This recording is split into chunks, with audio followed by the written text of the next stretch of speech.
Hey guys, welcome to a new video. Like, comment and subscribe if you enjoy. Without any further interruptions, enjoy the What If. Chapter 10. Judgment Call.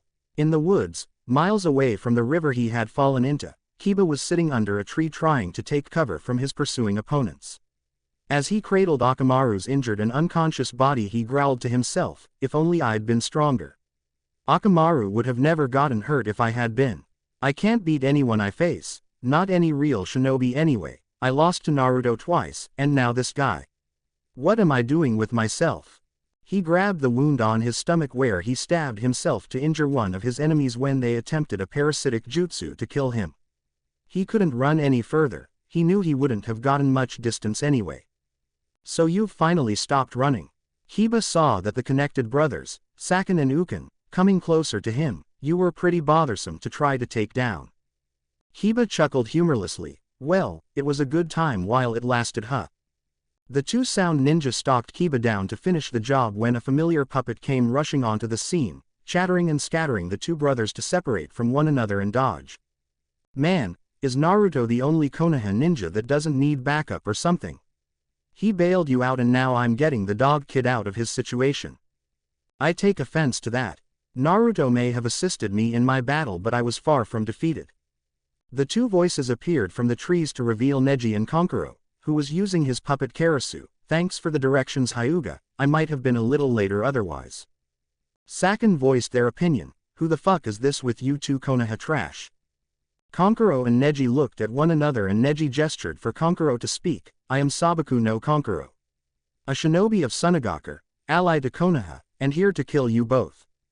Their attention fell on the wounded Kiba as they heard him hiss in pain due to his injured abdomen. "Go and help out that kid, I'll beat these two myself." Neji nodded and went to check on Kiba while Kiba grimaced as Neji helped him get in a decent sitting position to examine him with Byakugan. "You two sure made it right in the nick of time. So did you beat that spider guy back there?" Neji kept scanning the extent of Kiba's wounds. "Naruto arrived and ended our fight before it could escalate any further. It's a good thing too, because I wasn't sure how I would have beaten him. He was incredibly difficult to attack. We caught up to the team afterwards, but when we got there you and Lee were gone." Kiba chuckled as he watched Kankuro single-handedly beating back the two Odo twins. "Well, it could be worse, I suppose.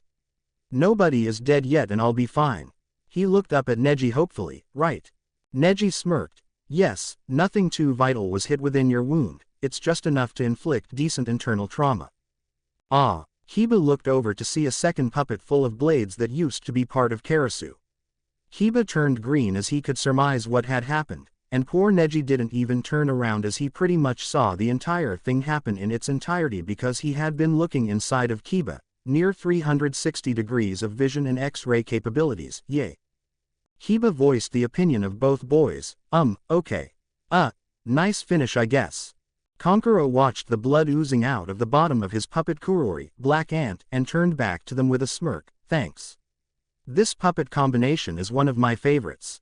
He walked over to Kiba and looked him over. "So how is he?" Neji deactivated his Byakugan to get the picture of the brothers being impaled and stuffed inside of a puppet out of his orbital sockets. "Kiba will be fine for now, but we need to get him back to Konoha for treatment, him and Akamaru. Carrying him might pose a problem and cause heavier blood loss however." Kankuro grinned at them. "No problem." He went over to Kurori and knocked on it once to open it as the two corpses rolled out onto the ground. Kiba held back a dry heave and Neji's eye twitched. Kankuro looked inside his puppet. "Yeah, this should be just fine. We can put him in this and carry him that way. He won't be at risk at all." Kiba got a tick mark on his head. "Like hell I'm getting in that thing. You just killed two people in it. There's still pieces of them inside. And I think they released their bowels when you killed them too because I smell shit." Kankuro sighed and moved his puppets along like a kid that was told to get up and go do his chores. Fine, I'll go wash it out in the river, alright." Kiba growled. "Fuck that shit. You better have some disinfectant on you, goddamn it." As two figures flew through the woods back towards Konoha, the only sound coming from them was actually coming from the thing that one of them was carrying. Chiyuya had woken up on Choji's shoulder about an hour after Naruto knocked her out and wouldn't shut the hell up. From calling them cube-less rapists to needle-dick transsexuals, she just kept bitching them out. Eventually Shikamaru ripped her hat off of her head and stuffed it into her mouth as a makeshift gag to get some peace and quiet, and now he and Choji were basking in the relative silence of their momentary victory. I say relative silence because she was still mumbling nasty curses through the gag. Shikamaru was currently thinking, this mission went straight to hell faster than I could have ever assumed it could have. My formation was useless when we were discovered and we had to break off into one-on-one fights. If Naruto hadn't shown up, we could have been in some serious trouble. Those guys were way stronger than us. The thought came to a close as they heard leaves rustling nearby. Choji set Yuya down and prepared to fight, as did Shikamaru when Temari landed on an adjacent branch. Phew, I finally caught up with you guys. I see you had a little scrape of trouble.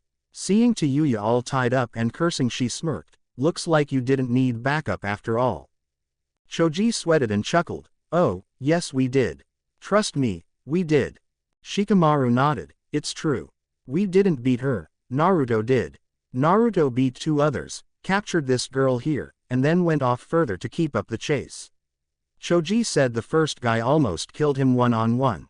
Temari blinked in surprise. Naruto's out here too. He must have been rushed out even faster than we were. So you're saying the headless mohawk guy that we saw on the way here and the dead spider guy with a kunai in the back of his head were examples of Naruto saving your asses? Choji and Shikamaru nodded. Choji raised his hand. I was there when he started fighting the mohawk guy. If the fight stayed the way it started off, then yes, Naruto definitely killed that guy. After picking up Yuya, they set back out for Konoha. Shikamaru spoke up. So you guys were sent to back us up? Temari nodded. Right after Naruto left Suna, we got a messenger hawk from Konoha asking for assistance for an emergency, so we left immediately. With the speed we were moving, I thought we would have passed him on the way, but he must not have been joking about how he said he could run straight from Suna to Konoha non-stop. Shikamaru chuckled. You'd better believe it if he told you. Naruto beat 3 of these guys with little to no trouble. Where are your teammates? Temari pointed her thumb over her shoulder. We split up in the 3 different directions that we sensed your group in. They probably found the rest of your group by now. Shikamaru sighed in relief. That's good. This troublesome mission finally has a silver lining around a gray cloud. Let's get back to Konoha and wait for the others.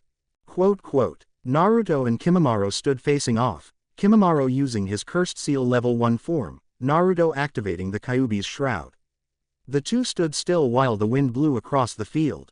Kimimaro pulled the bones out of both of his arms to dual-wield swords. Let us begin. A short quirk of Naruto's lips was all the indication to start that either needed as they moved as blurs across the battlefield. Naruto was dodging Kimimaro's double-handed strikes and attempting to counter with his claws. Naruto ducked a dual slash at his head but ended up getting kicked back by Kimimaro. Naruto ducked down low and rushed at Kimimaro's legs, shooting for his knees with a takedown attempts, sweeps, and swiping at his legs and lower torso with his claws while simultaneously avoiding low stabbing attempts from Kimimaro. Kimimaro was the best all-around close-range fighter in pretty much all of Otogaku, and a good fighter can tell things about their opponent's style from watching them attack. Kimimaro saw that what Naruto gave up in poise and precise movements due to his influx of power he gained in terms of his bloodlust and ways to cause injury to his enemies. If Kimimaro didn't up his own power himself, then the attack would have began to overwhelm him.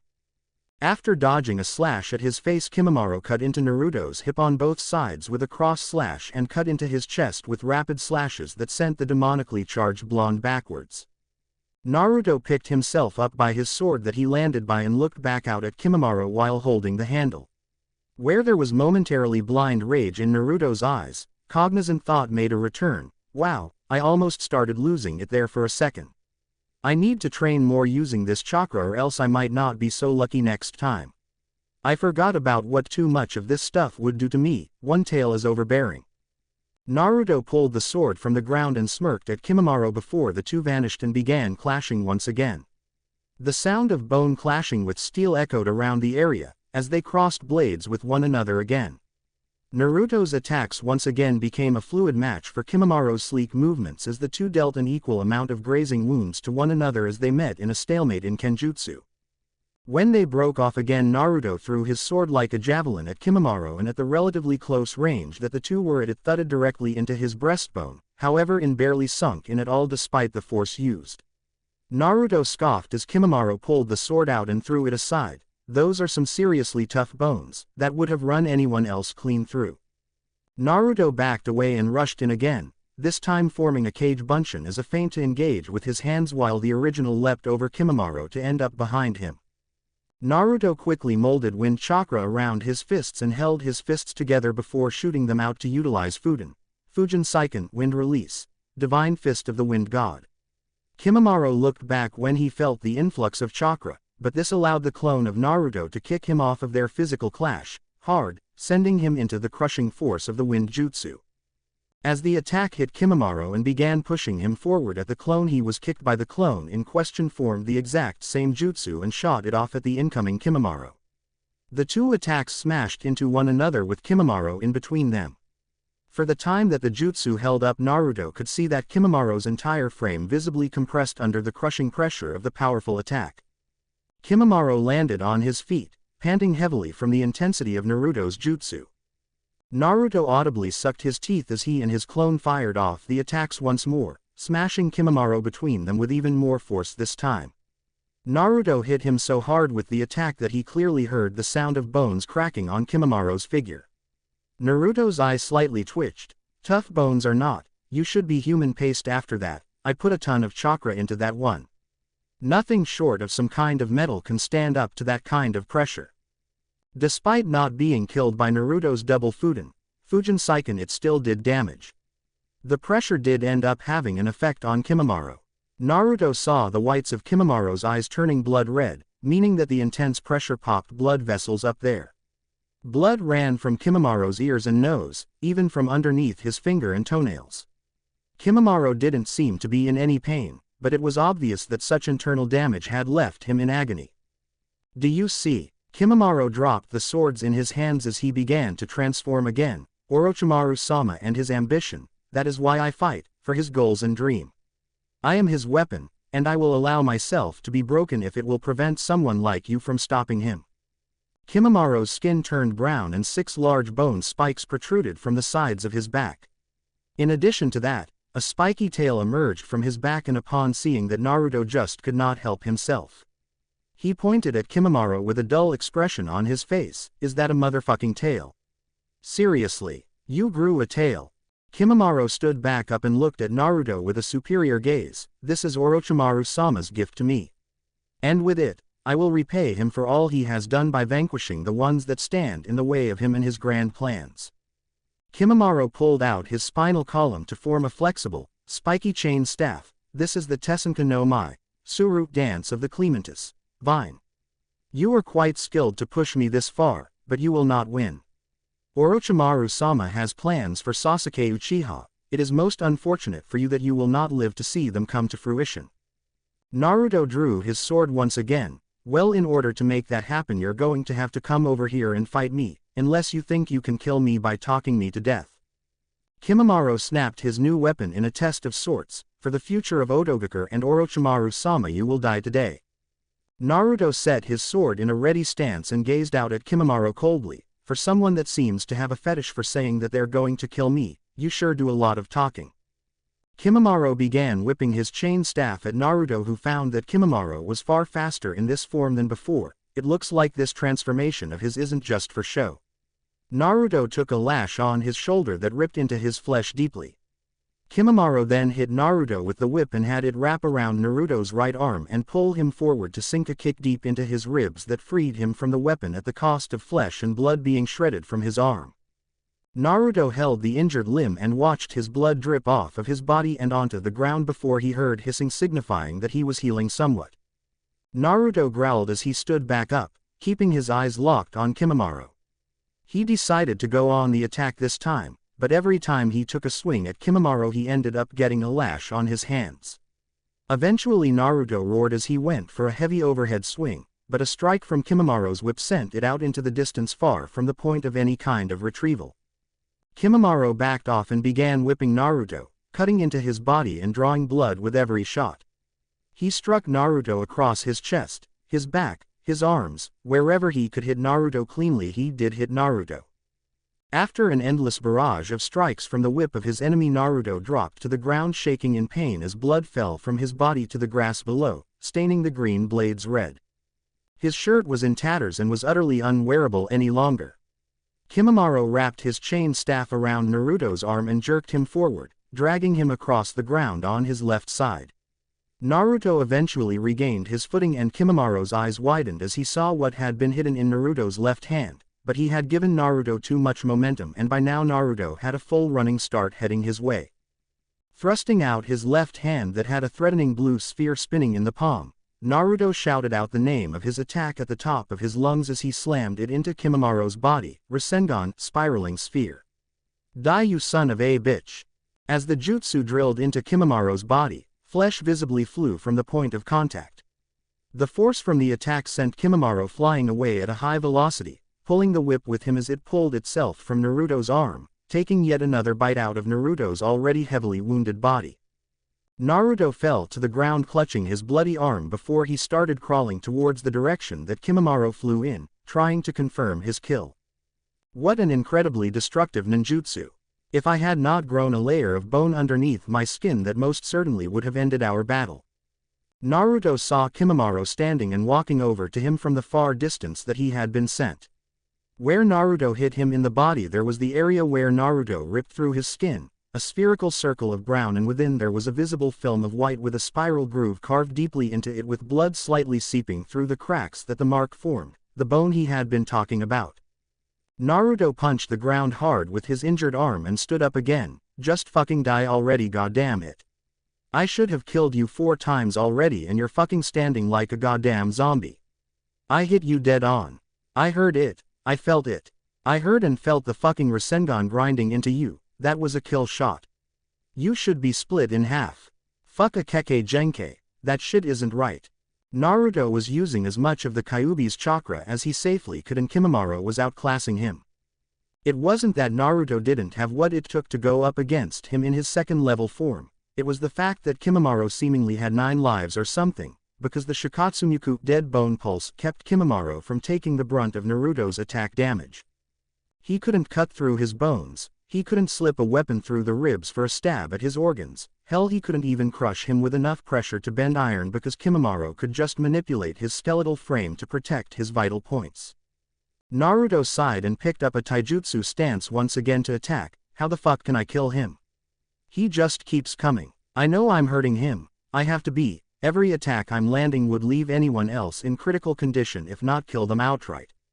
Naruto didn't have time to ponder too much as Kimimaro brought his whip back out and began attacking again.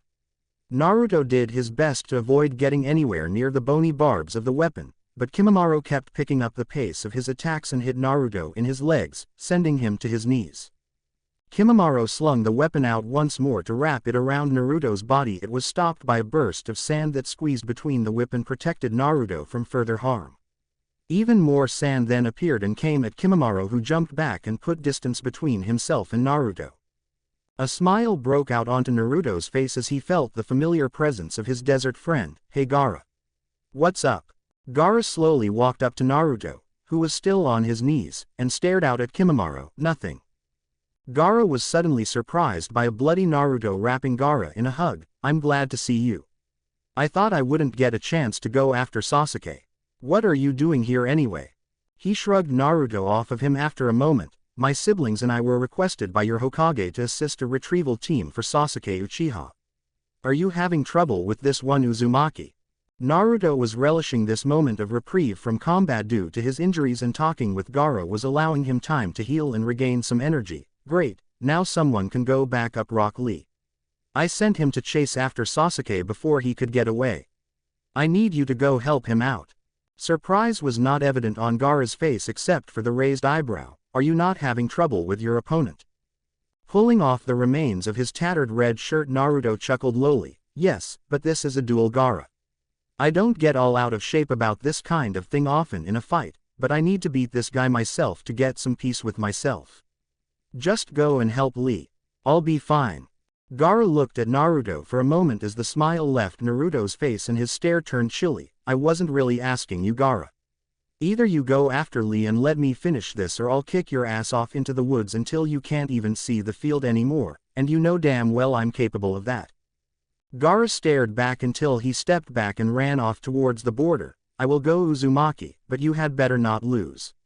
Naruto waved over his shoulder as Gaara left the area. Kimimaro strode forward, swishing his tail. That was honorable of you to elect to continue our battle one-on-one in order to keep your comrade alive and safe from my wrath. I will make your death as honorable as I can for trash such as you. Naruto grinned at Kimimaro evilly. I didn't make him leave because I thought he would die fighting you. Hell, I won't die fighting you, because you can't kill me. I made Gaara leave because while I am fully capable of killing you here, it's going to cause me to go a little overboard, and I don't need too many witnesses for this. I catch enough crap without people knowing I can do this. The Kyuubi stopped focusing on Naruto's fight when he realized what Naruto was going to do. Kid, no. Wait, your body isn't sturdy enough to handle the stress that it will cause you. You don't even have enough of your own energy and chakra to attempt it. Naruto didn't answer, instead choosing to undo the bag on his waist and empty its contents into his hand, grin still in place. In the palm of his blood-stained hand were 3 soldier pills. Naruto looked at Kimimaro defiantly and popped all 3 at once. After a second, Naruto began to twitch as the veins on his head began to pulsate. Kimimaro was curious as to what Naruto was doing at this moment. All of those pills would require an immediate outlet for his chakra, or else he would die within less than 5 minutes. Naruto expelled as much of his chakra as he could, enveloping his body in an aura of blue. He then channeled as much of the Kyuubi's chakra as his body could handle, generating at one moment. The red glow from his body raised up high into the sky. As suddenly as it was all expelled, it was all sucked right back into Naruto's body. It didn't dissipate. It didn't fade away as if he had just stopped using it, no. He sucked it back into his body. You could literally see the chakra entering through his pores, turning his skin the color of an angry red, as if his entire body was irritated greatly. Naruto fell to his knees as he began scratching at his skin and screaming in pain as a vulpine snout began extending from his face while he gritted his teeth, now becoming fangs. Naruto's ears retracted into his head and reappeared on top as his hair turned red. His pores, which were still wide from absorbing so much chakra, began to quickly sprout red hair from them, covering his body in fur. Naruto's muscle mass increased to an added 1/2 of what it already was, pumping him up considerably. His claws extended even more than they already were. Naruto's spine pushed downward out of his pants and skin and split into 2 before muscle and skin grew over both segments, followed by more fur to make bushy, white-tipped fox tails. In the end he looked like a werewolf, only as a fox instead of a wolf. Naruto was kneeled over on the ground, panting heavily following the violent transformation. He slowly rose to his feet, looking at Kimimaro with pupil-less glowing red eyes with one black slit in the middle. Naruto chuckled painfully in a warped voice. Wow, I didn't think it would hurt that much. I guess Kyuubi was right, my body can't take this transformation yet. I'm glad I didn't try the real one, just the bastardized version. Kimimaro tried to make heads or tails of what he had just seen. It looked like a level 2 cursed seal transformation, only it looked natural. The transformations of the cursed seal were entirely generated by the dark, tainted impure enzymes that the seal always had pumping throughout the user's body. Going with the feelings and suggestions that the enzymes would invariably provide you with made you mentally weak, but it was like a drug. Fighting what the seal gave you, however, could hurt you, as Anko Mitarashi could definitely attest to. But still, it was all an artificial amplifier. What Kimimaro had just seen Naruto do had not felt dark or unnatural at all. It felt like it was supposed to happen. The only time throughout the entire sequence of events that he felt hate and bloodlust and darkness was when Naruto flared the oppressive red chakra that he then absorbed. From that point it was like watching a natural metamorphosis. He was absolutely amazed. What are you? Naruto scratched his head sheepishly. I'm whatever you want to call me. It doesn't matter because you're going to die here all the same anyway, so for the next few moments you can call me what you'd like. His fox-like grin that was on his human visage chilled Kimimaro as it showed on his true fox-like features, but for the sake of me separating myself from you cursed seal assholes, I guess you can call this the Kitsune trigger. Naruto flexed his claws and tested his tails out, smiling as he easily manipulated them, Alright, enough chit-chat, you've seen one of my trump cards and now you must die. Naruto vanished. There was no blur, there was no streak of red, there was only an afterimage that simply faded out of existence. He left no trace of his former presence there, no broken grass, no sound of footsteps, nothing. Kimamaro's eyes were darting all about as he whipped his body all around. There was no way that there was someone that was that fast enough to reveal nothing. Well, he kept that theory right until he ended up taking slashes across his body that cut through the skin and muscle straight to his bones. He recoiled from his deep cuts and ended up getting cracked directly in the face, and Kimamaro couldn't even tell you what had just hit him. A fist, a shin, a knee, an elbow, what? The impact of the attack sent Kimamaro rolling back like a rag doll. He stood and spun around rapidly with his arms out. As he gained speed, he let off an endless amount of bullets from his fingers. All around him the field was littered with misfired bones that he was letting off like shells from a mounted machine gun. Kimamaro was stopped when his legs were taken out from under him, sending him head over heels to the ground. He jumped back up to his feet. What the hell are you? Your executioner. Kimamaro didn't have time to turn and face the voice in his ear before his arms were grabbed from behind and jerked out of the socket as Naruto had just jumped over him from behind while holding his arms and landing in front of. Naruto leaned far forward, using Kimamaro's weight to keep him grounded, and started smashing savage single-leg mule kicks into Kimamaro's torso, as if he were trying to rip his arms off of his body.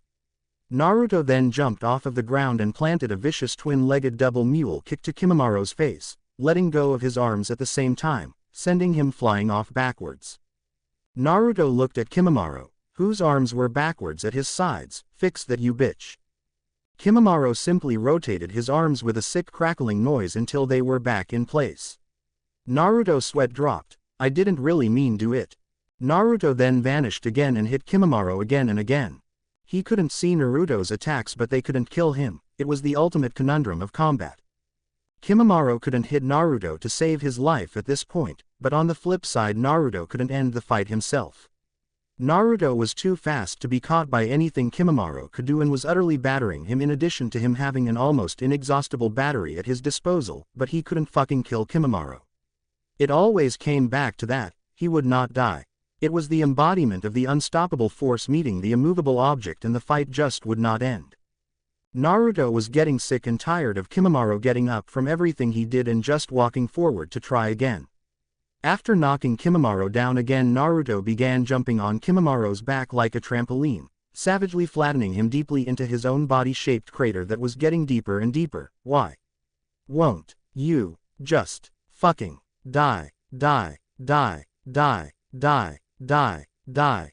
Naruto jumped high into the air and landed as hard as he could with his knees into Kimamaro's spine. He scoffed to himself as he knew he would just get right back up. Naruto crouched down on Kimamaro's back as low as he could muster, and jumped with all of his might into the air, intent on eradicating the last of the Shikatsunyaku bloodline. Kit, what Kyuubi? Can't you see I'm getting my kill on here? Naruto was still rising into the air as he spoke, with eyes locked on Kimamaro set to crush him like an ant. Kyuubi roared from inside Naruto's head, listen you whelp. You directly went against me once already when you used the Kitsune trigger, you will listen to me now. Naruto kept his ascent into the sky as he was now getting stuck in the clouds. Hell, he could see the valley of the end from where he was. Your body is breaking down. You weren't properly conditioned to use this form yet, as you already knew before you did it. You need to end this. Now, use the Amari menacing ball. Naruto would have slapped himself if it wouldn't have looked silly for a humanoid fox hanging almost 300 feet in the air to slap himself. Why the fuck didn't I do that from the start? He ain't gonna get up from that. Naruto channeled raw demonic chakra in his hands and formed a sphere before consuming it. Yuck, I forgot this chakra tastes like crap. Naruto yipped loudly as he fired a beam from his mouth, instead of a ball, that just ended up hiking him even higher into the air as it careened down at Kimamaro, who was stuck inside of his body-sized crater. As it hit Kimamaro, it vaporized the entire landscape around the point of impact in a hellacious explosion that rocked the earth and sent debris and other things high into the air with a horrible sound. Kanahagakure, Hokage Tower. Tsunade was sitting in her office with a bottle of sake while massaging her temple, this job is going to kill me one of these days. Boom. The entire tower shook with earthquake-like force as Tsunade fell from her seat onto the ground. Everything on her shelves and on her desk shook and fell to the floor from the force of the tremor. As quickly as it came it passed and she shot to her feet to look out of the window on the ruckus that it caused throughout the village. People on the ground, windows broken, potted plants littering the sides of the streets. Tsunade listened to all of the panic. What the hell was that? Quote, gates of Konohagakure no Sato. Tamari, Shikamaru, and Choji hit the ground and covered up the second the tremors hit. Chiyuya had fear in her eyes as she was still bound and utterly helpless. As the bout passed, Tamari voiced the thoughts of all of them. What the hell was that? Quote, forests around Konohagakure. Neji rubbed his head as he had fallen out of the tree he was jumping from during the shockwave. Neji looked up to Konkuro, who had latched onto the tree branch he was on like a sloth to avoid falling. Is everyone alright? Konkuro let go of the tree and landed on the ground. What the hell was that? What happened? They both turned around to see Kurori upturned and heard Kiba beating on it from the inside. Why did I land on my head? Shit, I'm bleeding again. Quote, Naruto drifted down to the ground easily with the use of his tails as a propeller. Upon landing he grabbed his tails and rubbed them. Kami, what a workout, my tails are gassed. Naruto then looked around at the destruction from his attack. He was standing in the middle of a crater that was 3 miles wide right on top of a pile of ashes that he kicked around. I got you this time, you dirty bastard. Naruto gestured to the wreckage that he created. Regrow that motherfucker. A second tremor happened that was smaller than Naruto's, not that he was on the ground to feel the first one, but it shook him up. Naruto's eyes widened as he heard the voice of a dead man. Sawarabi no Mai, dance of the seedling fern. A forest of bones jutted from the ground suddenly, catching Naruto off guard. The jutsu filled all of the immediate area with sharp bones that extended high into the air. Yip, yip, yip. No, no. Naruto was slowly hovering down from the air, tails spinning furiously to slow his descent as he again jumped high into the air to dodge the death trap that Kimimaro had set out for him. Naruto eventually latched onto one of the bones that stuck out higher than the others. Damn, this is one hell of a suicide jutsu. But too bad, sucker. You missed. Kimimaro then suddenly emerged half of his body from the bone Naruto was attached to with a bone drill around his arm. His skin was missing and seared off on multiple areas of his body, revealing muscle and parts of his skeleton. Time slowed down as Kimimaro thrusted his bone drill at Naruto. Die. I will not lose for the sake of Orochimaru-sama. Kimimaro drilled into Naruto before he burst into smoke as a broken ninjutsu dropped from where Kimimaro had made contact. Naruto was nowhere to be found. Kimimaro's eyes quivered as tears came to the forefront. Blood seeped from his mouth and he slumped over lifelessly. Blood and tears fell into the forest of bones as Kimimaro left the world of the living with one regret: he could not finish off Naruto Uzumaki. Naruto sat on the outskirts of the bone forest panting in relief. Oh Kami. That was close. I love that sword so much, I need to come back and get it. Kawarimi is amazing. Naruto sighed and let his Were Fox features from Kitsune trigger recede. Naruto began to walk away before he collapsed to the ground in pain. Gah. What happened? Why am I in pain? His questions were answered by the Kyuubi. I told you that your body wasn't ready to use the trigger again, and this is the result of your ignorance. Prolonged use of the Kitsune trigger has cracked every single bone in your entire body. That's what you get for using a technique you weren't ready to utilize. That, and you pretty much almost overdosed on soldier pills. Naruto laid out on the ground, twitching occasionally from the pain of his entire body. I'm aware of that now, and I have to say, after considering everything that just happened, a smile came on his face. It was totally worth it. Uzumaki. Naruto's vision was filled with a red-headed Jinchuriki standing over him. Did you win? Naruto gave him a dry look. Does it look like I lost? Or does the graveyard of bones with the motionless body of the Tem I was fighting stuck inside one of them signify that he kicked my ass and killed me? A mouthful of sand was given to Naruto as a reply, who painfully rolled over and spit it all out. Gross. You fucking crush people with that shit. Naruto noticed Rock Lee's body held by Gaara's sand. Is he? No. Gaara used his sand to help Naruto stand up to get a better look. Lee had scrapes and bruises on his face. His spandex suit had holes in it around his shoulder that had sealed itself up from the Chidori. He was still breathing clearly though, he is still very alive. The Uchiha defeated him, but not without a massive fight from the looks of where they did battle.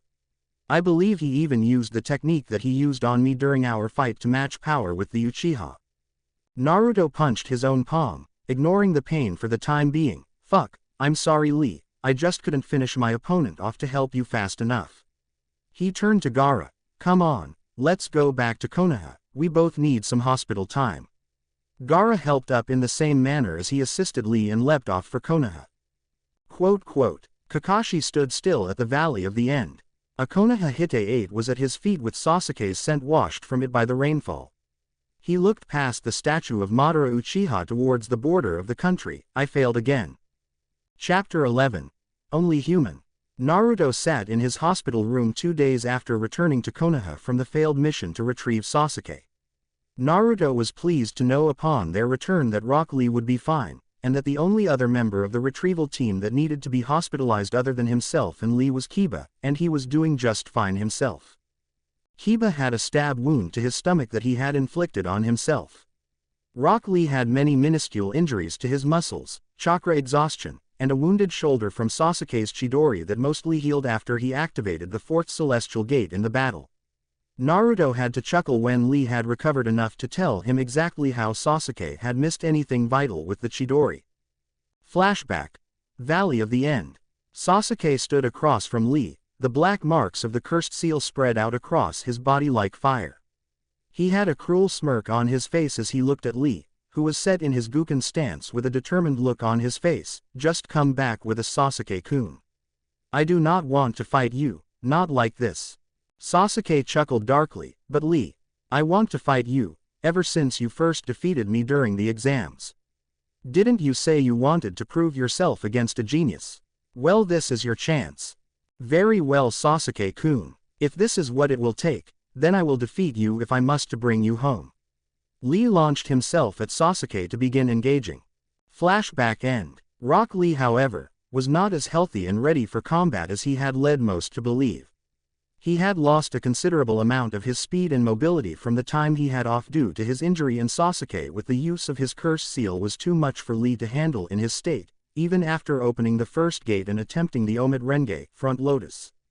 The toll it took on his already battered body left Lee a mess, and a sitting duck for Sasuke's Chidori. Flashback. Sasuke's hand was charged with electric chakra as the chirping of Chidori signified his next actions. Lee tried to will his body to prepare a counter or just dodge, but he knew Sasuke would track his considerably slower movements and adjust. Either way, he was taking the brunt of the attack somewhere vital. Sasuke charged at Lee, intent on ending his life and moving along to Otogakur. This is the end, Lee. Chidori, 1,000 birds. Somehow both boys were able to ignore the streak of red soaring to the earth from the sky. Boom. A loud explosion shook the entire valley, crumbling chunks of the cliff and sending them into the water below. The ground where Lee and Sasuke were fighting was ripped asunder by the force of the following tremor coming from whatever caused the explosion. Sasuke, who was charging at Lee, intent on ending his life, slipped on his suspect footing as the ground began to crack and crumble. The combination of Sasuke's broken concentration and his face-forward trip made sure that not only would his aim be off, but the attack would not penetrate too deeply. Lee shouted in pain as Sasuke's electric fist forced itself into his shoulder, but he was still alive. Alive and still able to fight, as Sasuke would soon find out. Flashback end. Lee proceeded to activate the necessary gates to utilize the Ura Renge, reverse lotus, on Sasuke. 3. But Lee still lacked the necessary force to aptly send Sasuke towards the ground hard enough for the finish. For when Sasuke activated level 2 of his seal, he used his wings to taper out his fall and skid along the ground until he came to a stop. By the end of Lee's barrage, he could no longer move, and Sasuke simply left him there. Lee blacked out and was found by Gaara, who could not track Sasuke's trail in the downpouring rain that had fallen in the valley, and carried him to where Naruto's battle had taken place before carrying them both back to Konoha. Which brings us to Naruto sitting in his bed at the hospital. Naruto's entire skeletal frame had cracked due to the stress that activating the Kitsune trigger placed on his body. Tsunade had to do the analysis version of a double take when she went over his injuries at the hospital. She stated that Naruto had to be in excruciating pain due to the extent of his injuries that he neglected to mention were self-inflicted in a way. After the first day he had attempted to leave, feeling well enough to walk without falling down in agony, but was blocked by Shizune, who stated that he was to stay put until released. That was 2 days ago, and now he was beginning to go stir-crazy. But a little bit of boredom was nothing compared to what Tsunade claimed he would have to do on this day. Flashback. The previous day. You mind repeating that? I think I had something crazy in my ear. Naruto was giving Tsunade a deadpan look. A sigh came from the ample-bosomed woman as she looked at the bed-ridden boy apologetically. You heard me, brat. The council wants to hear from you about the mission. They got the information from my Anbu, who investigated the battles after it was all over. They know of the reports from Shikamaru on the matter. He listed how it was you that took down 3 of the ones that took Sasuke. Naruto looked up at the ceiling blankly. I'm guessing that there's more to this than me just beating a few Oto jabronis. Right, kid. Tsunade sat by his bedside. They also got wind of the fact that the epicenter of the little earthquake that hit the surrounding area came from a crater with a forest of bone, a place where your scent is thick. It didn't help that there are faint traces of demonic aura in the area as well. They might try to reason that the Kyuubi could be escaping. Naruto looked at her in a stunned fashion. What do you think they'll want from me? Tsunade shrugged. Who knows for now. All you can do is head over to the council chambers tomorrow and we'll find out then. Naruto scoffed and looked out the window. Well, excuse the hell out of me for being a Jinchuriki trying to use his Biju. Kami, everywhere else expects their own Jinchuriki to do so. This place is ass backwards, Ba-chan, I swear. Tsunade patted his hand and stood to leave. You can check out tomorrow for the meeting and then you can go on home. If you're well enough to get chewed out, then you're well enough to sleep in your own bed.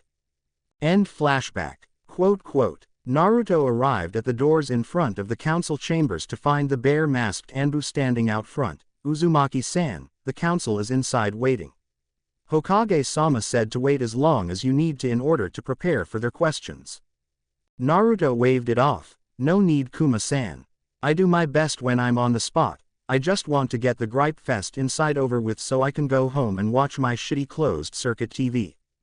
A snort came from another corner of the hall as Kuma moved and allowed Naruto entrance into the council chambers. As he walked inside, he noticed the conversation drop off and most of the focus fell on him. There were almost unanimous glares from the civilian council, and when he turned to bid them a jaunty hello, he almost broke down in laughter as they tried their hand at their pathetic excuse for killing intent. Naruto saw that all of the clan heads were looking at him and he could read their expressions as he made his way to the table he was to remain at. The Akamichi, Yamanaka, and Nara clan heads were pretty objective. The Nara and Akamichi clan heads were actually giving him looks of acknowledgement, obviously being told by their sons about his actions during the mission. The Inuzuka matriarch was smirking at him with mirth evident on her face, a smirk that he readily returned. The Hyuga clan head was just looking at him. He couldn't tell what was going on behind those white eyes. Damn, Hyugas have a great poker face. Likewise for the Aburame clan. Naruto saw the council elder advisors and saw Danzo, but let his face betray nothing, as did Danzo. Naruto knew they would never openly get a chance to speak, not for a long time, and if Danzo found that opening he would find Naruto if he really needed to. There was no need for Naruto to act like a lost puppy right now. Taking his seat at the table, he looked at the elders as if to state, "Can we start yet?" Tsunade then cleared her throat to speak. Chunin Naruto Uzumaki, you have been brought here at the behest of Konohagakure no Sato's village council for your details on the mission to retrieve Sasuke Uchiha. She turned to the elders. Those of you that have questions on what happened, you may ask. Naruto turned his attention to the elders themselves, who opened the floor with questioning. Kaharu Udatane chose to go first. Uzumaki-san, if you could, would you give us a verbal description of your experiences during the mission? Naruto nodded. I set out from the village during the morning to catch up to the retrieval team in order to provide adequate assistance to them in case they wound up being outclassed by their opposition. After picking up a trail within the first half hour, I proceeded to give pursuit for about 3 hours before catching up to Choji Akamichi, who was engaged in battle against, now identified, Jirobo of the South. Choji was on the verge of taking the third of the secret Akamichi pills in order to combat his foe when I stepped in and sent him to go catch up with the rest of the team. I then proceeded to swiftly dispatch Jirobo and follow suit in catching up to the team. The old man next to Kaharu, Homura Mitokado, nodded. This much was revealed by young Choji's report and by the Anbu that found Jirobo's corpse following the mission. You may proceed. Naruto rolled his eyes. Then why did you fucking ask me then? Ignoring that voice in his head, he continued. I then found Neji Hyuga in the middle of fighting Kitamaru of the East. He seemed to be doing fine on his own. It was an even deadlock, but Kitamaru had yet to unlock the second stage of his cursed seal, so I decided to intervene. Neji was able to keep Kitamaru's attention until I was able to launch a stealth attack from a distance that ended his life. Naruto licked his lips in pause before continuing. Both Neji and myself then caught up to Shikamaru Nara and Choji Akamichi, who had rejoined the main force. Rock Lee and Kiba Inuzuka had been separated from the team while Shikamaru and Choji were being held up by Tayuya of the North. I sent Neji off to find Kiba, who had fallen from a cliff into the river below, and fought Tayuya along with Shikamaru and Choji. She caught them in a genjutsu, and knowing how much trouble a skilled genjutsu specialist usually has against a close-range specialist, I closed the distance and defeated her, freeing Choji and Shikamaru. I captured her, and Shikamaru along with Choji returned her to Konoha as a prisoner. Naruto then looked at the elders as if expecting comments. Tsunade motioned for him to go on. Proceed, Uzumaki. Naruto sighed and looked at all of the people. No doubt everyone in the room knew what was next. I ran ahead and then made contact with Rock Lee, who was fighting Kimimaro Kagaya at the time. I sent Lee off ahead to retrieve Sasuke while I stayed to keep Kimimaro from assisting Sasuke's escape. After a prolonged conflict and timely momentary assistance from Sabaku no Gaara, I was able to outlast Kimimaro and defeat him. However, I was too injured to continue with the mission and had to be assisted by Gaara, who had also found and retrieved an injured Rock Lee.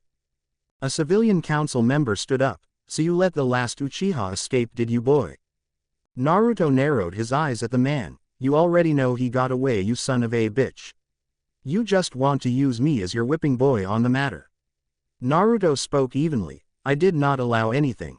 He may have gotten beyond the border, but the team and myself did everything we could to prevent that from happening. Another council member stood and pointed at him. But you already defeated the Uchiha in combat. If you had just left the battle with the Kagaya to that Rock Lee person, then you could have personally stopped Sasuke yourself. Naruto bristled at the insinuation. Listen. Kimimaro Kagaya was far beyond any of their levels. He was sick, he was weak, and it still took everything I had to put him down. Nothing that Rock Lee is capable of would have beaten him. No one else on the retrieval squad or the relief team from Suna could have fought and defeated him. He might have even found a way to overwhelm me had he not used the last of his chakra on his final technique. Or does a giant forest of bones not register as potentially hazardous to a team comprised of genin? The civilians sat down, seething at Naruto's explanation when Hiashi Hyuga's firm voice was heard. The forest of bones was also inside of a massive crater. The crater was the epicenter for the tremors that struck Konoha. What can you tell us about that? Naruto knew there was no need to lie at this point. Yes, I did it. It was necessary to keep up with Kimimaro Kagaya after he activated the next level of his seal. It's a high price to pay to use that much power, however. The force of my technique cracks my entire skeletal frame. Inoichi Yamanaka was curious as to the nature of Naruto's maneuver. Would you mind showing the technique to us?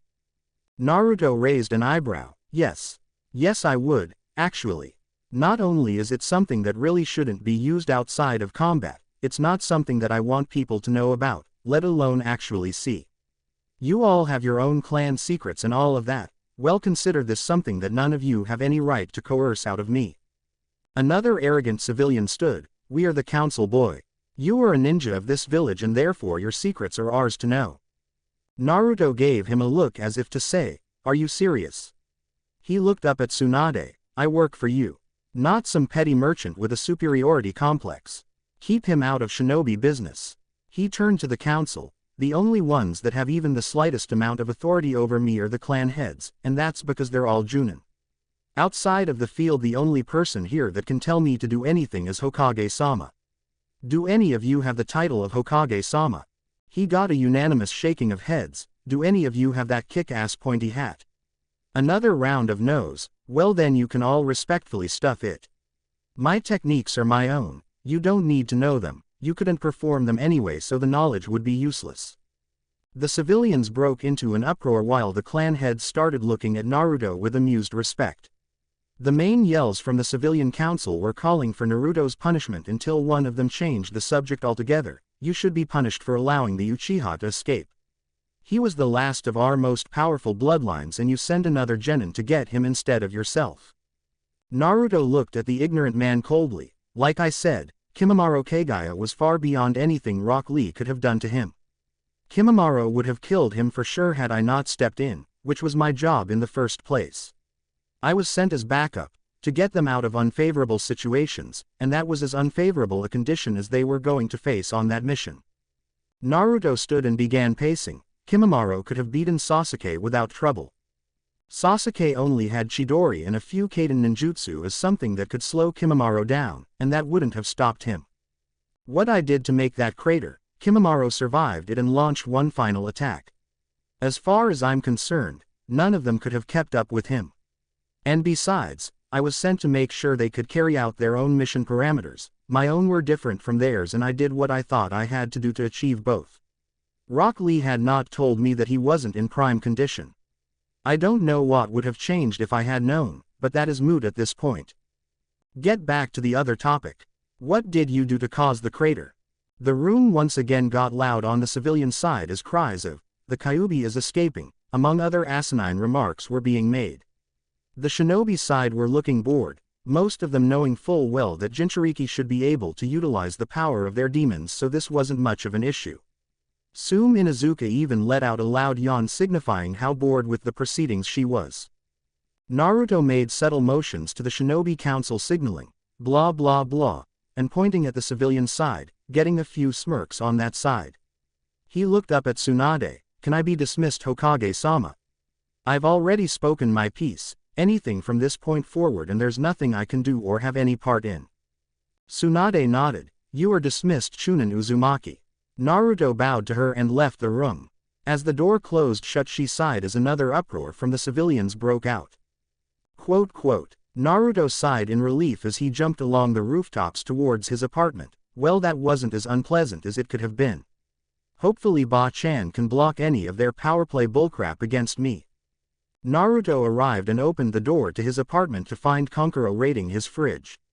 Naruto's eye twitched as he grabbed Kankuro by the collar and dragged him away from his food. What the hell are you guys still doing here? Kankuro looked at Naruto smugly as the boy let go of him. Don't you remember, Naruto? You told Gaara we could stay here after he got you to the hospital. Naruto looked around his apartment. Does my place look like it can accommodate all of you and me at the same time? Why don't you all go and get a hotel, you rich bastards? Kankuro chuckled. Well, we got the call to leave so quickly that we didn't have any time to go home and grab any money. We were fortunate Gaara asked you. A tick mark appeared on Naruto's head. Gaara asked me when I was hopped up on so many painkillers I couldn't tell that there was a catheter in me. Nothing I could have possibly said in that state of mind could possibly be held as a valid statement. Kankuro shrugged. It's done, man. Tamari swiped your bed, I'm hitting the couch, and Gaara doesn't sleep so it worked out just fine for everyone. Except for me. Naruto had a perturbed look on his face, because you probably ate me out of house and home. I ain't made of money here, you know. Tamari came from the back with a sad frown on her face. But Naruto, when you stayed in Suna you stayed with us, we didn't say anything. Am I really that bad that you can't live with me for a few days? The look on her face appeared as though his answer would end up breaking her heart. Naruto was slack-jawed and sputtering, but, you guys, my food. He eventually threw his hands in the air in exasperation and went to grab his wallet. Fine, whatever, I'm out of here. Don't eat all of my food. A grumbling Naruto turned to leave the apartment, shutting the door roughly behind him. Kankuro smirked at his sister. That was messed up, Tamari. Playing with the kid like that. You shouldn't mess with his head like that, he might think you like him or something. Tamari shrugged and walked back to Naruto's room. Maybe I do. I'm going to take a nap for a few hours.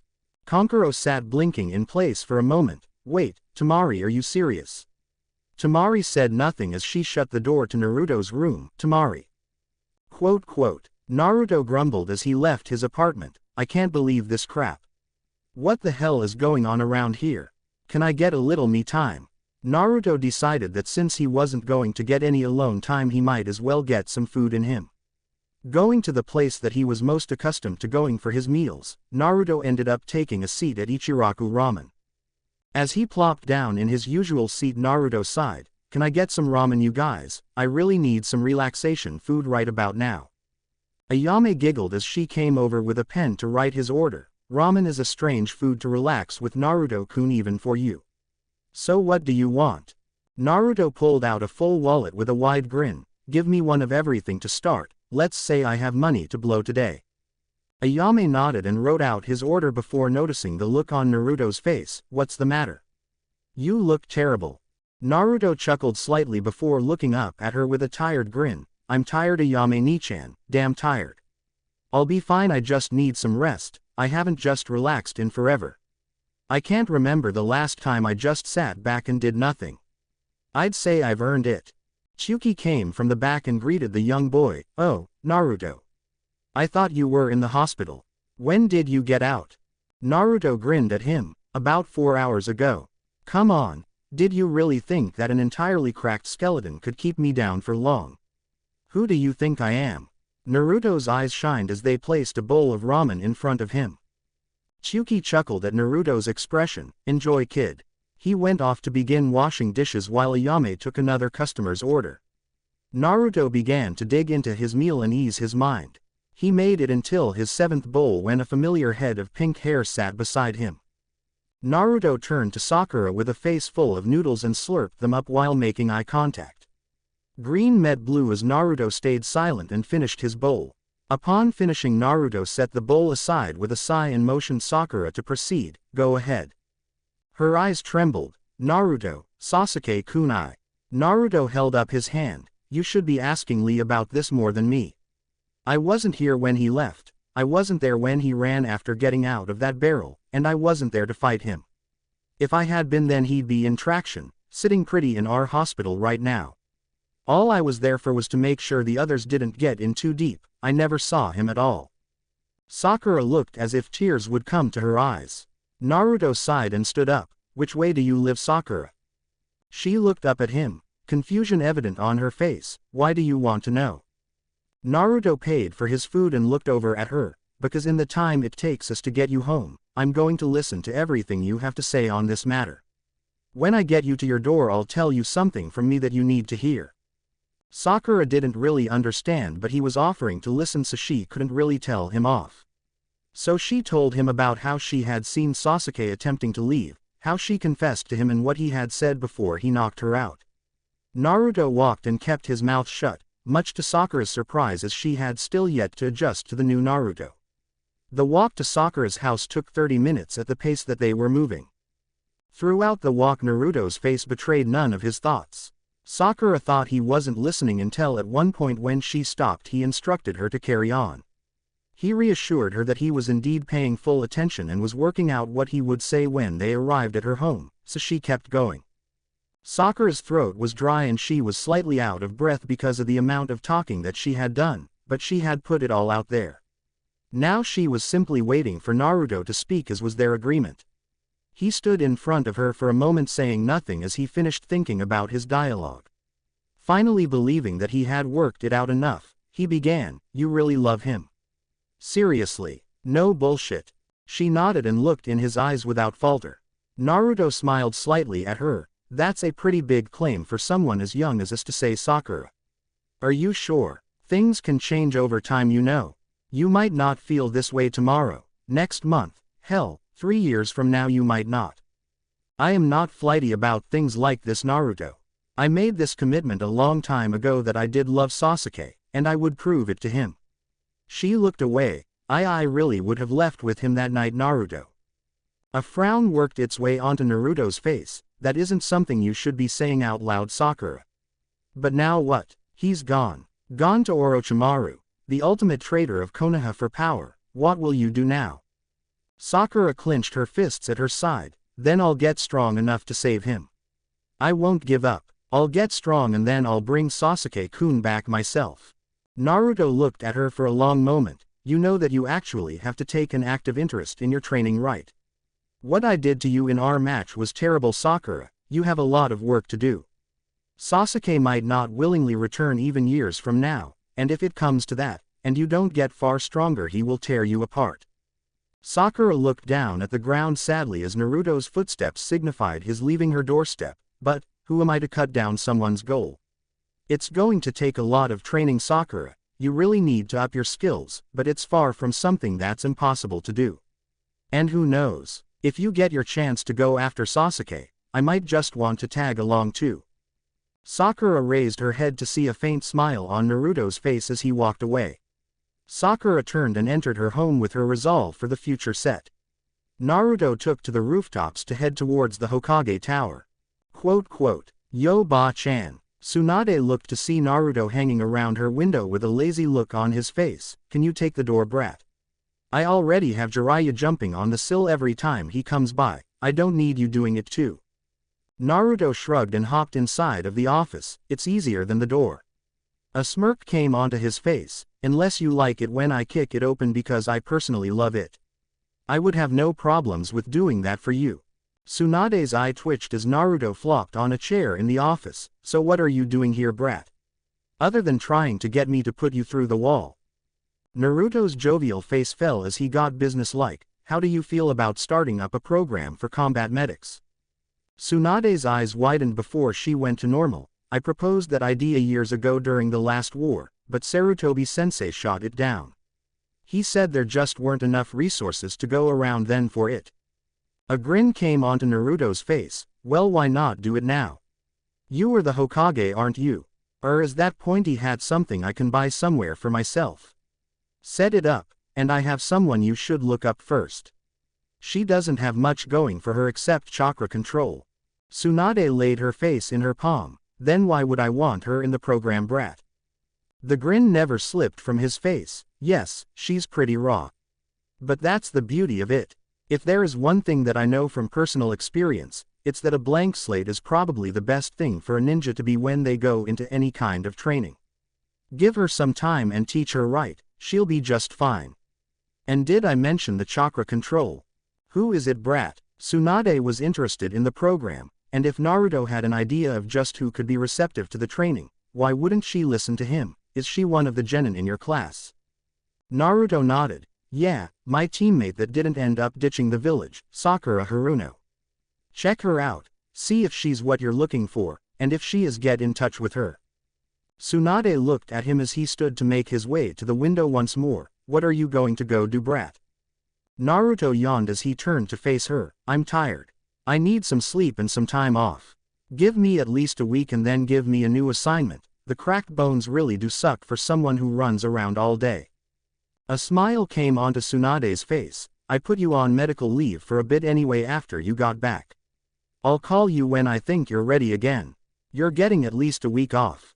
Get some rest, but stop in later this week. I have something for you to do. Naruto gave her a weak salute and jumped out of her window to exit. Naruto arrived at his home that night as the stress of the last few days finally caught up with him. He gave a grunt of acknowledgement to Kankuro, who was eating one of his cup ramen and watching his TV. The puppeteer almost choked on his food as he saw Naruto heading back to his bedroom and rushed to stop him. As he stood in front of Naruto, he could feel the killing intent radiating off of the haggard blonde. You better have a damn good reason for blocking my way, or my foot will have a damn good reason for sticking itself up your ass. Kankuro pointed back towards his room. I told you Tamari took your bed. Well, she's in there right now sleeping. If you value your testicles, kid, I wouldn't go in there. Naruto looked at Kankuro, then to the room, then back to Kankuro, who was shaking his head. He shrugged and moved Kankuro aside. I'll take my chances. I'll be damned if I'm sleeping on the floor in my own damn house. Kankuro went wide-eyed as he watched Naruto enter the room and shut the door before running back to the couch, planning to feign ignorance when the fireworks went off. Naruto took a look around his room to find it far less cluttered. Well, she picked my crap up while I was gone, I suppose. Turning his attention to his bed, he found his fellow blonde from Suna sleeping soundly on his bed. how can she sleep so well on my piece of crap mattress? I thought she would have been spoiled by their expensive, comfortable beds at home. As he edged closer to the bed, Naruto's thoughts were telling him that it would be a damn shame to potentially disrupt the sleep of this girl. Tamari looked way too peaceful for him to normally awaken. Too bad he was too tired to pay attention to his logical thoughts. Naruto edged her to one side of his bed, which she actually did in her sleep quite easily. She must have been a pretty heavy sleeper. He took off his shirt and slid in next to her, turning away, and quickly fell victim to the comfort of sleep. 3 hours later, a cold feeling was placed against his face, forcing Naruto to open his eyes and deal with the nuisance. As his eyes cracked open, he saw Temari's metal fan placed against his cheek. Figuring that she wouldn't hit him while he was asleep, he quickly shut his eyes and slowed his breathing. Naruto snapped his eyes open when she shook his face with the fan. "You're awake. That's good. Did you have a nice nap?" He could tell that the fake sweet voice meant that he was screwed, so there was no reason for him to not be a smart ass at this point. What else could she do after this? Not beat him. Naruto sat up, rubbing his eyes and looking at her with a dull face. It was all right. But it wasn't meant to be a nap. It was meant to be a 12 to 24-hour hibernation of sorts. "Thanks for that. You woke me up." He checked his clock. 19 hours early. Great. Tamari had a scowl on her face. "I woke up looking at your bare back. What the hell are you doing here?" Continuing to poke the bear, he raised an eyebrow. "I live here. Didn't you know that when you got here?" Tamari pushed him back down on the bed with her fan. "I meant, what are you doing in the bed, you ass?" Naruto couldn't prevent the smirk from going on his face before he responded. "This is my bedroom. As you can see, there's only one bed, mine, and you were kind of in it, so I figured, hey. Roommates." Tamari began to unfold her fan with an angry look on her face. "Give me one reason why I shouldn't blow you from here to the Hokage Tower." Naruto rolled over on the bed and shut his eyes. "I'll give you two, because I just came from there, and because I haven't gotten a non-drug-induced sleep in over 3 days. Now if you're going to use that thing to beat my ass, go ahead, because I'm too tired to care. Just don't fuck up my bedspread." Tamari dropped her fan. "Where will I sleep then? And how did you get here without me noticing?"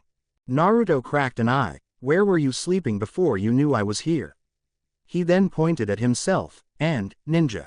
It's kind of in my job description to be able to sneak up on people." Silence reigned over the room as Tamari thought of something else to say until shallow breathing let her know Naruto had fallen back asleep. With a sweat drop on her head, Tamari left the room shaking her head. Quote. The next day Naruto awoke a strange sound.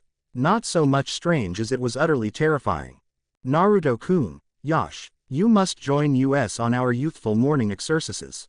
"Yes, Naruto-kun, you must train with us to keep up your youthful exuberance during your time off." Naruto woke up, stirring Tamari from her own sleep while the voices outside kept yelling, "Naruto, what the hell is that?" Naruto growled as he sat up, scratching his hair. "Tamari-chan, go back to sleep.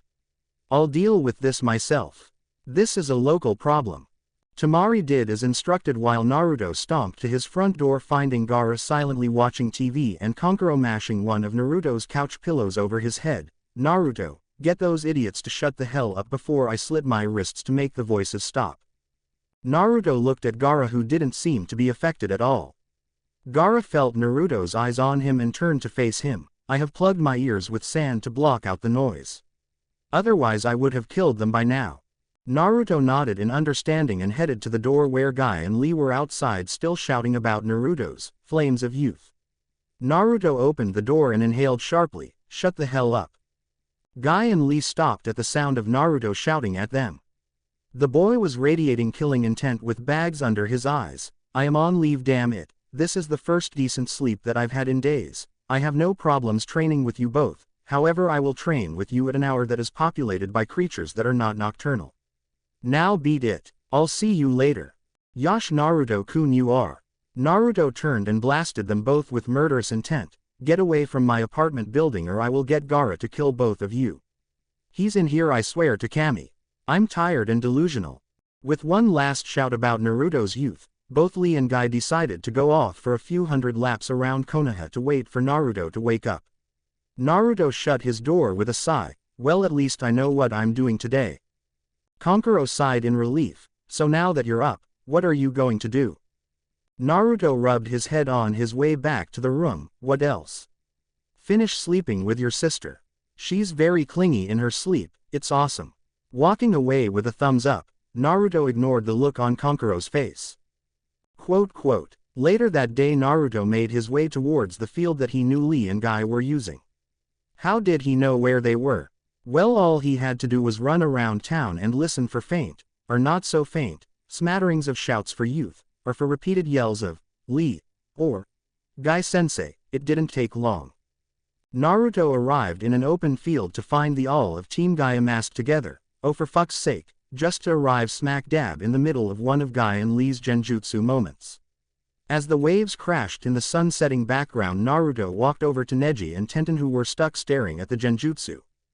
Tenten shook her head while Lee and Guy got their bro hug on. It's like this every day, they seriously can't keep this up every single day. It's a phase, it'll end eventually. Right. Neji had his Byakugan on as he tried looking away, but couldn't bring himself to do so. I can't see through it. What is this? Oh, Naruto's here. They both turned to find Naruto trying to avert his eyes from Guy and Lee. So what got them started with that crap today? Tenten smiled at him. Oh, it was about how they got the youthful Naruto to agree to train with them today. Well, they were shouting down my door at 4 a.m. so I just wanted them to leave. Naruto picked up some rocks on the genjutsu beach and skipped them across the water. That's impressive. The sound of the stones hitting the water snapped Lee and Guy out of their moment. Ah, Naruto-kun, it is good of you to show up. The boy in question shrugged. I didn't have anything else to do today, so why not? He looked around blankly. So why am I here? I can't even spar with anyone, I'm on medical leave. Tenten walked up to him. Medical leave? What's wrong with you? You look fine. Naruto grinned foxily at her. I cracked every single bone in my body on the last mission. It's great. I'm in excruciating pain just from getting here. Neji activated his Byakugan to look at Naruto and nodded in confirmation. Yes, it's true. Naruto has small cracks on the majority of his skeletal frame. Some areas lack damage, but the most used areas of the human body still have some going through them, like his arms and legs. Naruto cut in, which is why it hurts like a bitch to walk. I'm not fighting any of you today. Neji let his Byakugan fade out. Why does your face not register the pain that you should be in then? Naruto looked at Neji lazily. Never let him see you sweat. Tenten noticed something strange about Naruto. Naruto, where is your sword? I see your sheath on your back but not the sword. Did you lose it? Her eyes had a dangerous glint in them as she stared him down. Neji backed away while Naruto turned to answer. Yes, but it wasn't my fault. I lost it fighting the strongest of those guys that took Sasuke. He was then forced to dodge as Tenten threw projectile weapons at him. Hey. I'm hurt here. Tenten held up a fist full of shuriken. You lost that sword. All of that crap you were saying about me being a user of many weapons and a master of none. Even I know that you should never lose one of your close-range weapons. Naruto grabbed Neji and hid behind him. Hey. I know exactly where it is. It'll just take a few hours to get out there. You can all come with me. Guy-sensei can consider it a field trip or something. He turned to Guy. Do ninja have field trips? Guy's teeth shined as he smiled at Naruto. A most wonderful idea, Naruto-kun. The Forest of Bone is something that many of the Konoha Junin have heard about but none have seen. What a youthful idea. I will get permission to take you all out that far, for I would be happy to accompany you with my team to retrieve your blade. Quote. Guy got them out of the village and headed off in the direction of Naruto's battle with Kimimaro. Throughout the trip, Lee, Neji, and Naruto told them the stories of their battles during the mission. Lee told Naruto how he wished he could have tested himself against Kimimaro the way he did and that it would have been better for everyone if Naruto had gone after Sasuke and left him. Naruto almost fell from the trees they were jumping through in laughter. After he calmed down, all of Team Guy asked him what was so funny. Naruto replied with, "You'll see." Upon arrival, Tenten tried to push through the last of the brush to reach the clearing Naruto told them the fight took place in when he grabbed her around the waist. Tenten blushed heavily. What are you doing, Naruto? Naruto smiled at her. Watch your step. Naruto then pushed through the foliage to reveal the massive barren crater that he had caused during the duel with Kimimaro. Naruto helped Tenten slide into the pit while the men all jumped down themselves. Tenten got Naruto to let her go when they landed, blush still intact on her face. I could have gotten down here myself. Naruto looked at her with a grin. I know, but I'm a chivalrous bastard sometimes. He looked around and shook his head. I thought it was bigger during the fight, maybe it was just the smoke playing tricks on me. He looked back at Lee, still think it would have been better to stay behind. They all marveled at the sight of all the wreckage until Naruto pointed ahead at the jagged wall of white, and that's where my sword is. Their jaws dropped as they got closer to the results of Kimimaro's Sawarabi no Mai. The sheer scale of the jutsu was impressive until Naruto spoke. Yeah, it surprised the hell out of me when I first saw it. It all sprouted up in like 1 second. I thought I was dead. I had to kawari me with the sword to escape. I'm glad I could see it from the top of the spikes. They all looked up where Kimimaro's body was still sticking out of one of the spikes. They looked down at Naruto with respect as he started squeezing through the tightly packed bones to reach the area where he dropped his weapon. After a few minutes a loud curse rang out, followed shortly by Naruto emerging from the bones with the pieces of his broken sword. Oh man, I have to get it fixed now. Poor sword, you were so great.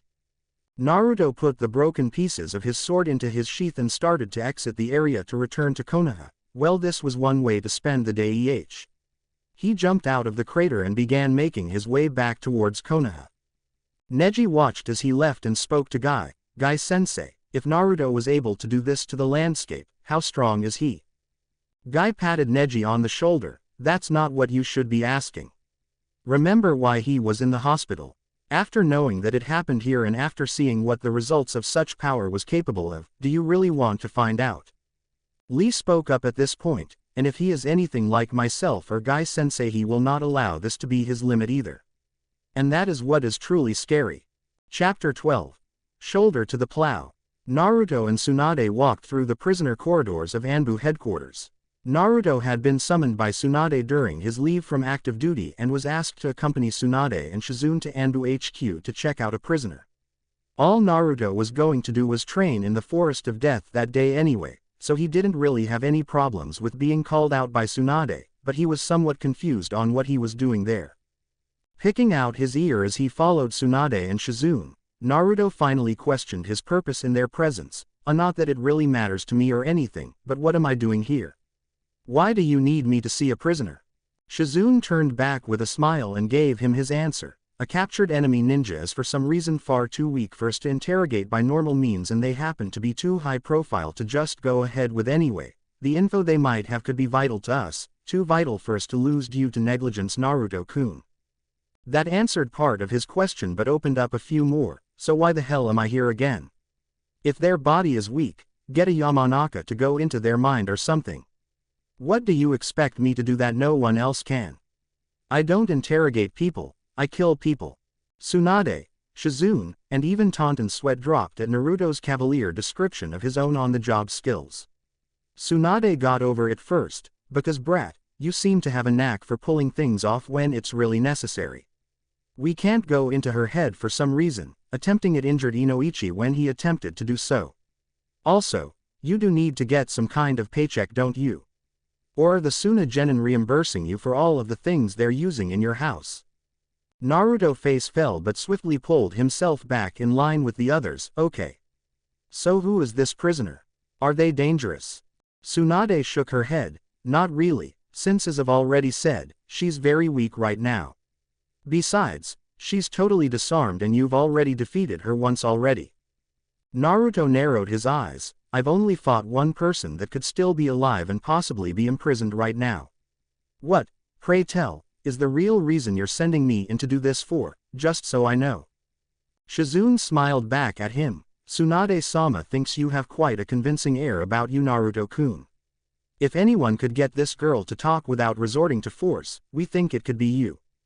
Naruto sighed. Fine, but if she spits at me or does something stupid, I'm leaving right after she catches a backhand from yours truly, I swear to Kami. I should have proved my point by how I kicked her ass the last time though, so I could just be paranoid. Tsunade gave him a dry look as they made their way to the holding cells. Violent much brat. Naruto pointed to the Hite-8 on his belt. My entire job revolves around varying degrees of violence, Ba-chan. If I wasn't violent, I wouldn't be so damn good at what I do. The group came across the cell that housed Naruto's mark for the day. All right. Will a guard let me out when I'm done? The two women and Pig nodded. All right, I'll see you guys when I'm done then. Tsunade nodded as Taunton oinked and Shizune waved goodbye after opening the door for him. Naruto sighed before slapping himself and putting on his game face before slinking into the cell and shutting the door behind him. He looked across the cell and ended up locking eyes with the red-haired girl sitting on a bed in the corner. Her brown eyes looked at him in curiosity, then changed to anger, and then to fear. Naruto held up his hands in a placating manner as he walked in to let her know he wasn't there to hurt her. As he looked at her appearance, she looked pale, paler than should have been healthy. Her eyes had bags underneath them, probably stemming from some kind of exhaustion, and she did look very weak, spot on with Tsunade's explanation of her condition. Naruto pulled a chair from a corner and propped it in the middle of the room, taking a seat. He looked over at her, curled up on her bed as she warily looked him over. Seeing that she wasn't going to say a word to him whatsoever, Naruto decided to get the ball rolling. Hello there to Yuya. I haven't seen you since I knocked you out. I assume Konoha's prison system is treating you well enough. Yuya simply kept on looking at him somewhat blankly. Naruto sighed. This was going to be a long day, he could see it already. Naruto cleared his throat, unintentionally getting her attention, so I guess you know by now that all of your team is dead. Unfortunately, Sasuke still got away, but everyone that went after him from my village is still alive. Naruto saw that little bit of news brought a smirk to her face. Ah, so that got a little something out of you, didn't it? Yuya finally spoke. I should have known you were just for show. Kimimaro must have torn your ass a new one when you chased after him, huh? Naruto chuckled, drawing a confused look from her. Actually, I ended up fighting him until he just flat out died. I was kicking his ass if I do say so myself, I just couldn't finish him. Her eyes widened at the knowledge that Kimimaro was dead. None of your little squad made it back, and you're the only one that survived. You can thank me whenever you'd like. Yuya glared at him. You think I should thank you, shithead? I'm as good as dead, you fucking moron. You should have just killed me on the battlefield. That would have been better than rotting away in a fucking detention cell waiting to be interrogated. She stood up from her bed suddenly. Orochimaru, the fucking snake, he pulled the plug on the cursed seal, I just know it. That's why I'm so weak for no reason right now. I'm dead to him now, worthless. Naruto noticed a dark bruise on her neck where the cursed seal used to be. You're going through some kind of withdrawal from the seal's power, aren't you? That must be painful. Yuya laughed bitterly. It fucking sucks, shithead. I feel like death right now. I guess I knew it would end like this somehow anyway. All that snake had on your village was an element of secrecy and a shitload of pawns like me to move around. I don't see how he got everyone else in that fucking place to believe they can actually take out the strongest hidden village. I knew we were fucked back during the invasion. Naruto quirked his eyebrow. You're being awfully forthcoming with the information here. What changed from before to now? You weren't talking to anyone before this. Yuya chuckled. Sure, if you call those misanthropic motherfuckers coming in here asking me questions that I didn't know or that I thought were too stupid to answer, talking, then no, I wasn't talking. She shook her head pitifully. After all of the probing shit they asked me stuff like what Orochimaru wanted with the Uchiha kid. Naruto cut in. They should know what. Hell, I know what he wants. That is a stupid question. She started listing things. They asked me where the main base in Tano Kuni was. Naruto cut in again. They should know that too. I told Ba-chan that after I brought her back. What the fuck? Yuya continued. They asked me about how to get the cursed seal off. That bitch in the trench coat and mesh bodysuit was really uppity about that one. Naruto sighed. Why the fuck would you know that? Like Orochimaru would tell you how to get his glorified slave collar off of you. He rubbed his temple. Carry on. I might have to bitch to Ba-chan about this shit later. Naruto noticed Yuya getting livelier as they continued speaking. It was like she had loosened up or something. Naruto just kept talking to her.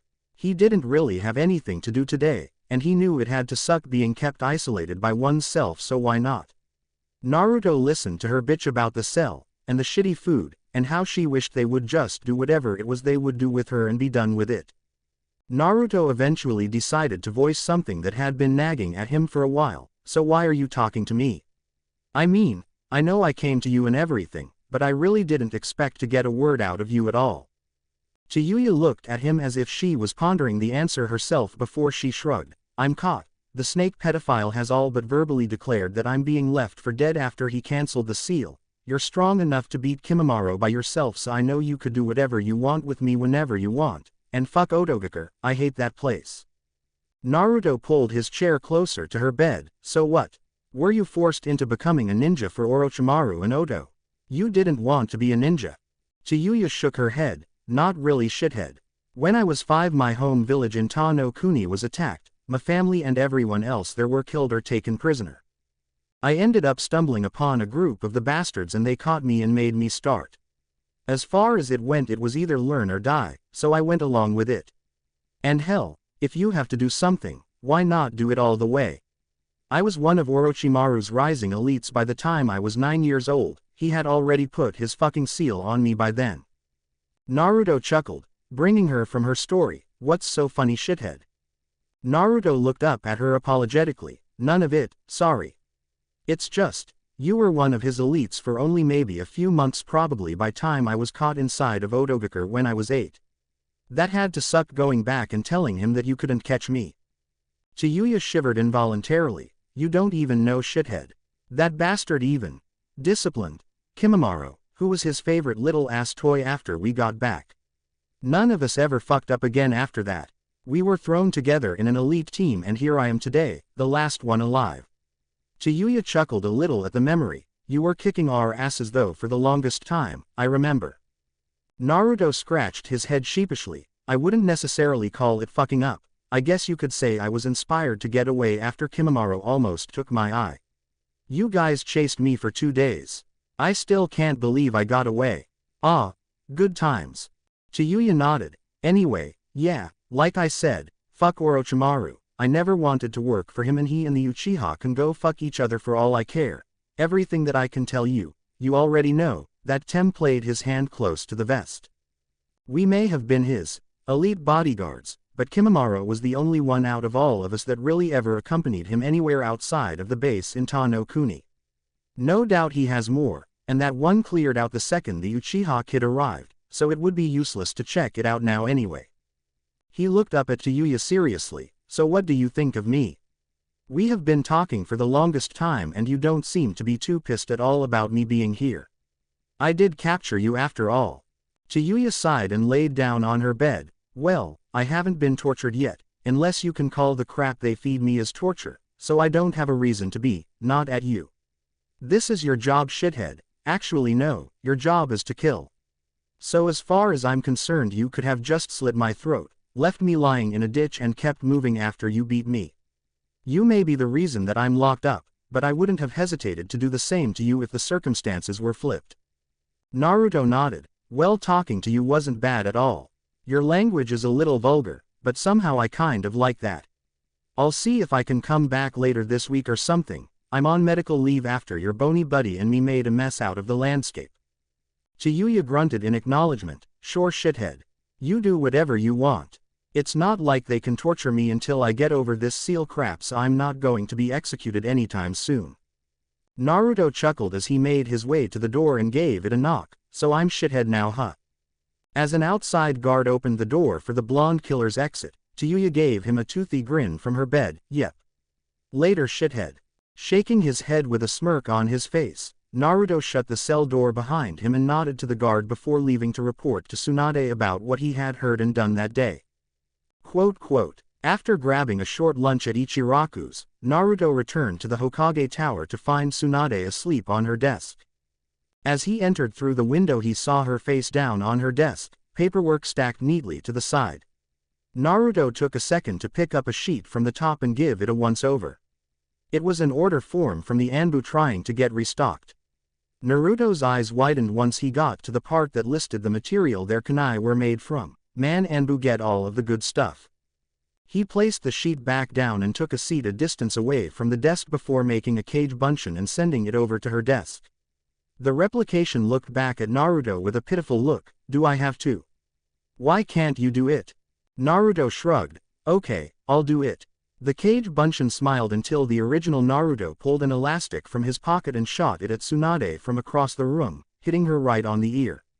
Before he could even yell in fear at his creator, the bunshin was dispelled by a nasty right hand from the still sluggish Tsunade, who slowly focused her eyes on Naruto, who was waving from across the room. She blinked and allowed her eyes to focus. Brat. How long have you been here? Yon what woke me up. Naruto grinned as he moved closer and sat in front of her desk. A mosquito, Ba-chan. You scared the hell out of me just snapping up like that and throwing that punch.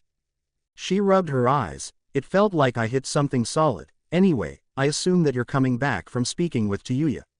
How did it go? He looked down at the ground. Well, she doesn't know anything that I didn't already tell you right after we got back from Tanzakugai. For being an elite, Orochimaru doesn't tell many of his own very much. She is going through symptoms from the sudden loss of the cursed seal. I guess either you or Shizune-chan are responsible for her not being dead from it flat out. Tsunade nodded. It basically poisoned her system and put her into cardiac arrest a few hours after her arrival here.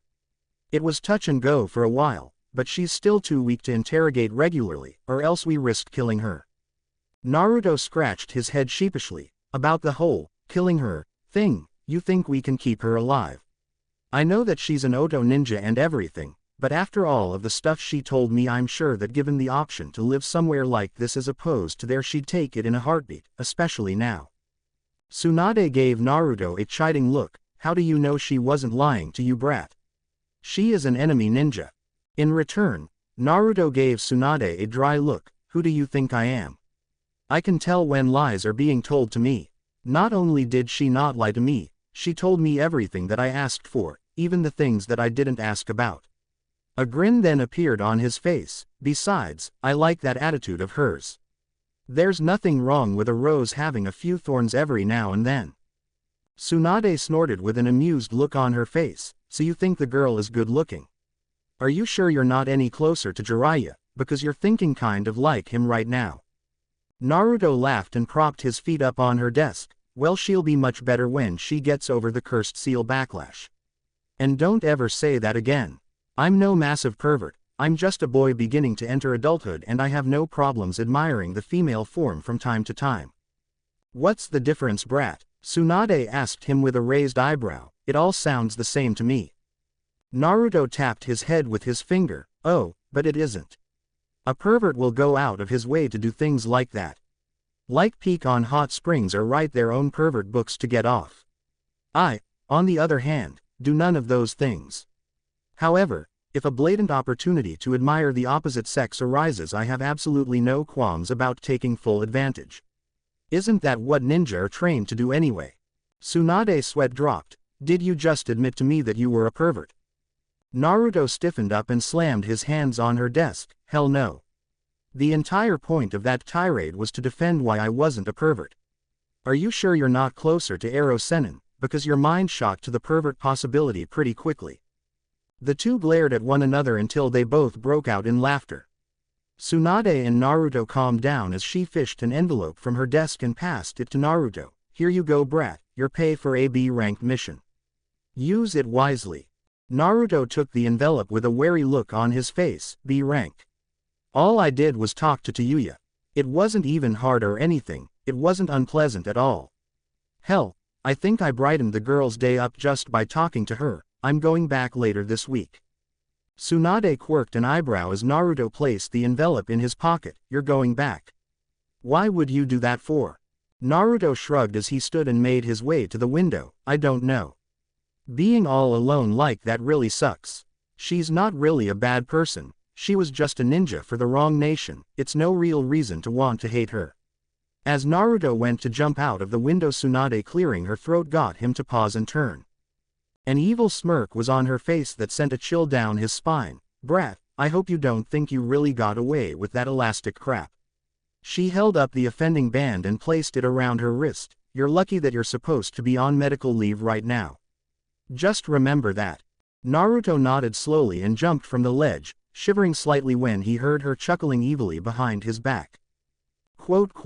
After cashing his check and buying groceries for his depleted supplies, which was not too hard when compared to previous times he did so when on this occasion he said that for every dollar over the average that he was charged he was going to break his foot off in the grocer's ass.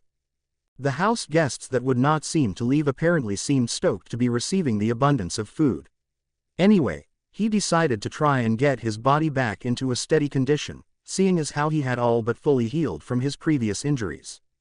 And he knew no better way to get his body used to hostile environments than to head into Training Ground 44, because the Forest of Death was as close to a near-death situation as he was going to get until he got an active combat mission.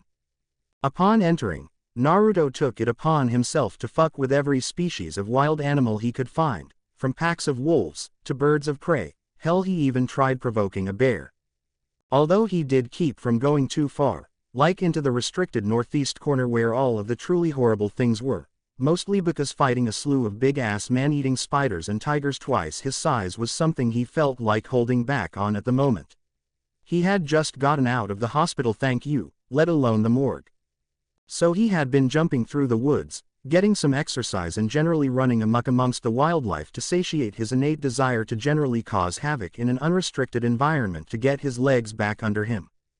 Landing on the forest floor to take a short breather, a small burst of killing intent was his only warning before a kunai passed by his face, cutting his cheek to bring about a strange feeling of déjà vu. He dabbed his cheek and sighed, "Anko-chan. Come on out."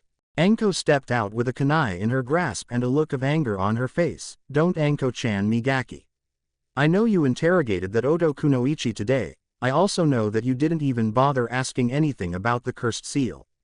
Or more specifically, how to get it off of me like it was for her." Naruto was immediately put on the defensive as Anko came in attacking. He was forced to dodge the striking attempts from her kunai while trying to calm her down. "Anko, calm down.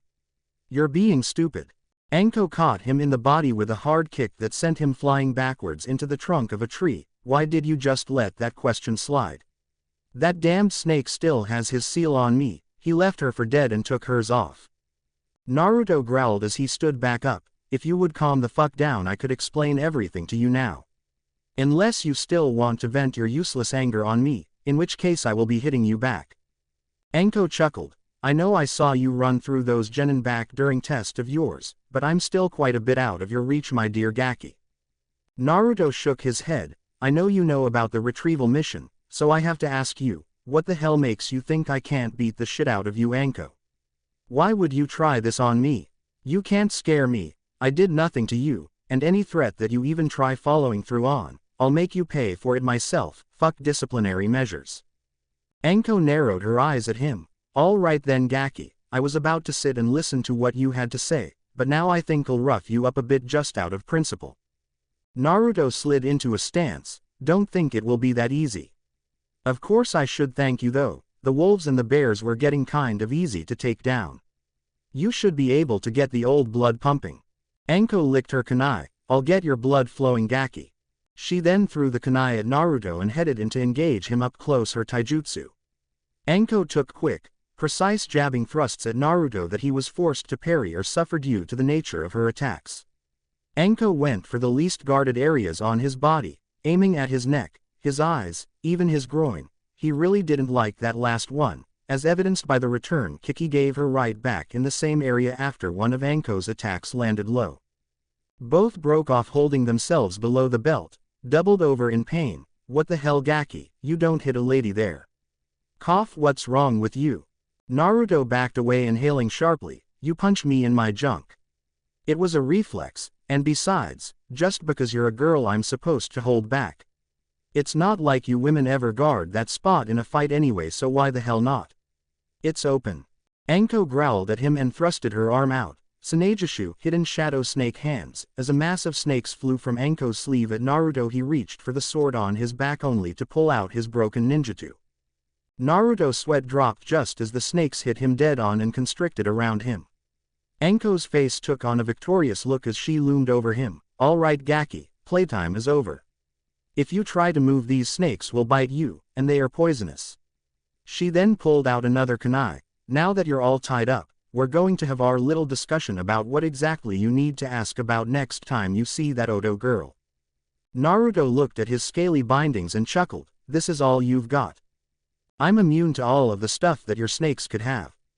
Naruto had already built up an immunity to certain poisons as a precautionary measure before his mission to Odogakure years ago. All of the snakes from the jutsu Anko just used were among the first poisons that he ended up getting over. He began shifting around and, true to her threat, Anko's snakes bit into him. She gasped. She didn't mean to kill the brat, just rough him up a bit. That gasp soon turned to another as he broke the snake's hold on him. Upon standing, he looked at Anko's slack-jawed face. "What? It's not like they were constrictors or anything. It wasn't too hard." He then decided to engage Anko instead of waiting this time. As he ran in, Anko smirked confidently. The kid wasn't even trying to work angles. The sound of something coming into their plane of existence signified that he had made Kage Bunshin during his push forward. As the Naruto in front of her tried to keep the bulk of her attention occupied, the Kage Bunshin he had created were flying around her trying to pick their shots. Anko did her best to trade strikes with the real Naruto and avoid attacks from the clones, but like she already knew, he was ridiculously fast for someone his age, and when he made contact, like the real one did right in her body with his fist, when the kid hit, it hurt. No 13-year-old kid should hit that hard. The one punch from Naruto would have sent Anko flying, had he not grabbed a hold of her arm and pulled her back roughly. She almost wished that he had let her fly backwards, as when he pulled her forward he smashed her in the ribs with a knee before stepping out of the way for one of his clones to drop a flying kick from behind on the back of her head. Anko was sent sprawling forward onto the ground and quickly made her way back to her feet to see all of Naruto's clones crouched in front of the real one, ready to react. Naruto crossed his arms and stared out at the purple-haired snake summoner. "Are we done, Anko? Or do we keep going? Because unlike you, I have absolutely nowhere to be for the rest of the day." Anko gritted her teeth and tossed a kunai right through the Bunshin wall to hit the Naruto within, only to watch it go up in smoke. As all of the Bunshin dispersed, Naruto's disembodied voice rang out from the trees. "Now that wasn't nice, Anko. I just wanted to talk. You want to know why I didn't ask about your cursed seal, right?" She looked around rapidly for any sign of the scarred blonde. "Yes. Why didn't you? If she could get hers off, even unwillingly, then I." Naruto cut her off, "Because she doesn't know anything about it except how to use it. And Orochimaru may be a genius with ninjutsu, but he's not as good with fuinjutsu as you think he is. Why do you think he tested his seal on you and didn't just put it on himself? The detriments were too great. He didn't even research a way to take it off of a recipient until he came up with the seals for the Sound 4, Kimimaro, and Sasuke. He can't remotely deactivate yours like he can for the others because yours was made before he was any damn good at making them. There's a reason yours is the first." Anko shut her eyes tightly. "So there's really no way to get it off of me?" "I didn't say that." Anko's head snapped up with that nugget of news. "You know how to do it." "How?" A sigh came from her surroundings. "I don't know yet. I'm starting to get into fuinjutsu and every seal can be broken from what I've read. There's just a trick to them all. Orochimaru has something that I need in order to get a good read on what to do with your seal. I have a question though. Has anyone ever put Fujihuan evil sealing method on you?" Anko blinked, forcing another sigh out of Naruto. "Goddamn it, what is wrong with this village? All right, find Kakashi or something and ask him to place it on you. It should help at the very least until I can think of what to do with it. It could take me years to find out how to break your seal." Anko turned around as Naruto came striding out of the brush. "Wait, that didn't work. The Uchiha brat had that on him and it broke." Naruto snorted. "That's because his dumb ass was the one who broke it. The seal is dependent on the will of the recipient. He wanted to use the seal, you don't. It's that simple. He got drunk off of the power boost and called upon it. You just want the damn thing off. The fact that your model is shoddy when compared to the others means that he can't slip subliminal messages through to you to influence you either." Naruto turned to leave when Anko called out to him. "Wait, Gaki. How do you know so much about these seals? The Uchiha is the only person you knew that had one and he didn't know a thing about it." Naruto turned back with a smile. "That is a secret. Some things should just stay buried in some instances, Anko. You'll never find out why because only 4 people alive in this village know, and they aren't very talkative on the matter. One might be, but you have to narrow down who it is first. Later, Naruto then proceeded to shunshin out of the area, leaving Anko alone. Naruto slinked back into his apartment later that afternoon before flopping face first on his couch, much to the amusement of the Suna kids, who were still there. Kankuro snorted in laughter as he saw Naruto's disheveled form collapse on his couch. Long day, kid. Naruto rolled over and gave him a dry stare. Why are you still here? It's been a week. He picked himself up into a sitting position on the couch. And where the hell are Gaara and Temari? Kankuro opened a bag of chips from Naruto's freshly purchased groceries and sat on another couch. I don't know. Temari said she was going shopping and Gaara left to go do Gaara stuff. Naruto nodded as he was facing the TV before something clicked. Wait, shopping? How can you shop without enough money to even get a place to stay? Kankuro was sweating bullets after Naruto noticed his mistake. We finally got paid by your village for helping out with the retrieval mission. Please buy it, please buy it, please buy it. A hard stare was kept on Kankuro for a moment before Naruto relented. Fine, whatever.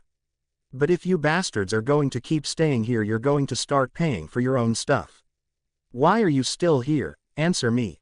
Kankuro crunched on a few chips and passed the bag to Naruto, who readily took a few for himself. It's one of the conditions of our treaty with your village. We must lend out a genin team to help with manpower issues, and we ended up being the selected team since we're already here anyway. Naruto rolled the bag up and stood to head back towards the cabinet he remembered placing them in at first. All right, you guys can stay here for as long as you like. The company isn't that bad and my roommate is cute. Things could have been worse, all things considered. Kankuro shook his head amusedly. You starting to dig my sister Uzumaki? You'd better watch yourself, kid. Don't overstep yourself on this one. A chuckle came from Naruto as he sat back down. I hope you're not threatening me like Gaara did in Suna. I'm just saying, she's hot, and she's sleeping with me in my bed. To just straight jump from having no visitors in your house for years to having Sabaku no Temari sleeping in your bed, it's definitely a noteworthy step up for some random orphan kid. Kankuro nodded. I wasn't really threatening you, kid. I'm sure Gaara handled that already. He's been getting protective over her lately. It's kind of funny to see. Before they could continue, a knock came at Naruto's door. Naruto rose to greet whoever it was before narrowing his eyes upon discovering the identity of the person filling his door frame, Ero Sennin. Jiraiya gave Naruto a serious look. Naruto, I need to speak with you. Can we go somewhere? Naruto turned to head back inside and returned to his seat on the couch. I just got home after a few hours in the forest of death. I just got groceries. I'm hungry and tired. I'm not going anywhere. You can tell me here. Jiraiya sighed and walked inside. You mind if I had a seat myself? Naruto simply pointed to an open chair and sat down, Kankuro and Naruto looking at him. Kankuro thumped Naruto on his shoulder and whispered to him, You know Jiraiya of the Sannin. Kid, who the hell are you? Naruto brushed the older puppeteer off of his shoulder and let Jiraiya get settled before he spoke. All right, Ero Sennin, what do you want with me? I thought I told you that the only thing keeping me from actively pursuing your head was that you're too elite for me to try to kill and that you're too useful to Konoha. Jiraiya frowned. I know that, Gaki, but there are some things that you need to know. Orochimaru didn't take Sasuke's body. He had to take a different one before he could arrive and now has to wait 3 years before he can try again. Naruto nodded. At least something decent came out of that mission. So 3 years to find the snake and kill him in his vessel before things go to shit. It's almost easy. Jiraiya had to chuckle at how Naruto narrowed down the situation. Well, not only that, but do you remember Itachi and his blue buddy from a while back? Naruto nodded. It's kind of hard to forget meeting and fighting Itachi Uchiha, the group that they happen to be a part of, Akatsuki. They have also ceased operations for the time being, just about the same time frame as Orochimaru.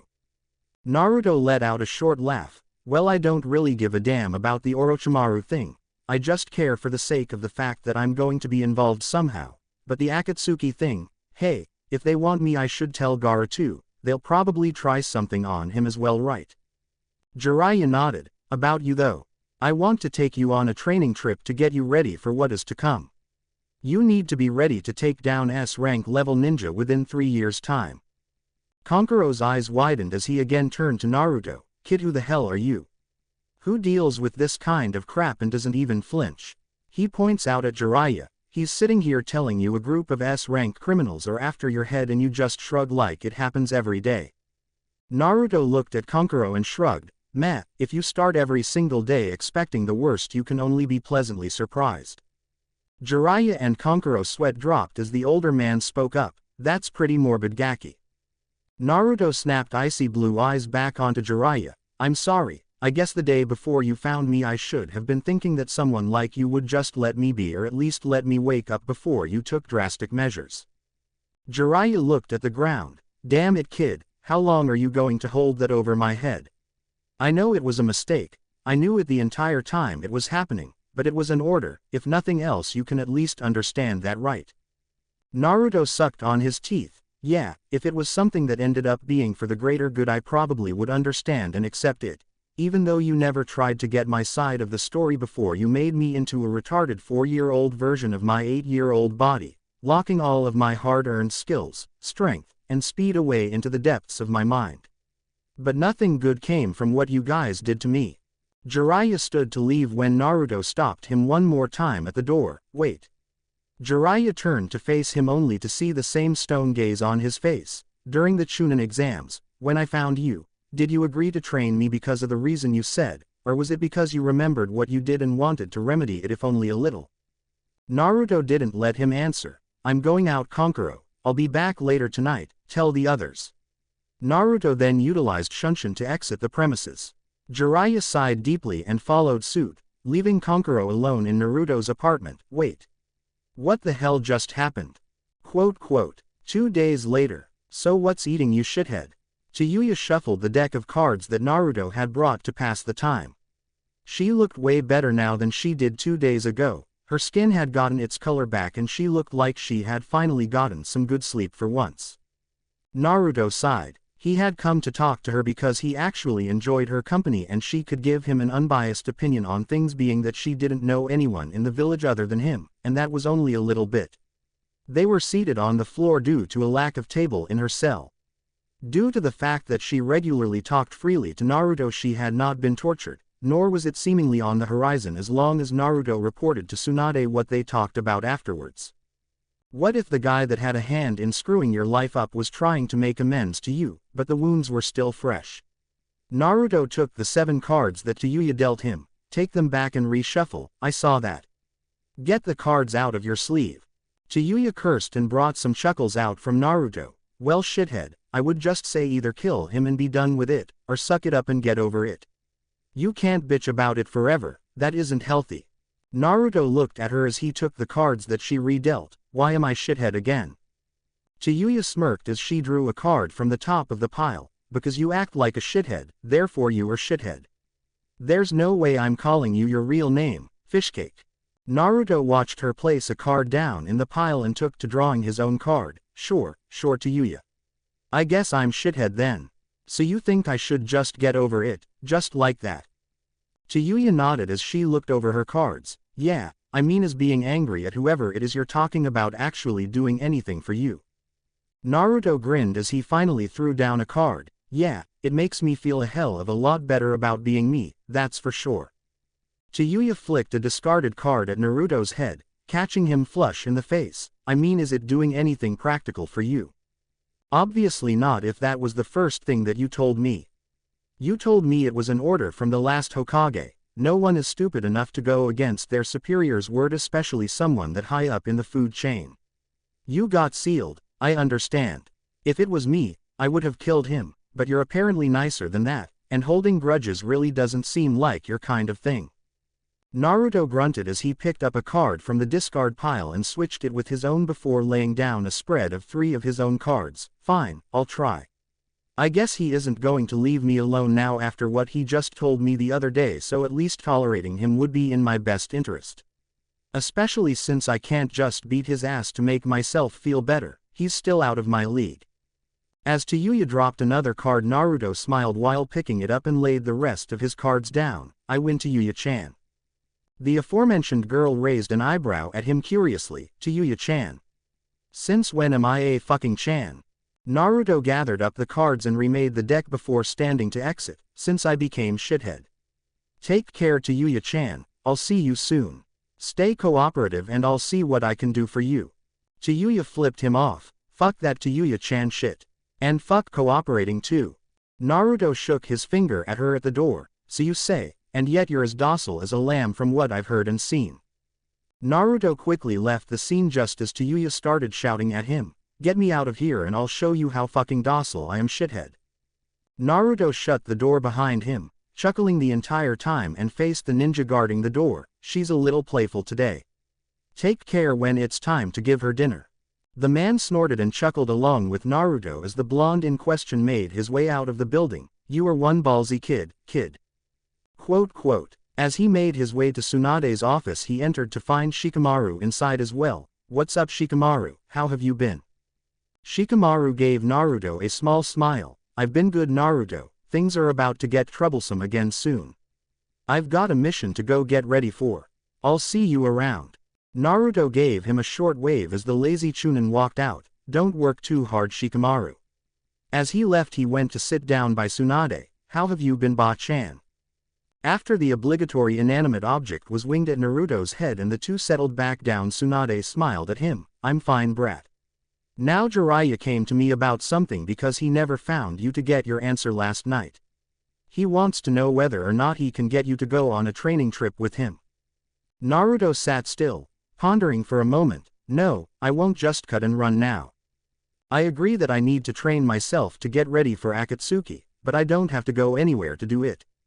I don't get what his reasoning for leaving would be for me. He said it himself that Akatsuki aren't coming for me for a few years, so it's not a matter of village security. If he thinks it's because I need to work on using the Kyuubi's chakra, I can do that here. I've been doing it well enough so far and it hasn't affected anyone around here yet. Hell I go to the forest of death to train for that so there's no issues there. Brat, Jiraiya can't stick around to train you himself for all of the 3 years.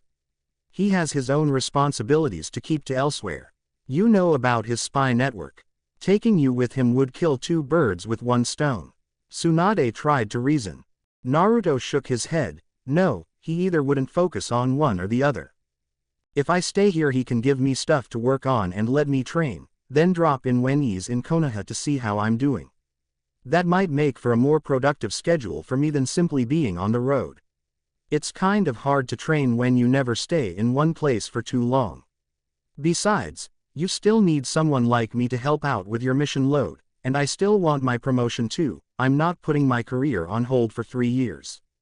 Tsunade looked at him, thinking about what he was saying. Are you sure you're not just still upset with Jiraiya? Naruto, the man is sorry for what he did. I know that he messed you up badly, but carrying a grudge like that cannot be good for your state of mind. Naruto waved her off. I'm still pretty pissed off, but I'm not going to go Uchiha Tem on him over the whole thing. It'll take a while, but at the very least I can try and let him back in. He seemed to genuinely want to train me when we were looking for you. He's trying to make up for it at least. Tell him everything that I just told you. I'll see you later Ba-chan. Much to Tsunade's chagrin, before she could stop him Naruto shunshined out of the room, making a mess out of the papers on her desk. Damn you brat. She turned her attention to one of the corners. Did you get all of that you pervert? Jiraiya dropped his transparency jutsu and walked over. At least he's out of the outright animosity phase. I'm kind of upset that he doesn't want to travel with me, but after how he just broke it down I have to say he has a point. He was so convincing. I think he may be mature enough to know about his family. He's a Chunin now anyway. Isn't that the level Minato wanted him to be before he was told? Tsunade nodded. Are you sure? Telling him might just piss him off even more at you. Jiraiya sighed and looked out the window. I hope he sees it as something that was necessary to hide. If he's still upset then I'll deal with it, but the kid still deserves to know at this point. I'll tell him when I get a chance, maybe before I leave. As Jiraiya walked away he never noticed the figure sitting on a ledge under the window. Naruto scratched his familiar blonde hair as he heard Jiraiya and Tsunade leave the room after shutting the window. So my old man's name is Minato. I wonder how many Minatos lived in Konoha before the Kyuubi attack. Chapter 13. Too good for your own good. Sitting in the middle of a heavily wooded area of the Forest of Death, Naruto sat in lotus position with his eyes shut, simply thinking and calming himself with the sounds of the woodland area. It had been right around a week and Naruto had been wondering how he could find out anything about any Minato that was in Konoha without tipping off Jiraiya or Tsunade, since apparently it was all one big secret. He figured Jiraiya would eventually tell him. He would just procrastinate endlessly beforehand and that could take months to years. He needed information now, and since he was damn sure that Kakashi was on the take in this little secret against him, he wasn't going to him, and he still couldn't find Danzo. Damn it, not that he was still looking, he had quit trying months ago. It was obvious that this Minato guy was pretty influential in his day, but Naruto was never taught anything that wasn't truly relevant to challenges he would actually face while he was en route, so that didn't help much. And after his sealing, his time in the academy was spent with many teachers refraining from helping or really teaching him, so eventually he started cutting classes and not paying attention to Iruka-sensei. Iruka-sensei. That was it. He wasn't old enough to really know anything on the scale of this cover-up, and he wasn't close to anyone that was trying to keep it buried. He had enough of the general knowledge in Konoha that he could answer his questions, and he was damnably easy to find at this time of the day. He would either be in class, or if school was out he would be assigning missions at HQ. When did that man find time to train? Shrugging these thoughts aside, Naruto broke from his meditation in the Forest of Death and began to make his way to the academy to find his old schoolteacher. Inside one of the classrooms of the academy, a chunin with a scar across his face turned from the blackboard to face his room full of young students. Now who can tell me the order of ranking in Konoha's ninja system? Near the back, Udon's hand shot up as he started to answer with a sniffle. Iruka-sensei, it goes Genin, Chunin, Junin, Kage. Iruka nodded. Very good, but what about Anbu? A little dark-haired girl with the telltale eyes of a Hyuga raised her hand to answer next. Anbu are drafted from any ranking depending on their skill level and amount of potential, although their identities are kept secret for the most part. A ninja of any ranking can be Anbu, but they are usually drafted from the level of Chunin and up. Iruka smiled gently at the girl. Good answer, Hanabi. Now next week. He was interrupted by the abrupt sliding noise indicating the opening of the lower door, and a mop of spiky blonde hair poked through the doorway. Naruto. Naruto's eyes scanned the room momentarily before settling on Iruka. Giving the man an old-school foxy grin just because he could, Naruto stepped into class with no further ado. He looked at the kids in the class and noticed near the back that Moegi and Udon were trying to shake Konohamaru awake to tell him he was there. Getting back to the matter at hand, he focused on Iruka. Iruka-sensei, can you help me out really quickly? You don't even have to leave, it's just a question. Iruka sighed. You crashed my class, Naruto. What do you have to say for yourself? Shrugging, he simply stated, I've done stuff way worse than just crash your class, Iruka-sensei. Or have you forgotten? Maybe I can give some aspiring delinquents some base ideas. Boss. Naruto simply waved at Konohamaru with a massive grin on his face. Hey Konohamaru. He turned back to Iruka and whispered to him, I think he'll do just fine with a little inspiration, don't you? Iruka palmed his face. Please don't make an army of pranking underlings, Naruto. I had enough problems with just you, and now you're all souped up and super strong now, which can only make matters worse. I can only imagine what anyone you apprentice would come out like. You can go ahead and ask your question, I'll see if I can help, but only if you help me beforehand. Because you had to interrupt my lesson, I need a favor from you. Nodding in agreement, Naruto scratched his chin. Fine, go ahead and tell me what you need, Iruka-sensei. I'm in no real hurry, I'm on medical leave and needed something to do today anyway. Good. By the way, I'd still like to hear about what you did on that last mission if you don't mind later. Iruka smiled at Naruto and turned around to the class. Alright kids, today I'm going to give you all a little treat. I'm going to break off from the lecturing for today and give you all a chance to ask questions to an active Konoha shinobi. The children in the class started buzzing over, talking to a real shinobi that wasn't Iruka. Naruto blinked in surprise. Iruka-sensei, are there any questions that I can't answer? Iruka shook his head. No Naruto, this is for their benefit so they can ask whatever they want. That isn't a problem, is it? Naruto shook his head and Iruka turned back to the class. Okay, today we have Naruto Uzumaki here to speak with you. This was an on-the-fly kind of thing, so let's go with it. Naruto moved to Iruka's desk and sat down on it while he overlooked the classroom. Alright, none of you know me or have ever even spoken to me, except Konohamaru, Udon, and Moegi. Raise your hands and I'll call on anyone with a question. As hands shot up all over the room, he saw a little brown-haired girl near the front and pointed to her. You, shoot.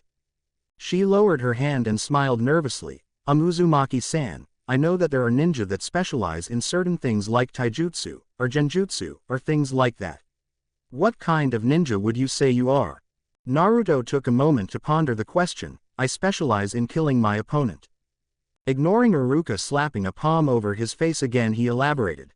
I don't know any genjutsu, just how to dispel even the toughest ones if I ever come across any. I'm very good at taijutsu, but I know people that are way better at pure hand-to-hand combat than me. I would say that I'm a ninjutsu specialist, but I'm still learning a lot of tougher ones. I'm decent at kenjutsu, but not as good as I would like to be as I've learned recently. I'm very good at stealth techniques, but I can't really utilize that skill with my current rank yet. He shrugged his shoulders at her question. I don't specialize in any single facet of being a ninja, but I'm at the very least passable in all of them. If your aim is to be a powerful shinobi, you should all keep that kind of mindset. Over-specialization can get you killed. I know at least 2 Junin that I can beat right now, because if I neutralize what it is that they're best at, they can't beat me. Specializing isn't really a bad thing. Just make sure that everything else is at least up to snuff. Iruka's eyes widened as he heard Naruto's explanation of his skills. He was about to tell him to be serious about the situation, but as he watched Naruto's facial motions and how he spoke, he realized that he was telling the absolute truth. This wasn't empty boasting, it was a tested fact as far as Naruto was concerned. I've heard he was that good from others, but is it really that true? The kids raised their hands again, and this time Naruto pointed to a boy with close-cut hair. When is the last time that you killed someone, Uzumaki-san? Naruto scratched his chin. 2 weeks ago on my last mission I killed like 3 people.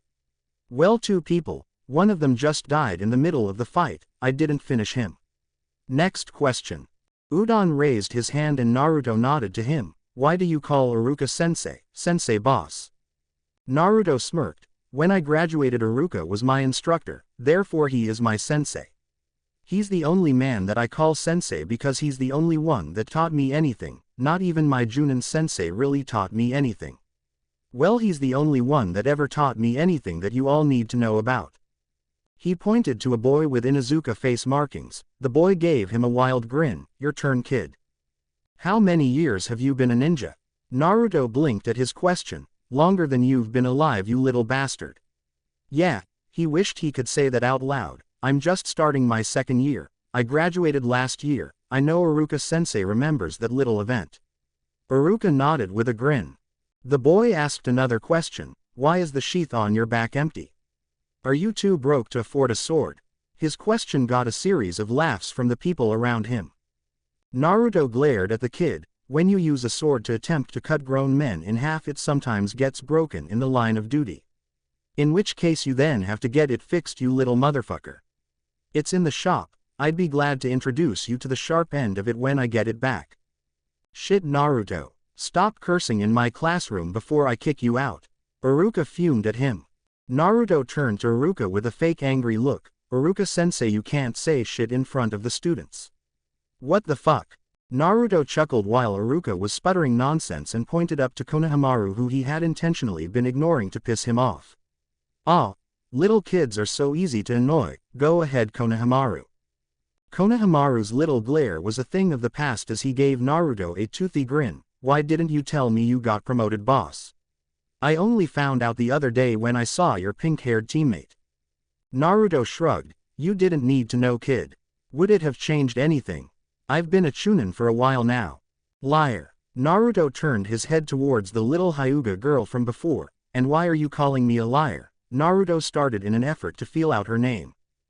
Hanabi. The girl stated matter-of-factly, and I'm calling you a liar because I saw you fight during the Chunin exams and you didn't get promoted from that. No one did.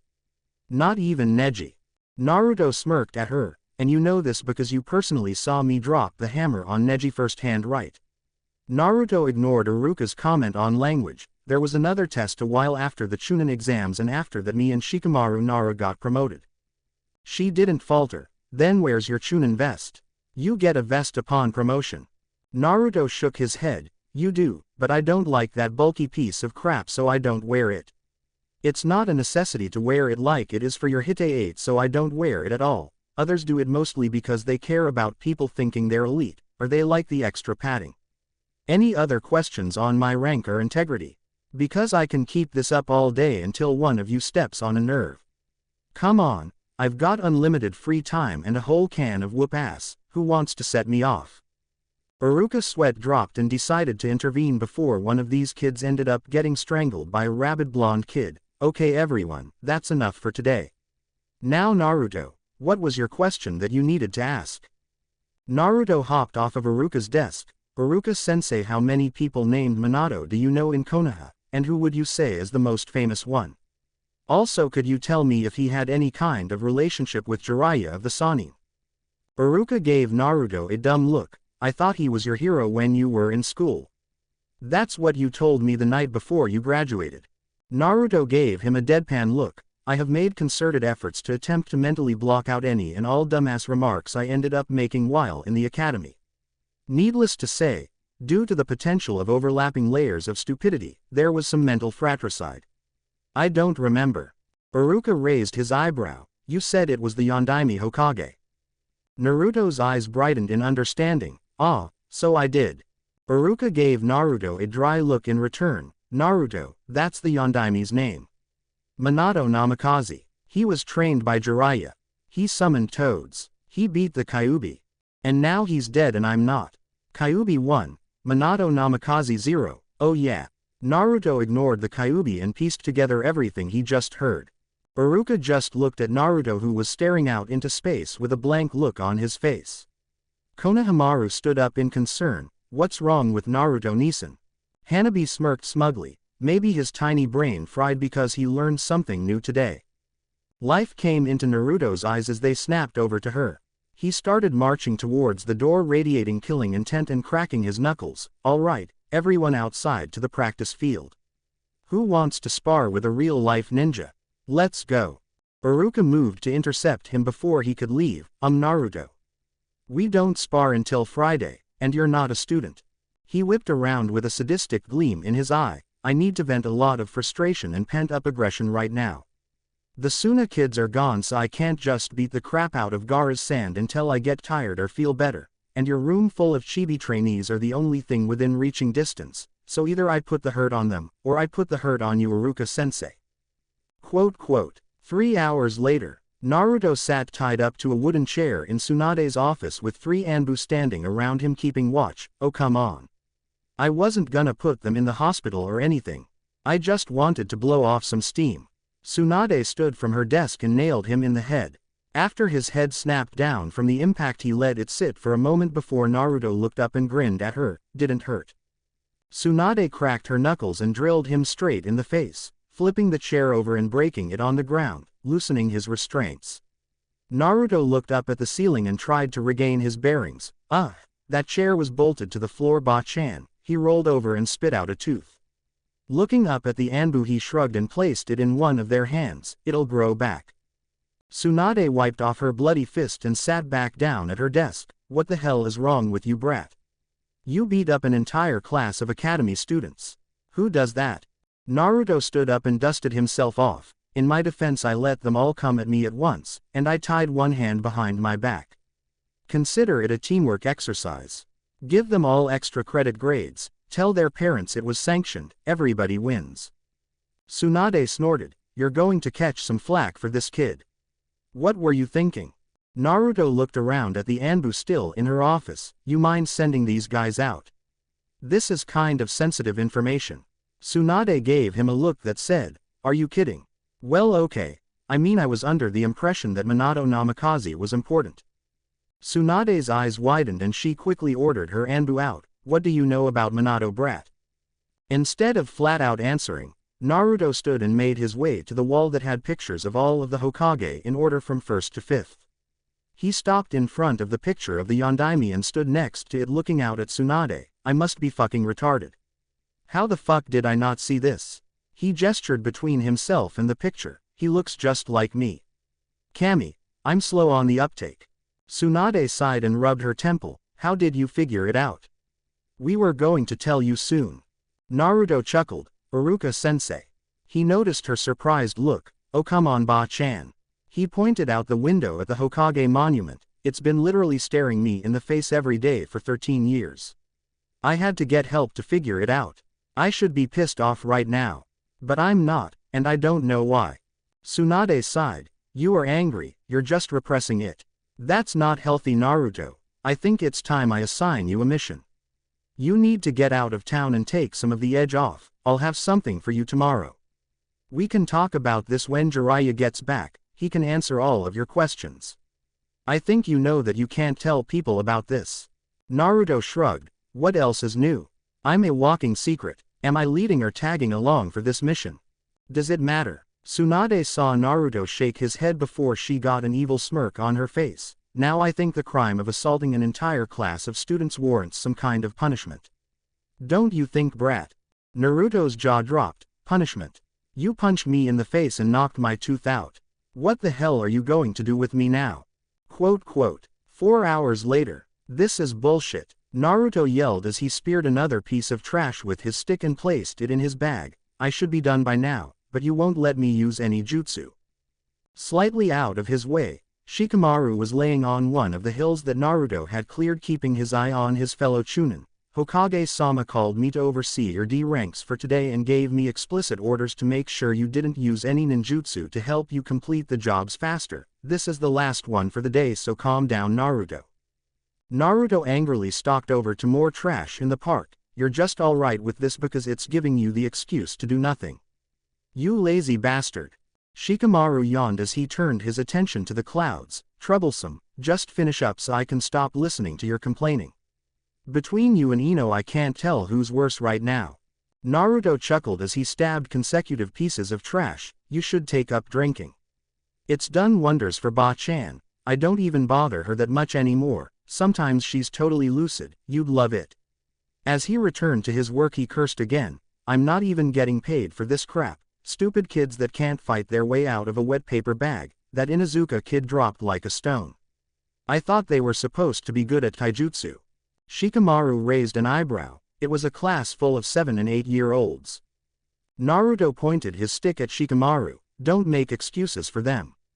Naruto closed up the last bags and tossed them on the back of a cart. Okay, now that Hell Day is over, let's report so I can get hammered. Shikamaru stood up and the two started towards the Hokage Tower. You're 13 Naruto. We're too young to drink. Naruto flicked the Hite 8 on his belt. If I can spend all day doing minimum wage jobs and killing people for money, I have the right to use that money to purchase liquor.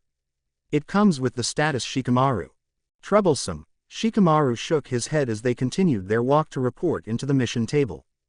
Quote. Naruto leaned on the counter of the weapons shop owned by Tenten's family while he waited for someone to appear to help him. Hello Naruto. Naruto lifted his head to see Tenten entering the shop. Are you here for your sword? Naruto nodded and yawned. Yeah, what? Did you just get back from team training? Tenten nodded as she went behind the counter to talk with the scarred boy. Yep. Guy and Lee said they saw you painting a fence. Why are you doing D-rank missions? You're a Chunin now. Naruto smirked. I beat up a class full of kids at the academy and the Hokage made me do a ton of them. It was great while it lasted. They shouldn't have been talking shit. Naruto noticed a brown-haired man coming from the back wiping his hands off. So, Mr. Tenten's dad, how long do you need my sword for? I have a new mission to go on tomorrow. It's the broken ninjutsu.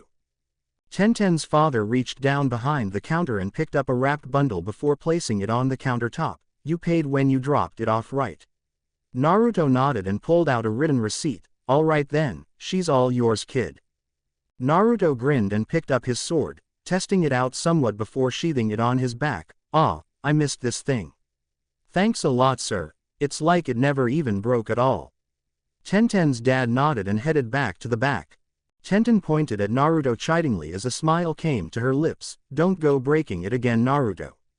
I don't want to see that thing back in here in pieces. Naruto scoffed. Yes you do. That's more money for your shop girl. But yeah, it won't break anytime soon. I mean, how often will I come across a guy that can make an indestructible bone drill around his arm? After giving her a two-fingered salute, he headed out of the shop for home. Quote, Naruto went to the only place that he knew there could be no one following him and once again traversed the terrain of the Forest of Death. Once he got himself inside and found a decent clearing, he bit his thumb and made his hand signs for a summoning. Who summoned me out here? As the massive plume of smoke cleared, it revealed Gamabunta looking down in front of him to see Naruto standing patiently. What do you need, kid? I told you not to summon me for dumb reasons. Naruto didn't flinch from the toad's booming voice. Gamabunta, I'll be straight with you since I know that you know who I really am. Tell me who it is that I look like. He saw Gamabunta almost drop his pipe from his mouth and nodded. That's what I thought. I knew you knew. Gamabunta sighed, letting out smoke from his mouth that covered Naruto. I knew it from the second I saw you, Gaki. I just felt it wasn't my place to say anything about it, and later when I confronted Jiraiya about it after you first summoned me and blacked out, he told me everything about it, even the seals. I mean, come on, kid. I worked with the man for years and then I end up seeing his chibified version sitting on my head 12 years later. I almost dropped us down that chasm we were stuck in. Naruto chuckled and lay back on the ground. So whose ass am I going to kick for this? Jiraiya's, I guess, and maybe Kakashi. Did Kakashi know? Gamabunta shrugged. Not sure, kid, but he was your old man's student, so it wouldn't be a stretch to say he did. But don't do anything rash. You aren't as dumb as I thought you were when we first met, so I know that you're fully aware of the reasons why it was kept from you. Naruto sighed and sat up. Yeah. The bullshit with Iwa and anyone else that Dad beat up on sending assassins after me, the politicians getting to me to do who knows what once they realized who I was, and all of that coupled with the resentment I would have gotten for being Konoha's Jinchuriki wouldn't have gone over too well for me. Man, I need a drink. A grin came onto Gamabunta's face. You remember what I said you had to do with me when you first summoned me? Naruto's eyes widened as a deep rumbling laugh came from Gamabunta. Resummon me in 15 minutes, Gaki. Let's see if you can hold your booze. Quote. The next day, early the next morning, Naruto was laying on the couch in Tsunade's office with Shizune running green hands over his head. What did you do last night, Naruto-kun? Why does a 13-year-old need a hangover cure? Naruto groaned as the sound of Shizune's voice reverberated through his head like a sledgehammer. Shizune-ni-chan, there are some things that you don't need to know about, trust me. The next moment Tsunade walked through the door and stopped for a moment to stare at her hungover teenage chunin who had her apprentice fretting over him. Shrugging it off as early morning bullcrap, she sat down at her desk and pulled up the first piece of her daily paperwork. She looked up from her work with a quirked eyebrow. Brat, why is there a report on my desk claiming that there were sounds of Gamabunta singing drinking songs at the top of his lungs last night around Training Area 44? She looked back at the paper and narrowed her eyes. Also, they claim that in a clearing somewhere inside the forest there are around 37 giant spider corpses littering the field. Some were ripped apart, cut clean through, burned to a crisp, and squashed outright in giant webbed footprints with Mt. Myoboku fire brand sake filling up some of the prints. Naruto shrugged and held his head. How do you know the brand? That's on here too. She pointed to the sheet of paper. Apparently there were around 12 human-sized containers strewn about the area. Naruto smirked to himself as he felt the soothing healing feeling from Shizune's jutsu. That's some good stuff. Gamabunta's awesome. Tsunade placed the sheet in the discard pile, shaking her head. I'm not even going to ask. Why don't you have alcohol poisoning? Never mind. Are you ready for the mission today, or do I have to throw you in jail for being drunk in public? Naruto shot up abruptly. Hey, I was not drunk in public. Shizune's sweat dropped. Naruto-kun, I found you blacked out on the top of the building this morning when I came in early. Naruto scoffed and stood in front of Tsunade's desk. Hey, I was getting drunk in the woods. Gamabunta threw me into public. I wanted to be drunk in the forest, which is perfectly legal. Arrest him. A sigh came from the elder blonde in the room as she motioned for Naruto to come and listen to her directions. This is B ranked. You're escorting a VIP to Kumogakure alongside a team of 2 other Chunin and 1 Junin. This should take a few weeks at the least and a few months at the longest due to the fact that there will be negotiations between our representative, who you will be traveling with, and the Kumo higher-ups. Naruto nodded. So this is just one of those, get experience, kind of things, right? He felt curious, however. So who are we escorting and who do I have on my team? A frown came from the blonde Hokage. You know what? No, I'm not telling you this time. Get your little ass down to mission control to get your assignments. I shouldn't be handling this. I have people that actually get paid to be doing this instead of me. Naruto stood staring silently for a moment before simply turning around and leaving the office with not a word. Shizune looked at her mistress in a huff. Tsunade-sama, that was mean. Naruto-kun didn't do anything. Tsunade looked up from her work and glared slightly. Yes, he did. The brat had 12 cases of firebrand sake and he didn't even invite me. How rude is that? Quote. After receiving his scroll detailing his mission, he made his way to the gate to meet his assembled team. By the time he arrived, he found 3 men waiting to depart alongside an elderly man. The first man had brown hair with one bang covering his right eye. He had his hite-aid on in a bandana and wore the usual outfit for Konoha shinobi. Naruto knew this man as one of the chunin that usually guarded the main gate of the village, Azumo Kamizuki. Nearby was his usual partner, Kotetsu Hagane. He had a bandage on his nose, wild spiky black hair and a goatee. He was also dressed in the usual garb of higher-up shinobi. The final escort out of them was Genma Shiranui, the man that Naruto remembered proctored the final stages of the Chunin exam before the invasion. He had brown hair that reached his neck, a bandana-style hite-aid that he wore backwards, the standard ninja outfit, and a senbon in his mouth.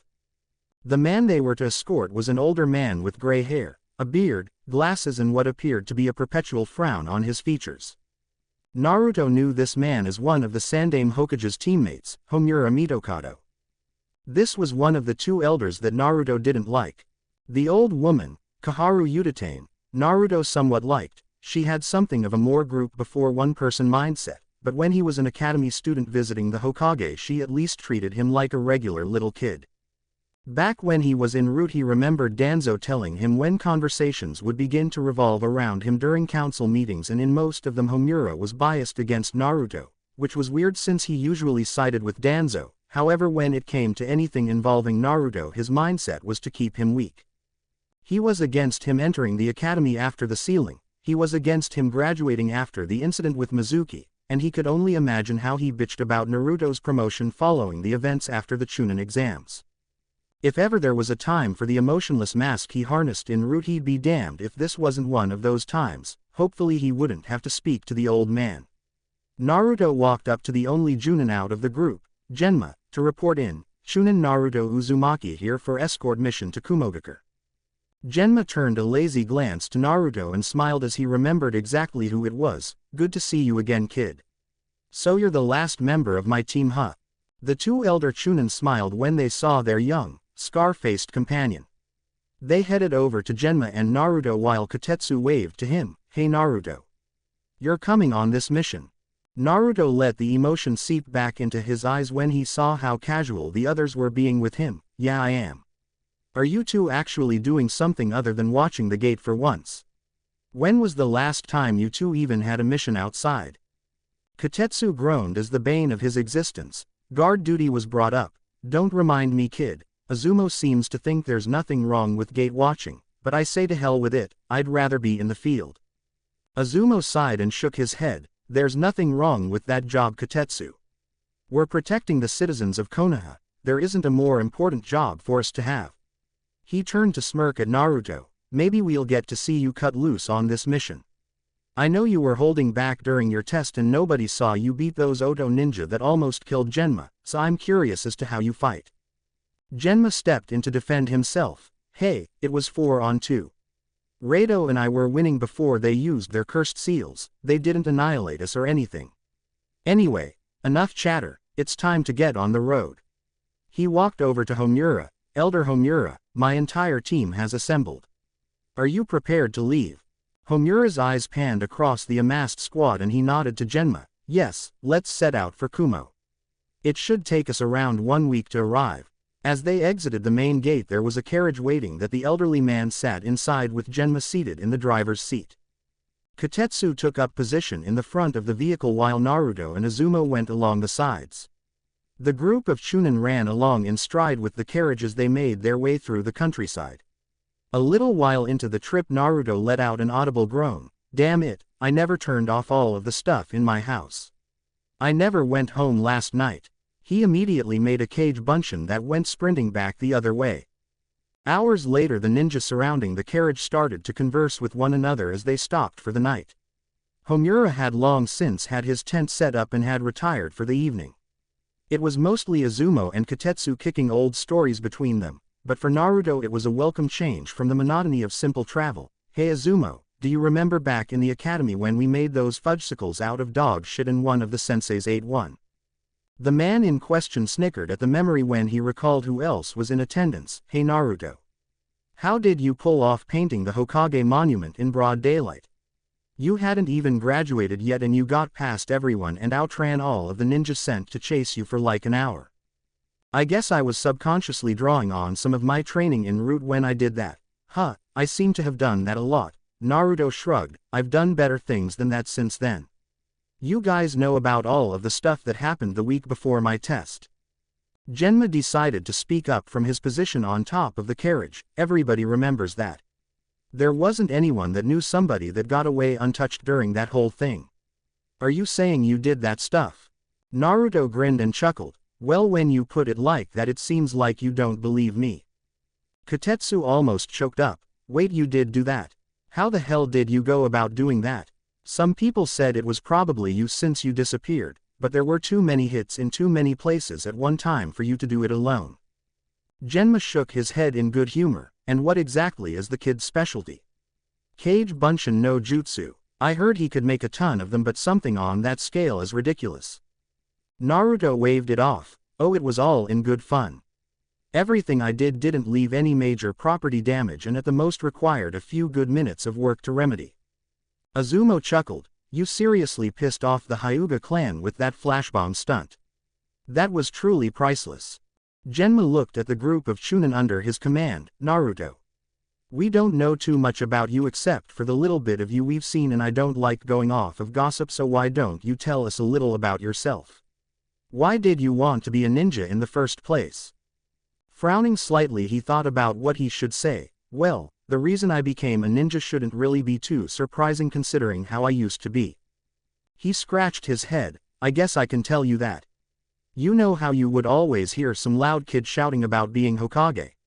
Well, I wasn't always like that. As a matter of fact, I didn't give a damn about being Hokage until then. I wanted to be a ninja before that though.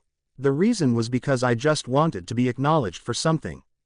He looked around at everyone that was with him. I know you all know about what I carry, and I know you've all at least heard a smattering of remarks about me that aren't too positive. Well, when I was a kid I didn't know why people treated me so badly, but I saw the ninja of this village, and everyone held them in such high regard, and I wanted that. Now I realize how childish that was, but I never regretted anything.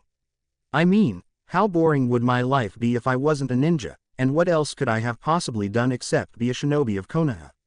I'm its Jinchuriki. What, was I going to be a shopkeeper or something? A round of laughs from the adults around him loosened him up a bit when Izumo voiced his own question. Hey, actually I want to know, what's it like holding the Kyuubi? I just couldn't imagine something like that being inside me. Naruto looked up at the night sky as he thought about an answer. Well, aside from the glares, people pulling their kids away from you on the playground and all of that jazz, it's not really bad.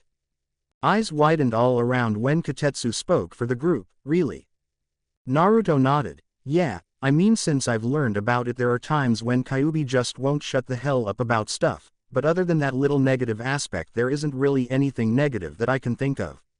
I can use chakra 3 times as potent as human chakra whenever I need to. It's damn near impossible to kill me without a one-shot one-kill maneuver to finish me off with. I heal ridiculously fast from just about everything, and the Kyuubi is a decent source for a different point of view while in combat.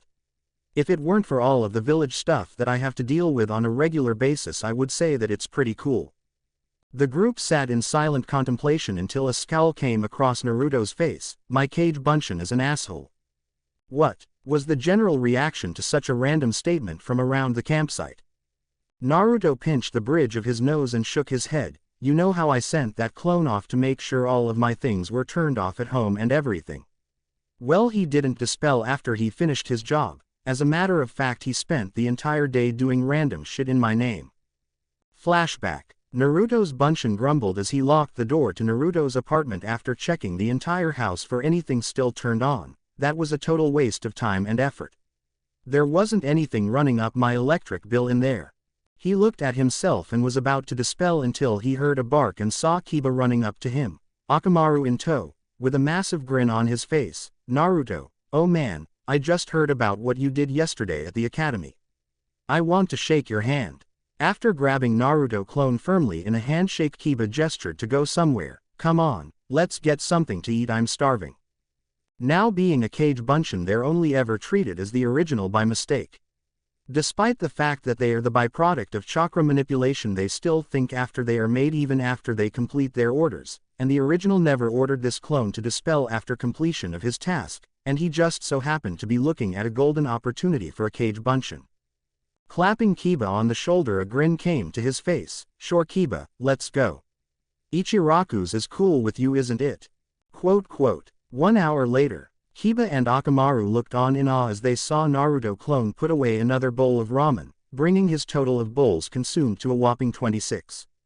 Kiba had only gotten 2 for himself and a plate of meat for Akamaru. Dude, where are you putting all of that? You should have puked about 10 bowls ago. Naruto polished off another bowl and smirked at the Inuzuka. My metabolism is absurd.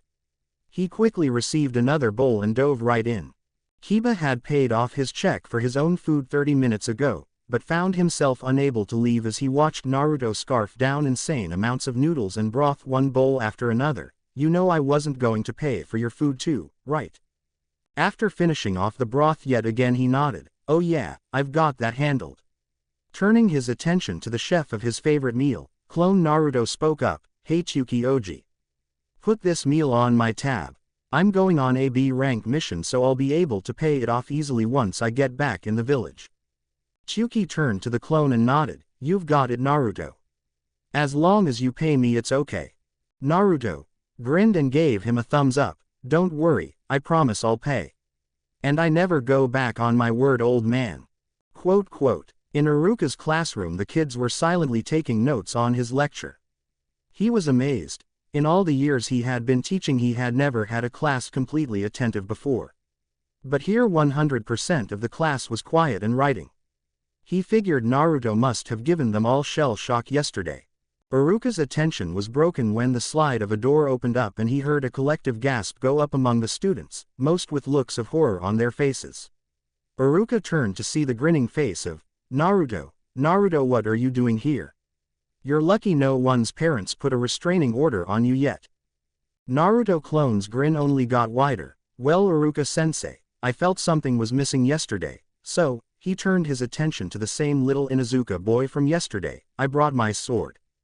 The kids all eyed any exit they thought would allow them to escape quickly enough when the sound of metal sliding from a sheath rang out. Suddenly all eyes turned to Naruto clone. I haven't even tested it out since I got it back. Who wants to help me? Last person in the classroom volunteers. In a rush of little feet, shouting, and piling through entrances, the room cleared of all life except Naruto and Iruka. Iruka simply palmed his forehead and sighed. You enjoy yourself. Naruto clone nodded in satisfaction. Yeah, I guess that will do. Catch you later, Iruka-sensei. With that he shunshined out of the classroom. Quote. Tsunade was returning to her office following her lunch break. Not really looking forward to continuing her monotonous business of reading and signing paperwork, she was looking forward to Shizune's post-lunch slump. Shizune normally would prevent Tsunade from even getting near a sip of sake during the day, apparently able to smell it out like a bloodhound, but the blonde with ample cleavage had deduced that there was a lull in her dark-haired apprentice's alertness for a 10-minute span following lunch every day. Smiling to herself as she took a seat behind her desk, she reached into a drawer for her workplace stash. Pulling up the containers of alcohol, she noticed they felt extremely light. Attempting to pour some straight into her mouth, she caught not a drop from either bottle. As she angrily chucked the empty sake bottles across the room, she looked inside the drawer to find a note scribbled out hastily. Hey Ba-chan, Did you know you had 2 bottles of sake in your desk? Don't worry, I took care of it for you. It may be an inebriating beverage, but man does it hit the spot. But such a drink isn't becoming of a Hokage on the job, therefore I did you a favor and downed the whole thing for you, both of them.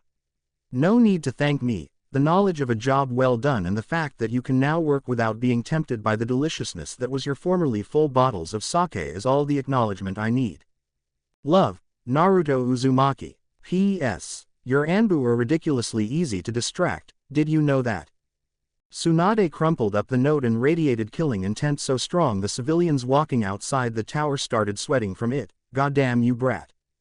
Flashback end. And then my clone spent the rest of his existence drunk dialing random numbers on the phone back at home, throwing firecrackers at Guy and Lee while they were training, and getting kicked out of a general store for trying to play the drums that were set up on display. I don't think I can go back into that store anymore, but, yeah, the clone got a wild hair up his ass and thought that he still had beef with the spiders in the Forest of Death, so he went in there yelling and challenging them to a duel, and then he died. Silence reigned over the camp until all of the men busted out laughing. Even the Kyuubi, who had seen everything the clone had done after it dispelled, was laughing.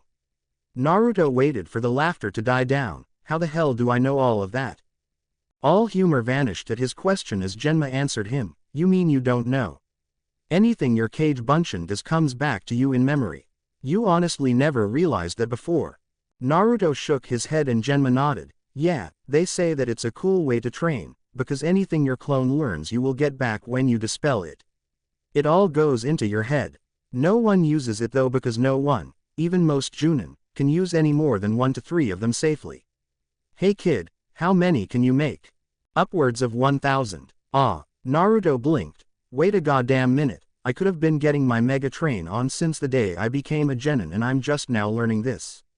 Who else knew about this? Katetsu raised his hand. I knew. Kakashi told me a few years ago when I ran into him on a training field. Naruto fumed. Kakashi knew. Kakashi knew and he didn't fucking tell me. He was my damn sensei for a year and he couldn't even tell me that. I'm going to kick his ass when we get back to Konoha for that. Naruto stood up and stomped off into the distance. Genma, being the squad leader, had to ask where he was going. Hey Naruto, where are you going? Naruto didn't even turn his head when he yelled back, anger management. The men all shrugged and prepared to settle in for the night. The majority of the evening you could hear explosions and sounds of metal clashing out in the distance. Chapter 14. Say hello to Mr. 9. The trip to Kuminari no Kuni was highly uneventful. Naruto ended up getting on even better terms with his older comrades, who seemed to genuinely like the boys' company. Up to this point, however, Naruto had been having a minor stroke of luck, as he hadn't had to interact with the Konoha elder that they were escorting. The man usually relayed anything he had to say to the team through Genma, who was the leader of the mission anyway. Naruto had taken the Kage Bunshin training to heart. He was told that the method wouldn't allow him to increase his physical attributes, so he put that on hold for the time being. It wasn't like he could train on that while he was on a mission anyway. Instead, when he woke up in the morning he would create a few dozen clones and send them off to the most remote location that they could find to train in waves. While 12 clones would train, the rest would sit and watch until the first wave dispelled themselves. After the influx of information the next wave would train, and so on and so forth until nightfall. This allowed him to get down 3 more of his lost ninjutsu during the week-long trip to Kumogakure no Sato, much to his delight. It seemed that the trip wouldn't be a waste of time, at least during the traveling period. Naruto didn't expect much of a chance for combat here, but Kumogakure was the second most militarized of the 5 major hidden villages right behind Iwagakure for a reason. He wasn't sure how peaceful things would be and he wasn't looking forward to seeing whether or not his team could run all the way to the border and stay in one piece, and he didn't want to rely on Kuma wanting to avoid a war. Konoha was still weak from the invasion and no amount of bravado by still taking the same influx of missions could mask that against a shrewd strategist. If Kuma wanted to provoke anything, Naruto's team might have to simply bite their tongues and take it at this point in time. As they reached the top of the mountain the carriage came to a stop at the main gate of the village. Instead of 2 guards there were 2 complete squads keeping watch, showing exactly how many ninja Kumo had to spare if they could use that many just to watch one entrance. As Genma moved forward to get them all inside, Naruto elbowed Azumo and Katetsu. You guys getting gate envy here? Getting a familiar feeling. Azumo shrugged Naruto off of them. Very funny kid. There's nothing wrong with watching the gate. Someone has to do it. Naruto nodded. Yeah, I know. I hope I never end up drawing that job. Gate watching is the D-rank mission of Chunin level ninja. Katetsu sighed. You're telling me, I'd rather do border patrol than watch that gate one more time. I die inside a little every time I sit in that fucking booth. I think that thing sucks chakra or something. Azumo rolled his eyes. Stop complaining, you're on a real mission now, so shut up.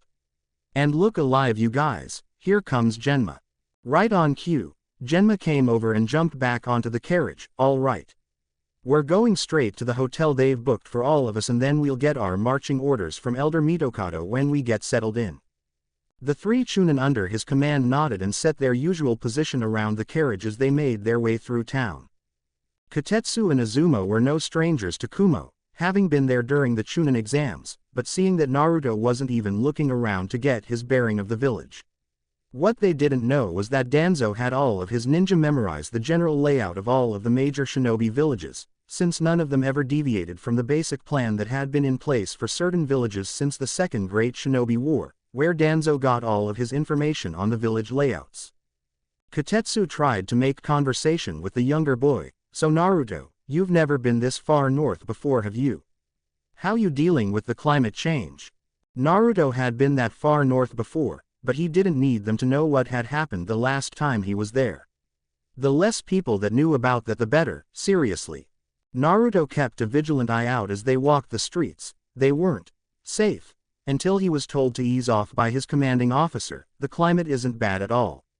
It's not freezing cold out here. It's spring, so it's pretty good up here to me. Azumo gave a short glance over at Naruto. Naruto, it's 50 degrees right now and you're wearing a sleeveless muscle shirt. You don't even have your vest on you. You're telling me you can't feel anything at all? Naruto shook his head. Nope. And I do have the vest on me, it just isn't on right now. And it's not that cold up here. Man up, you're older than me and you're borderline bitching about a foreign climate. Azumo mock glared at Naruto, which went largely ignored by the blonde Chunin as they made their way to the hotel. As per the course, Elder Mitokado got a VIP suite and the other four were to share rooms. Azumo and Katetsu, being the most familiar with one another, took one room, while Genma and Naruto took another. As they all got themselves settled in the rooms, Naruto finished first, as he didn't have anything to check or unpack. So Genma, what are we doing first? Genma turned to Naruto and rolled the senbon in his mouth. Well, we were told by Elder Mitokado to accompany him to his first meeting with the Raikage. He saw Naruto stand up to prepare to leave. By us I mean me, Katetsu, and Azumo. Naruto's jaw dropped before he set his face in a stone-like form. And I'm not going because. Genma sighed. He didn't hate Naruto, he actually liked the kid a lot. He was good. He had heard from others what the boy had done to Orochimaru's bodyguards when they came to extract Sasuke Uchiha, and he had to say that even he would have been hard-pressed to do as much. He actually fought them beforehand and lost. However, this was an order from the person that was the point of the mission. Homura Mitokado didn't want Naruto there, and Genma's hands were kind of tied in this instance. It's a command from our boss Naruto, it's not me, trust me. Naruto shook his head. What do I have to do for old goats like that to get it through their heads that I'm not a demon? If I was really a demon or some kind of monster, then I would have started killing them by now. Kami knows I'm strong enough. You've seen the Forest of Bone, right? Genma nodded. Don't talk like that, kid. I can understand, but still. There are some things that you shouldn't say, especially to the higher ranked person handing out the orders to you on this mission. Just calm down, get some rest. If we need you, we'll get you. Just think of this as some rest after the trip up here. Naruto ran his fingers through his hair. All right, fine, you're right, I guess. I shouldn't have said that. I would never do anything like that to Konoha no matter what. I've already done too much for that place to let one old man get to me. Genma stood up and prepared to get Homura so that they could escort him to the meeting. Okay kid, do you have any questions before I leave? Naruto nodded. Do you use the same Senbon for as long as you can, like until you kill somebody with it, or do you just swap them out at regular intervals? Genma's sweat dropped and made for the door. I'll see you later, Naruto, stay out of trouble. Naruto scoffed and flopped on his bed. Who do you think I am? What kind of trouble can I get into away from the meeting? He noticed Genma hadn't shut the door and was standing in the doorway giving him a deadpan look. Naruto glared and pointed at him. Never mind. Don't answer that. A chuckle came from Genma. Take it easy, kid. Don't do anything stupid while we're gone. Naruto yawned and waved him off as his Tokubetsu Junin commander shut the door. Naruto rolled over and looked out the window. It's still the afternoon. There's no way in hell I'm staying in here until they all get back. The old bastard said I can't go to the meeting. He never said that I couldn't leave the hotel. Naruto grabbed the key Genma left for him on the nightstand and slipped out the door to head to the street. Naruto yawned as he walked through the streets of Kumogakure. He didn't get too many odd looks just because he was a foreigner. He chalked that up to the fact that there were a lot of blonde people in Kumo, as opposed to in Konoha where only the Yamanaka clan and Tsunade had blonde hair. While he found it to be a decent waste of time to partake in looking around, Naruto wasn't too happy at the moment. I can't even train here. It's not like they'll let a foreign shinobi like me just use their training areas or anything. What am I supposed to do while I'm here then? He eventually ended up wandering over to a training field anyway, although it was by accident. While wandering about on the outskirts of the village, he found an open area bored out from the side of the mountain at least a mile wide. Inside he saw two ninja engaging in a spar and realized where he was. As he turned to leave, a cool-sounding voice came to his ears. This place is off limits to civilians. Naruto turned around slowly with a frown on his face. Well, if I see any civilians I'll be sure to let you know then. The girl noticed the hite-8 attached to his belt. So we have a Konoha ninja spying on us, do we? Naruto sighed. God damn it, this is just what I was trying to avoid. Naruto placed his hands up in a placating fashion as he came face to face with the blonde girl a few years older than him. Her hair stopped roughly around shoulder length and like him she had blue eyes. She had a low-cut short skirt outfit with mesh armor underneath it, a short sword horizontally held on her lower back, and what appeared to be a modified Kumo flak jacket that simply wrapped around her stomach, and Naruto could see why it was like that, because her chest size was huge. Damn, she's only a bit older than me and, don't stare, dumbass. You're already in deep shit as it is. Naruto, with much effort on his part, lifted his eyes to meet hers. Listen, I found this place by accident. I didn't even know it was a training field until I heard fighting sounds coming from directly behind you. I'll just turn around now and head back towards town, okay? I don't need any kind of BS right now. Samui, the blonde woman stated when she felt Naruto reaching for her name. You have me at a disadvantage right now. You know my name and yet I don't know yours. The two blondes kept passive eyes on one another, Naruto out of masking anything that might set a situation off, and Samui because that was just how she was.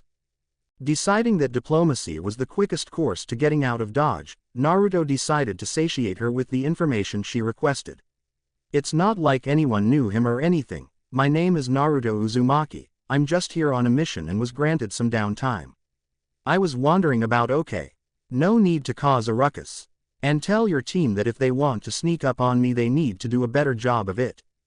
Naruto jerked his head in the direction of upraised craters, prompting two people to emerge from the area.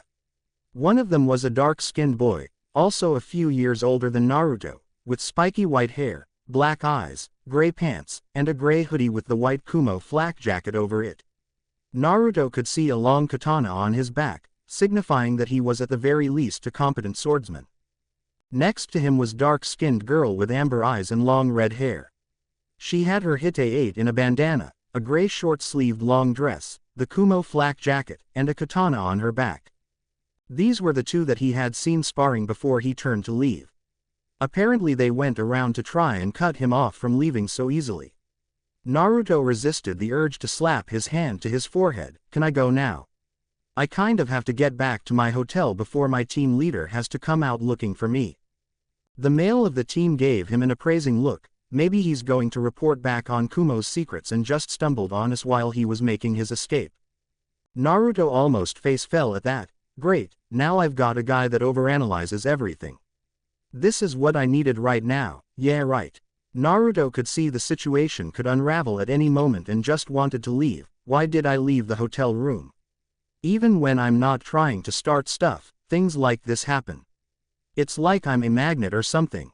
The red-haired female noted the ninjutsu on his back. You have a sword. Maybe you were spying on our kenjutsu to take back to Konoha. Naruto's voice held a slight growl. You have a katana and I have a ninjutsu. It's shorter, your style would be useless to me. Let me go already, damn it. He turned his glance to Samui, who was still looking at him with an unreadable expression. I've tried to be civil about this, like I said, I just want to leave. But if you don't all back off of me, I'll move you myself. She bared her teeth at the boy. You think you can take on 3 Chunin? By yourself? I'd love to see you try. Naruto coiled his muscles. You're not going to let me go so easily, are you? Sigh, this is a waste of everyone's time. I have somewhere to be. I was just killing time. I'm on a mission. The calm boy nearby nodded in agreement. Yes, to spy on the inner workings of Kumogakure. Naruto had to slap his hand to his face this time. All right, I don't care anymore, international incident or not. Either get the fuck out of my way and let me go back to my hotel, or I'm going to kick all of your asses, and then go back to my hotel. The dark-skinned girl was about to draw her sword when the Kumo blonde walked closer to Naruto and stayed her from attacking with a movement of her hand. Karui, Omoi, calm down. She looked the foreigner up and down. You have a very short fuse, do you know that? Naruto gave her a dry look. I'm getting the 3rd degree from people I don't know, telling me that I'm doing something that I'm not. And they won't leave me alone. Of course I have a temper, you're all pissing me off. He shrugged. I do actually want to train, but there's no way a foreign ninja here on a diplomatic mission is going to be able to get permission to use the training fields for no good reason. I guess I subconsciously carried myself here, I was just wandering around. Omoi pulled a sucker out of seemingly nowhere and put it in his mouth. What kind of diplomatic mission would a Konoha ninja be carrying out here? Naruto shrugged. How should I know? I'm just the muscle, the rest of my team are with the guy we're protecting. This brought the lifting of a dainty eyebrow from Samui. So you're a ninja sent here on a diplomatic mission from Konoha that just so happened to be let go from the rest of your group. That sounds somewhat familiar, doesn't it? Naruto let off a sweat drop. It did sound familiar, because that was basically what Kumo tried to pull on Konoha years ago when they came to negotiate a treaty.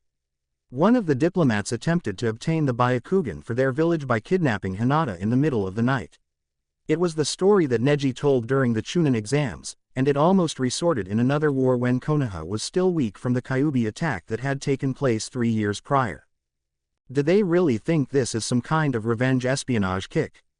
Naruto really just wanted to knock them all out and go about his business, but that would probably make things worse before it made them better. What do I have to do to make you all leave me alone? Seriously, I'm going to get in trouble if I stay here for too long without checking in. Omoi scratched his head and looked at his 2 female teammates. Maybe we should let the kid go. I mean, look at him. He doesn't seem dangerous at all. That scar is a nice touch, but he doesn't look like he can cause any kind of ruckus by himself, even if he was lying. Naruto resisted the urge to roll his eyes. Gar is smaller than me and nobody says that shit about him. Everybody's on pins and needles around him. Why am I so short? Karui walked around Naruto, taking in his appearance. Just because he can't be anything more than a genin doesn't mean anything. Look at him and his gear. You don't just carry a sword around unless you're pretty good at using it. It doesn't work like that. I can see some outlines of scars on his body through his shirt too. He's dangerous, all right. Samui spoke up. Maybe we should take him in just in case. The 2 others shrugged in agreement and Samui nodded as to confirm their plan of action. Naruto sucked his teeth. This was not what he needed to happen. One day in a foreign village that Konoha wasn't on the best terms with, and he already found himself in what could be a mess. It wasn't his fault, damn it. He didn't do anything. What are you all doing? All eyes turned towards the summit of the slope to see another blonde, this time significantly older than Naruto. He would estimate at least 7 years his senior in this case. Karui's eyes widened as she saw who it was. Yugito. We just found this Konoha ninja snooping around. We didn't know what he was doing here. Naruto scoffed. I told you already, damn it. I was wandering around and ended up here by accident. I'm not repeating myself again. What am I? A damn tape recorder. The woman known as Yugito looked down on the Konoha ninja that the 3 other Kumo Chunin had captured. Take him to the wreckage. Fuck. Fighting was now the stupidest thing he could do. He was wary back when it was 3 Chunin on just him. Now they were joined by someone that could actually give them orders, undoubtedly making them stronger than the others. Before he might have been able to simply kick their asses and maybe disappear until it was time to leave. He really doubted that Homura would ever ask him along on guard duty anyway, but any kind of fight he engaged in here would be coming down on his head. Being sensible was the only option he could take. There was no room for crazy bullshit ideas to escape that only worked in movies. Fine, whatever. If this will clear everything up, then I'll go. Yugito nodded. Good choice. You couldn't have gotten away. She looked to the other Kumo ninja. Tie him up. Naruto had his hands bound behind his back by Omoi. This was too much for him, but again, fighting would have ended really badly for him even if he did end up winning. As the boy trailed some of the rope, he tied Naruto's hands without in front and began to walk in an attempt to drag Naruto. He felt that there was too much slack in the rope. When he turned around, he saw the rope down on the ground and Naruto rubbing his wrists. Yugito narrowed her eyes as the younger Kumo nin all got into ready stances. Naruto looked at them all coldly. What? It's not my fault he can't tie a knot that I can't break. I've taken your bullshit without kicking your asses. I'm going with you to see your wreckage so he can prove why I'm here, and I'm taking it all in stride. But if you think that you're tying me up and parading me through town like a trophy, then you can all go fuck yourselves, Verstandlich. Karui took offense to Naruto's tone. You're not in Konoha. You can't just do as you like here, you know. Naruto crossed his arms across his chest. You're damn right I'm not in Konoha. If I was in Konoha, I would have just beaten your asses the second I knew you weren't going to leave me alone and left you here. I didn't know tying up random foreigners was big in Kumo, but anyway, you can take me in right now as I am. Hell, I'll probably head over myself to complain about you, seeing as how I can't do anything myself, or else I'll start a war.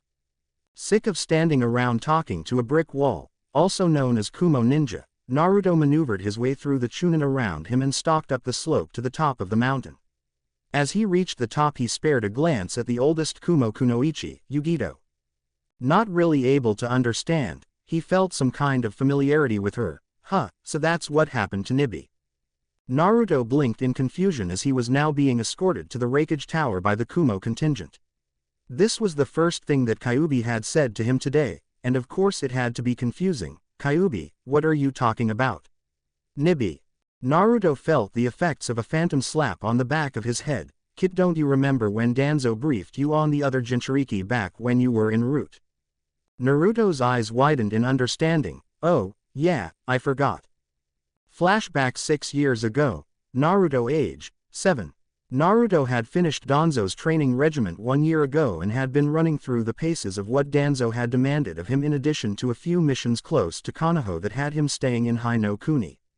Currently, however, Danzo was planning on sending Naruto to Kuminari no Kuni, and if the shit hit the fan while he was there, he needed to know exactly what it was he would be up against. Seated in Danzo's office, he was looking over the table at the man that trained him. So Danzo Gigi, what do I need to know before I leave? Danzo flinched at the Danzo Gigi that had come from the young operative. Even after roughly 3 years of conditioning, he couldn't break that little facet of Naruto that was so expressive. However, contrary to Danzo's not-so-old beliefs, it didn't make him any less effective. He handed Naruto a folder that, when opened, revealed pictures of 2 people. The first was a blonde teenage girl that was significantly older than Naruto. The second was a heavily muscled, dark-skinned man with sunglasses and pale blonde slicked-back hair. Naruto shrugged in his chair as he resisted the inexplicable urge that all children had to swing their feet when they were dangling off of the ground like his currently were. I don't get it. Who are they? Am I supposed to kill them? Danzo Gigi. Naruto wouldn't have been surprised if Danzo was sending him on another assassination mission. The man seemed to love testing Naruto's skills in that department. His last 3 missions had been to kill a certain person. Danzo would have chuckled if he wasn't trying to keep such a stoic facade. Oh Kami, no. I've invested too much time into you to let you go off and get torn to shreds by them. You're not ready for them, Naruto. Not yet, at least. Just give it some time and you'll be more than a match for either one of them. But right now consider them your biggest threats. The place I'm sending you to for your next mission won't hesitate to dispatch one of them to kill you if they are alerted to your presence." Naruto blocked a yawn. Danzo Gigi's briefings were so boring. "Yeah, Danzo Gigi, just tell me where I'm going and what I'm doing and I'll be back in the compound in a week." Danzo slammed his usable hand on the table, leaving an imprint. "Damn it boy, listen to me." Naruto cringed. Even though it didn't happen much, when Danzo got angry it meant that there was good reason for it. Naruto lowered his head. "Sorry Danzo-sama. I'll be silent now." Danzo looked at Naruto blankly and nodded before continuing to make his point. "I'm not doubting your skill Naruto. I'm positive that if I had you fight a student in Sarutobi's academy today you could wipe the floor with every single one of them effortlessly, same for all of his genin as well. However, these people are beyond your level because not only are they the true elites of Kumogakur, they share your burden." Naruto's eyes widened. "They're Jinchuriki too." Danzo nodded. "Jinchuriki Naruto-kun, not Jin. And yes they are. The girl is Yugito Ni, 14 years old, Junin, and container of the Nibi no Nekomata, the two-tailed monster cat. The man is Kurabi, also known as Killer Bee of the Yatsuki clan. This one is the most dangerous of the two. His brother became the Raikage after the Hyuga incident a few years ago and he is known as the Guardian of Kumo." Naruto took a glance at the pictures. "So you know who Kumo's Jinchuriki are?" "Do they know who I am?" Danzo shook his head. "You my boy are a pretty well kept secret. Because no one can openly talk about the fact that you house the Kyuubi in public that has made it so that the information could not slip to any visitors with a penchant for eavesdropping. Add on to that the fact that you rarely go out in public and it's like you barely even exist to the world. You only appear enough for people to not question where you are too often, but I digress. Both are far more experienced than you and are capable of using vastly more of their tenant's chakra than you are currently capable of handling with your prepubescent body, even though you train to utilize it effectively." Naruto looked down at that. One of Danzo's conditions for training him was that he had to demonstrate sufficient use of the Kyuubi's chakra. While he could form a chakra shroud he still didn't have any skills that he could use alongside it other than highly improved speed, strength, and reflexes. "Naruto-kun." Naruto looked up to see Danzo shaking his head. "I was never expecting you to show complete mastery over it at such a young age. Still, I expect results in the future. However, in the meantime, if you run across either of these two on your mission I want you to abort immediately. This mission is not worth losing one of my prized investments, understood?" Naruto nodded. "Okay Danzo Gigi. I'll stay away from these guys." End flashback. "So this is that Yugito person. I wonder if I could beat her now if we ever fought." Naruto looked her over. She looked very strong and confident in her ability. He wondered if she sensed that he was a Jinchuriki like herself the way he had just a moment ago. Naruto panned his eyes over to her. Now that he was close he could tell that her eyes were somewhat reminiscent of a cat.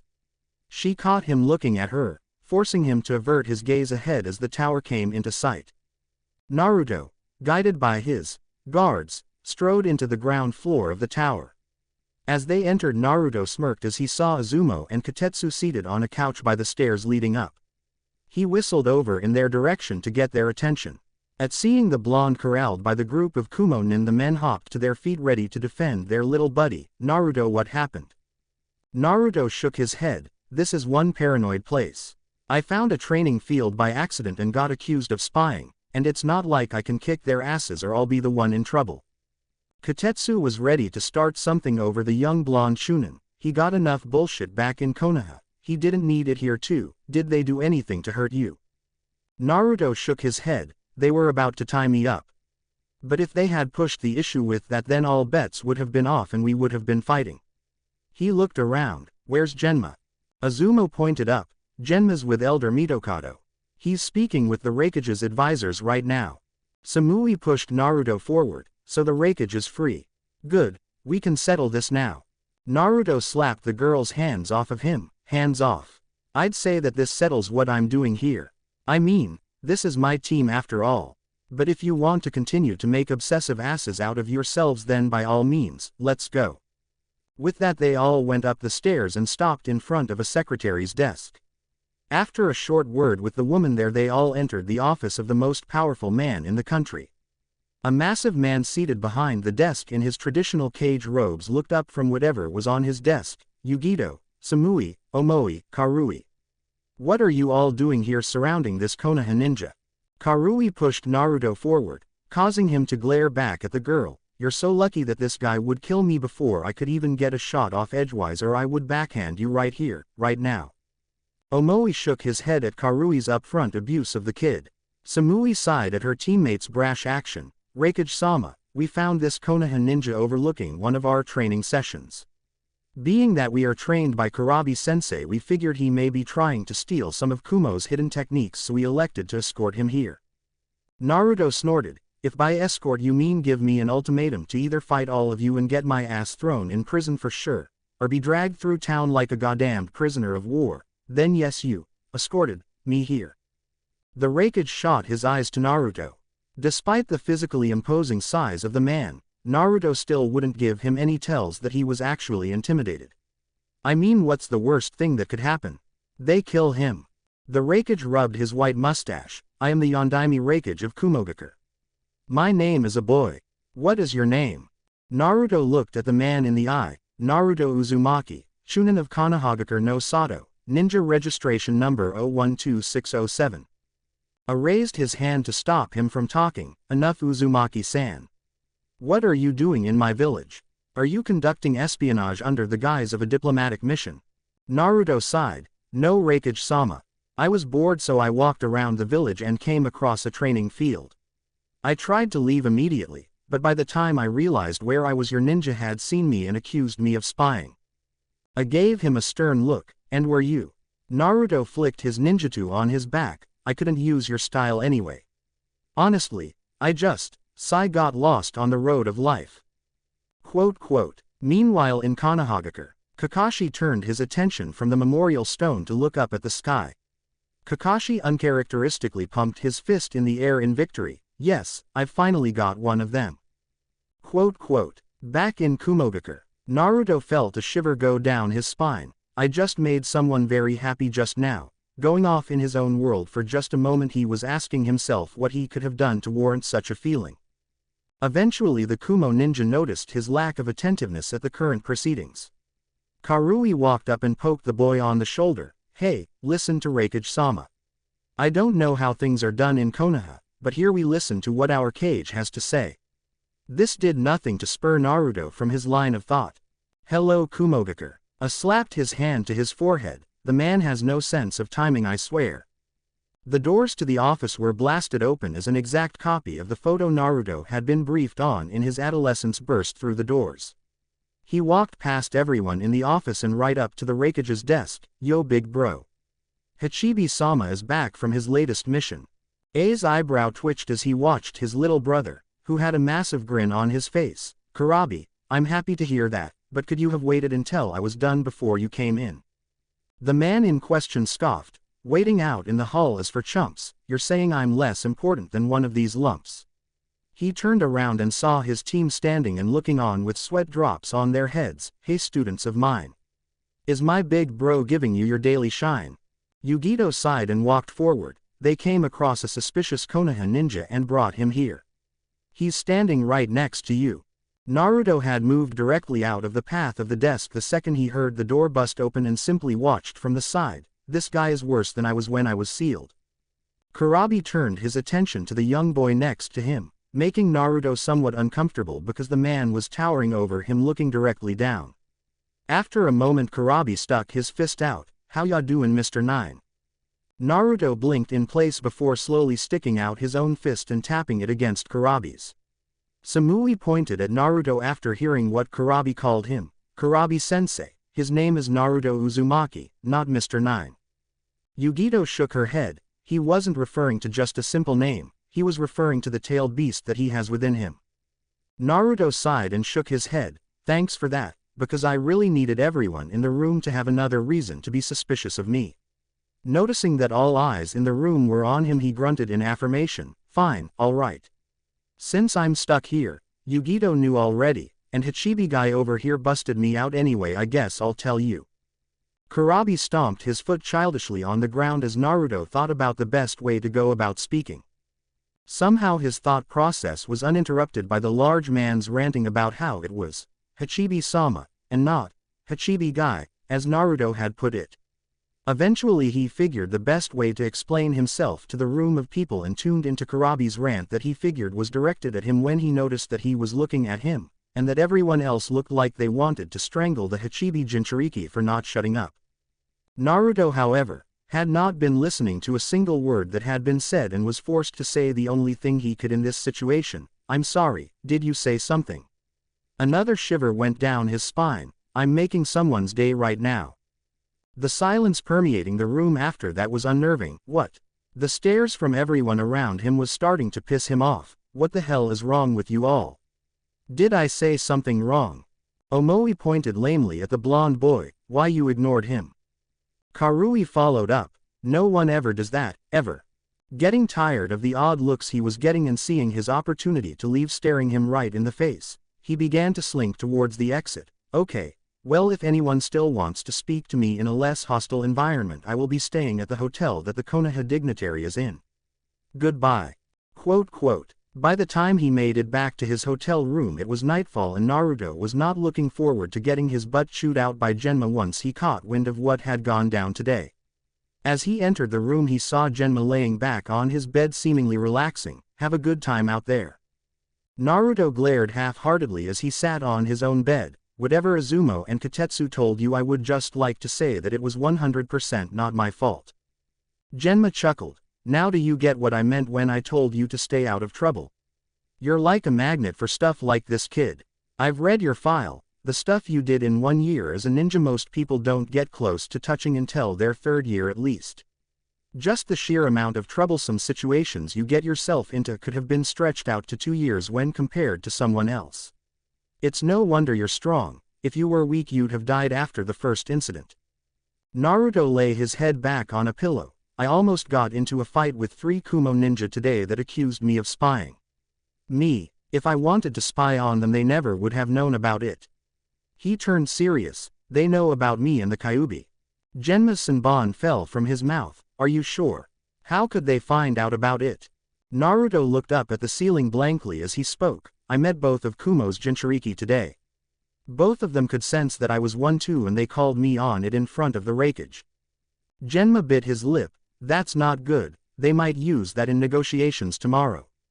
Naruto gave him an odd look. Who cares if they spread it around that I'm Konoha's Jinchuriki? Yes, it's a shame that the secret finally got out, but hey, 13 years is a long time to keep a secret like that from the majority of the world. Tell old man Homura not to worry about it too much. Tell him to act like it doesn't bother Konoha that the secret is out. Honestly, it doesn't bother me. Genma gave the boy an odd look. So you don't really care that your entire generation will learn that you house the Kyuubi? Not even if they turn away from you or hate you for it? Naruto gave a bored look to him. I've already alluded to 2 people at least, that I have the Kyuubi in me. The second the news comes out things will be clearer to a whole lot of people. Hell, I may just ask Tsunade Bachan to just flat out tell everyone in the whole village. I mean, what do I have to lose? No one my age can kill me if they do take the news wrong, and it couldn't make the adults feel any differently about me, could it? They already knew, and however they treated me beforehand wouldn't change if the news was open for everyone to know. Genma shook his head. You're a ballsy kid. Naruto smirked. So I'm told. The next day, Naruto was sitting on the roof of the hotel meditating. Since he was once again prevented from accompanying Homura to the meeting like the rest of his team and he couldn't actively train, he took it upon himself to meditate and get more in touch with what he liked to call, much to the Kyuubi's chagrin, his furry side. Inside his head he found himself in the familiar bedroom of his apartment and went searching for his giant demon of destruction. Looking outside he saw the massive fox sunning itself of all things. Shaking his head he made his way down and cleared his throat to get the Kyuubi's attention. The demon cracked open one eye to look at its jailer. Are you serious? I gave you free rein to create stuff to hunt. Do whatever you want with my mindscape's citizens. Wreck any of the buildings in here that you want. Basically to blow up anything and everything you want, and you're sleeping. Kyuubi yawned as it lifted its massive head to look at Naruto properly. Mortal, as fun as it was destroying your mindscape Konoha over and over again, the fact that it rebuilds itself kind of takes some of the luster out of the carnage. I mean, as great as it is to slaughter wave after wave of defenders, seeing the entire place rebuild 2 hours after you've eradicated the place of any and all signs of life kind of irks you after a while. Naruto's sweat dropped. Okay, the reason I came. How do you think I stack up against the Kumo Jinchuriki? Kyuubi didn't think on it. The female would be a tough match for you, but you could defeat her without activating the Kitsune trigger. She doesn't have enough control over Nibi to keep her mind state stable during the fight. It would be far more difficult than your fight against Shukaku, but you would still win. The Hachibi container, on the other hand, would destroy you, no question. He has full access to his Biju's chakra and perfect control over it. Even if you activated the Kitsune trigger or went to your limit of my chakra that you could use, he would go straight to 8 tails and tear you apart. Do not fight him, ever, no matter what. Naruto grumbled. I still can't win. I've got to be the worst Jinchuriki in the elemental nations. I might as well be a regular person for all the good that using your chakra does me. This guy has full control and all I can handle right now is 3 tails worth without going insane with bloodlust. Naruto had tried pushing himself to his absolute limit a few days before leaving on this mission. He cleared it with Tsunade first and went deep inside the forest of death in case things got too tense. Good thing he did too, because he flipped out at 4 tails and went on a rampage, slaughtering any animal stupid enough to try and take down the boy. He didn't remember how he settled down, but he did smell the presence of one of Tsunade's Anbu after he woke up. Kyuubi sighed and snorted, blowing Naruto back a few feet. You are far from a weak container kit. The other Jinchuriki have natural advantages over you due to the amount of time they have had with their demons. You are 13 years old, have been training to utilize my chakra since you were 5, and were forced to stop at the age of 8 for over 4 years. To get full mastery over 3 tails of my chakra in technically 4 years of training is a feat that I don't think any other Jinchuriki can claim to make since they began training around the same age if not older than when you began. Naruto nodded to the 9-tailed demon, so anything you need while I'm here.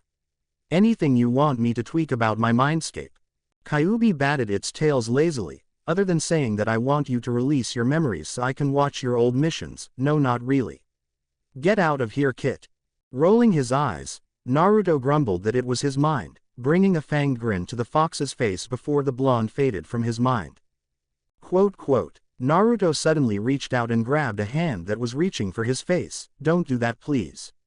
He opened his eyes to find the team from yesterday looking at him with the red-haired girl's hand in his grasp. What are you guys doing here? Is meditation against the law for visitors now too? Karui ripped her hand from his grasp. Why did Kurabi-sensei tell us to come and find this guy and talk to him? He doesn't seem special at all. Omoi walked up and looked at Naruto, who was still seated on the roof. Didn't you hear yesterday? Kurabi-sensei and Yugito said that he has a demon in him like they do. I'm really glad he didn't try to fight us yesterday or we might be in the hospital right now. Naruto wanted to get up and walk away. He saw nothing good coming out of this, when Samui, the blonde girl around his age, spoke. We would like to spar with you, Uzumaki-san. Naruto let a small smile cross his face. Oh ho, so you remember my name from yesterday, do you? Naruto looked at the 3 Kumo ninja. Fine, I'll fight you. We need to go somewhere where I won't get in trouble for any collateral damage though. They all nodded and led Naruto off away from the village. As they exited the gates and noticed how no one moved to stop them, while in Konoha he would have needed permission to leave, but these people could leave whenever they wanted. After heading over and around the numerous mountain ranges surrounding the village, Naruto brought this up. Hey, why can you guys just leave whenever you want? If it was me, then I would have Hunter Ninja on my ass before I reached the next town. Of course that may partly be because I'm a Jinchuriki. Omoi answered for him. We're trained by Kurabi-sensei. He doesn't live in the village, and when we were genin he got sick of having to come and get us every day for training, so he got us permission to leave of our own will, mostly so we could come to him instead of him coming to us. Naruto nodded. So where are we going anyway? We have to be at least 15 miles out by now. We're almost there. We're heading to where Kurabi-sensei lives and trains. Unreikyo, Valley of Clouds and Lightning. Omoi pointed down as they reached the summit of another mountain. It was a relatively large place, with a series of tall peaks coming out of a large body of water. All four ninjas slipped down the slope to the water below and stood on the surface as Naruto took note of the environment. This is a really nice place, your sensei lives here. I really like the looks of this place. Nearby, Naruto saw what looked like a mountain peak that was cleaved to make some flatland for training. After they all reached the platform, Naruto shook his shoulders out and looked at the three who were looking at him intently. So how are we doing this? Is it one-on-one or are you all coming at me at the same time? The team looked between each other at him. Samui gave him a strange look. Do you really believe you can take us all at the same time? Naruto gave her a deadpan look and slipped into a taijutsu stance. No, I just said that because I'm a masochist and getting my ass beat is how I get my jollies. Of course I think I can or I wouldn't have said it. And because you took so long I'm not giving you the option. Come at me, all of you. Give me your best shot. Chapter 15. Kumo Chunin vs. Konoha Root. Give me your best shot. Naruto stood in a reactive stance, awaiting any kind of action from the team of Kumo Chunin. The looks on their faces ranged from deep thought, to rage and offense, to no visible reaction. Naruto sighed, if you don't come to me I'll come to you, and trust me, that's the last thing any of you want. Karui growled at him, who do you think you are? What makes you think you're so goddamn better than us? That, Konoha is the strongest hidden village, stuff is bullshit. Naruto blinked in confusion, that's not it at all. I don't think I'm better than you, I just want a serious challenge. Samui kept her impassive eyes on Naruto, what do you mean? One-on-one is enough of a battle for you isn't it? Naruto chuckled, I'm sick of one-on-one fights. I haven't had a good fight where the odds were against me in years, and you all look like a fantastic team.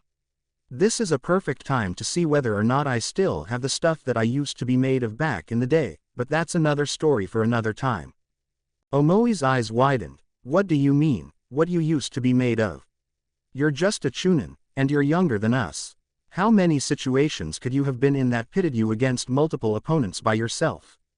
Naruto shook his head, there are some things that are better off left locked away. You don't need to know that and hopefully you'll never find out. But put it this way, I have a minimum of 9S ranked shinobi planning on coming for my ass and they travel in pairs. I need to get used to fighting a bunch of people at once and this is the best place to start so bring it on already. After a moment they still didn't attack. Shaking his head Naruto reached into his pack, putting them all on guard. Before he acted a smirk adorned his features, you're all going to make this way too easy. He quickly threw a smoke bomb to the ground, enshrouding himself and masking his movements. A mass of shuriken flew from the smoke, forcing all of Team Samui to dodge accordingly. In the middle of their evasive actions 3 Narutos flew from the smoke and began engaging each of the team members separately. Omoi drew his katana and began clashing blades with one of the Narutos, he can make solid bunshin. Which one is the real him? Omoi then took a hit to the face when Naruto freed one of his hands from the blade and shifted to one side. As Omoi jumped back and rubbed his face he looked at a smirking Naruto, I really hope this is the real one because if this is one of his clones. Karui attacked instead of defended once she engaged her Naruto in Kenjutsu. She was amazed at how fast he was. He was only using his sword to defend and was simply hitting her when she was open. She couldn't get a mark on him so far, it was making her angry, and that was what made her easy to defend against as far as Naruto was concerned. Omoi. How are you doing against yours? Omoi looked to her and ended up eating a boot to his stomach for his troubles. After rolling back on the ground from the force of the kick he spit on the soil and spared her a momentary glance before refocusing, just great can't you tell? I'm just letting him beat my ass all over the valley. Karui dodged one of her Naruto's punches and forced him to back off with a wild slash, intending to cleave his arm off. Samui, what about you? Samui didn't answer as she was currently engaged in a deadly dance with the Naruto she was currently fighting. Samui's sword was so short that her Naruto wanted equal sport, and instead of drawing his ninjutsu drew dual kunai and fought her like that. Samui was amazed at just how strong the boy was. He was absurdly stronger than her. It took almost all of her own strength to keep just from sliding backwards when she blocked one of his strikes, and she wanted nothing more than to visibly wince and cringe whenever she blocked one of his attacks that used both of his arms.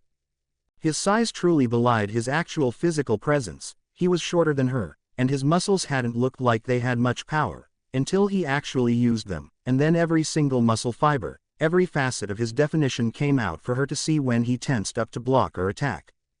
She let out a short gasp as Naruto kicked her in the ribs and sent her flying back. Her trajectory ended up sending her right into her fellow female teammate, hard enough to throw her to the ground as well. Omoi broke off from fighting his version of Naruto and jumped to the side of his teammates while they picked themselves up and cleared the cobwebs. Karui coughed up a little blood as she stood up. Okay, so this guy really can fight all of us at the same time and do pretty well. He can use solid clones, and I can't tell which one is the real one. We can't even hit one of them to find out. Samui dusted herself off. Until we can destroy one, we're at a disadvantage. One of us should try to keep the attention of two while the rest of us double-team the other. After we defeat one of them, we can rush to help the remaining member and turn this into a 3-on-2 fight. Karui set her katana in a batojutsu stance. Right then. I'll be the distraction. You two just hurry up and finish your target quick before these guys kick my ass. With that, she ran at the three Narutos with a battle cry. She separated them with one swing, sending two in one direction and sending the last one off in another direction. As the last clone landed from his dodge, he had to do so again when Samui called out her jutsu, Raiden, Hagain no Tsubasa, lightning release, wings of steel. Samui swung her sword and sent out a wave of electric energy at one of the many nearby peaks. Her jutsu caused a rockslide intent of crushing Naruto. The blonde was forced to jump off of the platform and evade on top of the water as chunks of rock smashed all around him. However, dodging the absurd amount of rocks allowed Omoi to get close enough to cut into Naruto while he was focused on dodging. As he cut into Naruto and watched his pupils shimmer, Naruto burst into smoke. Omoi popped a sucker into his mouth and made his way back to Samui. That was a clone, the real one is with Karui, we need to get over there. Samui nodded and the two rushed back across the landmass to assist their red-haired teammate. As they arrived, they saw that she had gotten rid of one clone and was fighting the one remaining Naruto, but was taking a beating. He had long since sheathed his blade after Karui had somehow lost hers. It was sticking out of the ground a good distance away. Karui was trying in vain to match blows with Naruto but was taking a somewhat lopsided beating. Naruto was no longer simply dodging and countering, he was coming right at her, and with the speed advantage he had over her, he was taking sniping shots at her, pushing right through any guard she could put up. No mercy just because she was a girl. He knew that a woman could flatten him just as fast as any male could. Hurrying to the scene of the fight, Samui went to retrieve her sword while Omoi went in to bail her out of trouble directly. Naruto backed away after a slash from Omoi got him to leave Karui alone. Omoi helped her steady herself, all the while keeping his eyes dialed on Naruto. Karui, are you alright? Karui gave him a weak smile. I killed one of the bastards, but I think that just pissed him off. Samui arrived alongside them and handed Karui her katana back. I needed this. She righted herself and stood on her own power. This guy isn't even using his demon's chakra and he's been beating the crap out of us. He wouldn't go that far in a spar, right? Samui held out her short blade. He shouldn't, but it shouldn't matter. Kurabi-sensei has used the Hachibi's chakra against us and he is far more powerful than Uzumaki. Naruto must have heard this and taken offense to it because he immediately came rushing in, ninjutsu drawn back for an attack. Samui took the brunt of the attack as she stepped out and defended for her team while Karui and Omoi flanked him and attempted to cut into him. Naruto let one hand off of his sword and drew a kunai to block the two other Kumo Nin's blades. Currently stuck in a deadlock, it amazed all of Team Samui how this boy was able to hold all three of them off all by himself at the same time. As the sliding of metal was the prevalent noise in the valley, a low hissing noise could be heard. Omoi immediately knew what the sound was, but he couldn't believe it. No way, no one's that insane. Naruto grinned maniacally as on the front of his shirt there was an explosive note, burned almost all the way through. His grinning face mouthed the word, boom, as Omoi and Karui stopped their attack on Naruto and rushed to relieve Samui from Naruto's attack, pulling her away and sprinting swiftly from him as a massive explosion rang out, engulfing Naruto and shocking his opponents. Karui's eyes widened as the flames died down, leaving a small scorch mark on the ground. He blew himself up. Omoi had bitten down on his sucker and spat out the stick. This guy is crazy. Even if that was some kind of trick, that explosion was real, he could have blown himself up. Samui kept her eyes peeled for anything, not believing the fight was over just like that. There was no way it was that easy. Who blows themselves up in a spar anyway? No, he was still around, but where? Chuckles were projected throughout the valley as all three members were looking frantically for Naruto. Congratulations. You beat my team of Cage Bunshin. Panting came from the team as they craned their necks about, trying to identify where Naruto was. They had just been beaten down by mere Cage Bunshin, not even with the real one mixed within. He hadn't even shown himself since the fight started. They all went back to back in order to search more effectively, but still could find nothing. Karui yelled out, hoping to get him to expose himself. Come out and fight us, you coward. After a second his voice was heard again. Now why would I want to do a thing like that? It's 3-on-1. Who attacks head-on when it's 3-on-1? Besides, it's a ninja's job to fight from the shadows. While I myself enjoy a good fight every now and then, I love it when my opponents never see me coming just as much. It means I'm actually doing my job the right way. The valley went silent once more as a subtle amount of killing intent washed over them from Naruto. Not enough for them to choke on, but enough to make them believe that if they couldn't find him they would pay dearly for it. In other words, just enough to make them panic. Doden. Shinju Zanshu no Jutsu, Earth Release, Inner Decapitation Skill. Naruto's hands burst from the ground between all of them and latched onto Karui and Omoi's legs while Samui got away. He only had two hands after all. He swiftly dragged them underground up to their heads. When Samui saw her teammates both temporarily taken out of commission, she ran over to free them until Naruto burst from the ground right by them. Omoi wriggled, trying to get free. When did you place yourself underground? Naruto frowned at them. People are pretty predictable in fights. Whenever there's a definite center of the fighting area, people love taking the center of it. I set the jutsu up the moment I made clones in the smokescreen. All I had to do was wait for you to beat them all because I knew you'd take the center of our platform while you looked for me afterwards. He kneeled down and patted Karui on the head, pulling his hand back before she bit him. I should pat myself on the back. I've never even been here before and I was still able to use the terrain to my advantage in order to manipulate the battle. Karui smirked at him. We're not done. Raiden. Enryu Jisaitai, Lightning Release, Body of Electric Flow. The ground around herself and Omoi loosened up as they burst from their place and attacked Naruto, not even bothering to use their swords. Omoi went low with a sliding kick while Karui ran at Naruto high, lariat. She lashed out at Naruto with her entire arm, attempting to take out his head with her bicep. Naruto took a chance and ducked low, launching himself at Omoi, leading with the crown of his head, crashing into the boy's face as he slid towards him. The two rolled forward with Omoi landing on his feet and Naruto ending up on his back, holding onto one of Omoi's arms. While he held a grip on the white-haired boy, pulling him in as he shot an UP kick at his face, nailing him right under the chin. Omoi stumbled back but Naruto kicked up off of his back high into the air to deliver a falling haymaker to Omoi's face before he could recover. Naruto knew that he had hit Omoi perfectly on that shot as he felt the boy go limp the second he made contact. One down. Karui went back to where they had burst from the ground and tried to retrieve her sword until a sharp kick to her back sent her flying on her face. Naruto was simply standing guard by the hole with the swords in them until Samui re-entered the fight. Her short sword cut him on his arm, forcing him to curse himself for not being more attentive to his surroundings. He was fighting multiple opponents after all. Samui wasn't allowing him to reach for his kunai to fight back like he did before, so it was a strictly dodging game for the boy. He grimaced sharply as shuriken embedded themselves in his back, and that painful distraction led to him taking a cut across his chest before he could back away. Naruto got some space and got the two girls in his sights, sighing as he dabbed at the slash on his chest. I like this shirt. Why do my shirts always get cut to ribbons when I fight people with swords and sharp things? Shrugging to himself when he didn't receive a response, he saw Karui moving for her katana again. Seeing Samui move to watch her back while she went for it, a little misdirection was called for in this circumstance. Naruto made 7 Cage Bunshin and handed off kunai from his own pouch to them all.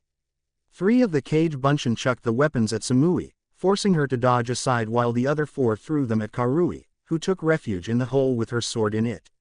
She smirked as she re-emerged, but the smirk died when she saw the sadistic one gracing Naruto's face. Both girls saw him attempting a string of hand signs. When Samui went to intercept him, his clones cut her off at the pass and forced her to defend herself instead of her red-haired teammate. Meanwhile Naruto finished his hand signs. Raiden. Denkai, lightning release. Electric field. You're stuck. Karui tried to escape the electric prison and yelped as volts of electricity flew through her body when she touched the edge of the barrier. She looked over and saw Naruto's clones, who honestly couldn't engage Samui for long in direct combat, keeping her on her toes and preventing her from stopping Naruto, who had to remain stationary while holding the final hand sign. Naruto whistled sharply to Karui to get her attention away for attempts to escape. I can make this jutsu much nastier with 5 more hand signs. You should give up now before I decide to just use the branch techniques I have from here. This is checkmate for you. Karui reluctantly conceded defeat and Naruto dropped the jutsu to allow her to go to the unconscious Omoi so they could leave the immediate area and allow Naruto to fight Samui alone. Naruto got back in his taijutsu stance and watched Samui do the same. I could ask you to surrender now, but I won't. You know by now not to hold back on me, so I'll skip that part. Let's get right to the fighting, shall we? Raiden. Reikyu, lightning release. Lightning ball. Samui quickly gathered lighting chakra in her hands and launched an electric orb at Naruto. The defending blonde quickly made hand signs, held the last seal, and stomped his foot on the ground. Fuden. Fugekitai Cabe, wind release. Wind repel wall. A spherical wave of wind came from Naruto's body in all directions, forcing Samui's jutsu to dissipate. Naruto came rushing in head-on to attack her. Samui drew her short blade once again, ready to test herself against the real Naruto this time. His rush was so basic she timed her first swing in conjuncture with the speed he was running at, timing it for just when he got into her range. With a smirk on his face, Naruto pushed wind chakra from the front of his body to immediately halt himself just outside of the range of her longest swing. Stopping on a dime the way he did, it was too late for her as she had put everything into the one clean shot she thought she was going to get. This left her dangerously overexposed and off balance, allowing her to disarm her and flip her to the ground. She tried to start another jutsu but Naruto jumped over her prone body while in the air and linked his fists together before thrusting them out. We're done. Fuden. Fujin Seiken, wind release. Divine fist of the wind god. Samui uncharacteristically screamed in pain as she felt a crushing pressure push down on her form from above, locking her in place and forming a shallow crater the shape of Naruto's linked fists and the size of 2 human bodies. As the force subsided she coughed up blood and stayed in place as she found a knee situated on her belly and a kunai to her throat. As she looked up at Naruto with cold blue eyes she found him looking down at her with the same. Sighing, she finally spoke, I yield, you win. Naruto's eyes lit up as he smiled and helped her to her feet. By now Karui and Omoi were able to get up and had made their way over to the other two. Karui rubbed her arm and looked away sheepishly. Damn, we barely even scratched the real you. How did you beat us like that? Naruto rubbed the back of his head sheepishly. When I was little I was trained to be an assassination specialist in addition to heavy combat, which was my main focus. This is the kind of thing that I'm good at. I didn't even use many of my higher profile ninjutsu because they're really dangerous and are intended to scar and kill. Omoi gave Naruto a goofy grin. I couldn't even come up with a strategy to use against you fast enough. You were too good at disguising your movements so I couldn't come up with a real idea that could flush you out. When you were out in the open you were all over us.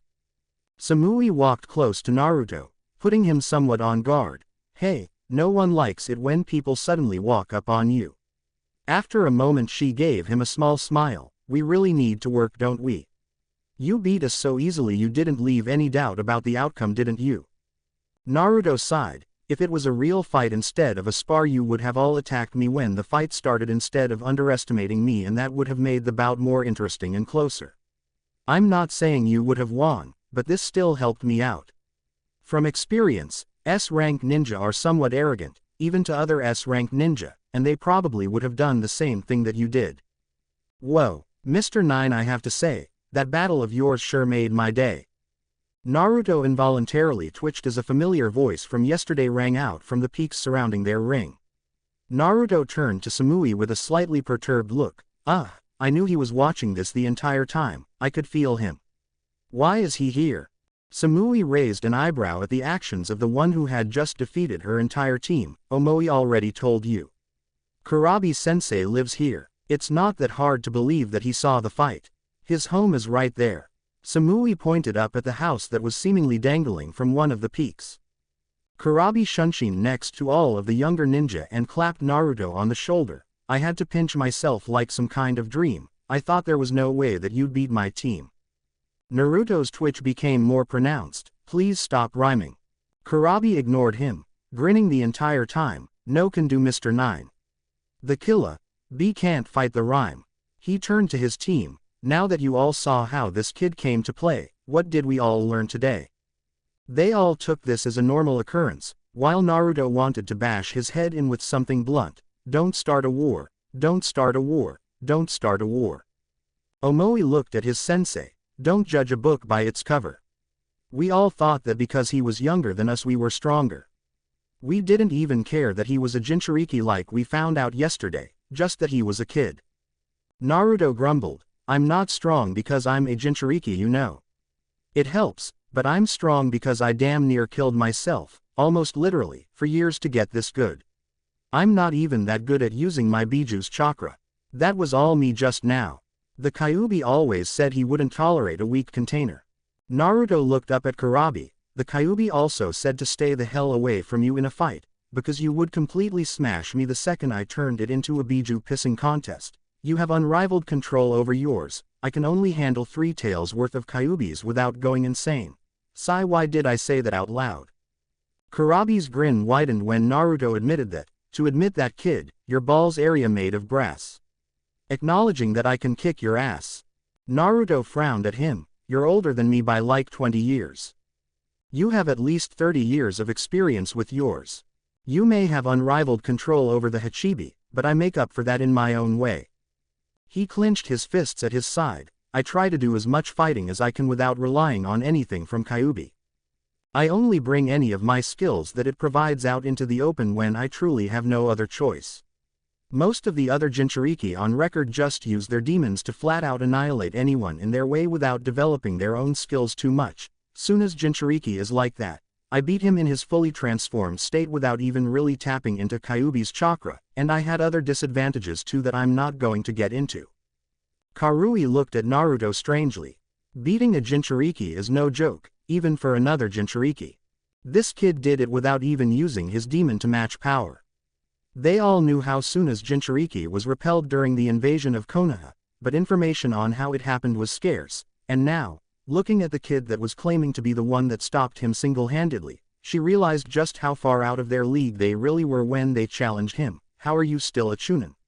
With power like that you should be a Junin like Kurabi-sensei or Yugito. Naruto shrugged. That's what I've been saying for months, but Tsunade Bachan seems to think I need to stop and smell the flowers so to speak because she didn't fast-track me after I beat all of Best Genin into the dirt without taking a shot. Hopefully I can get some serious missions to convince her to promote me. Samui bowed to Naruto, making the boy sweat drop in discomfort. Thank you for sparring with our team Uzumaki-san, you've showed us how much further we need to go. Naruto rubbed the back of his head as he looked away from the bowing girl, as the urge to stare down her shirt was nagging at the back of his mind, or was that the Kyuubi? You don't need to bow to me, Samui. And please just call me Naruto, honorifics kind of piss me off. Samui rose back up. Whatever you want, Naruto-san. His sweat drop got more pronounced. It's a start, I guess. Naruto looked at all of the Kumo ninja. So are we going back to Kumo now? Because my squad leader Genma is going to be pissed when he can't find me. I can already smell the reprimands that I'll be getting when this mission is over. Nothing like getting your butt chewed out to make you feel like a kid. Naruto looked around in order to get his bearings and took off in the direction that he figured was Kumo. Omoi walked up to his sensei as they all watched the blonde boy leave the vicinity. Kurabi-sensei, why didn't you ask to fight Naruto? I thought you would have been all over that. Kurabi looked at his student and ruffled his hair. There was no need, little Omoi. I already knew I could beat that boy. He said it himself, with my experience and power, he'd have been in the hospital in half an hour.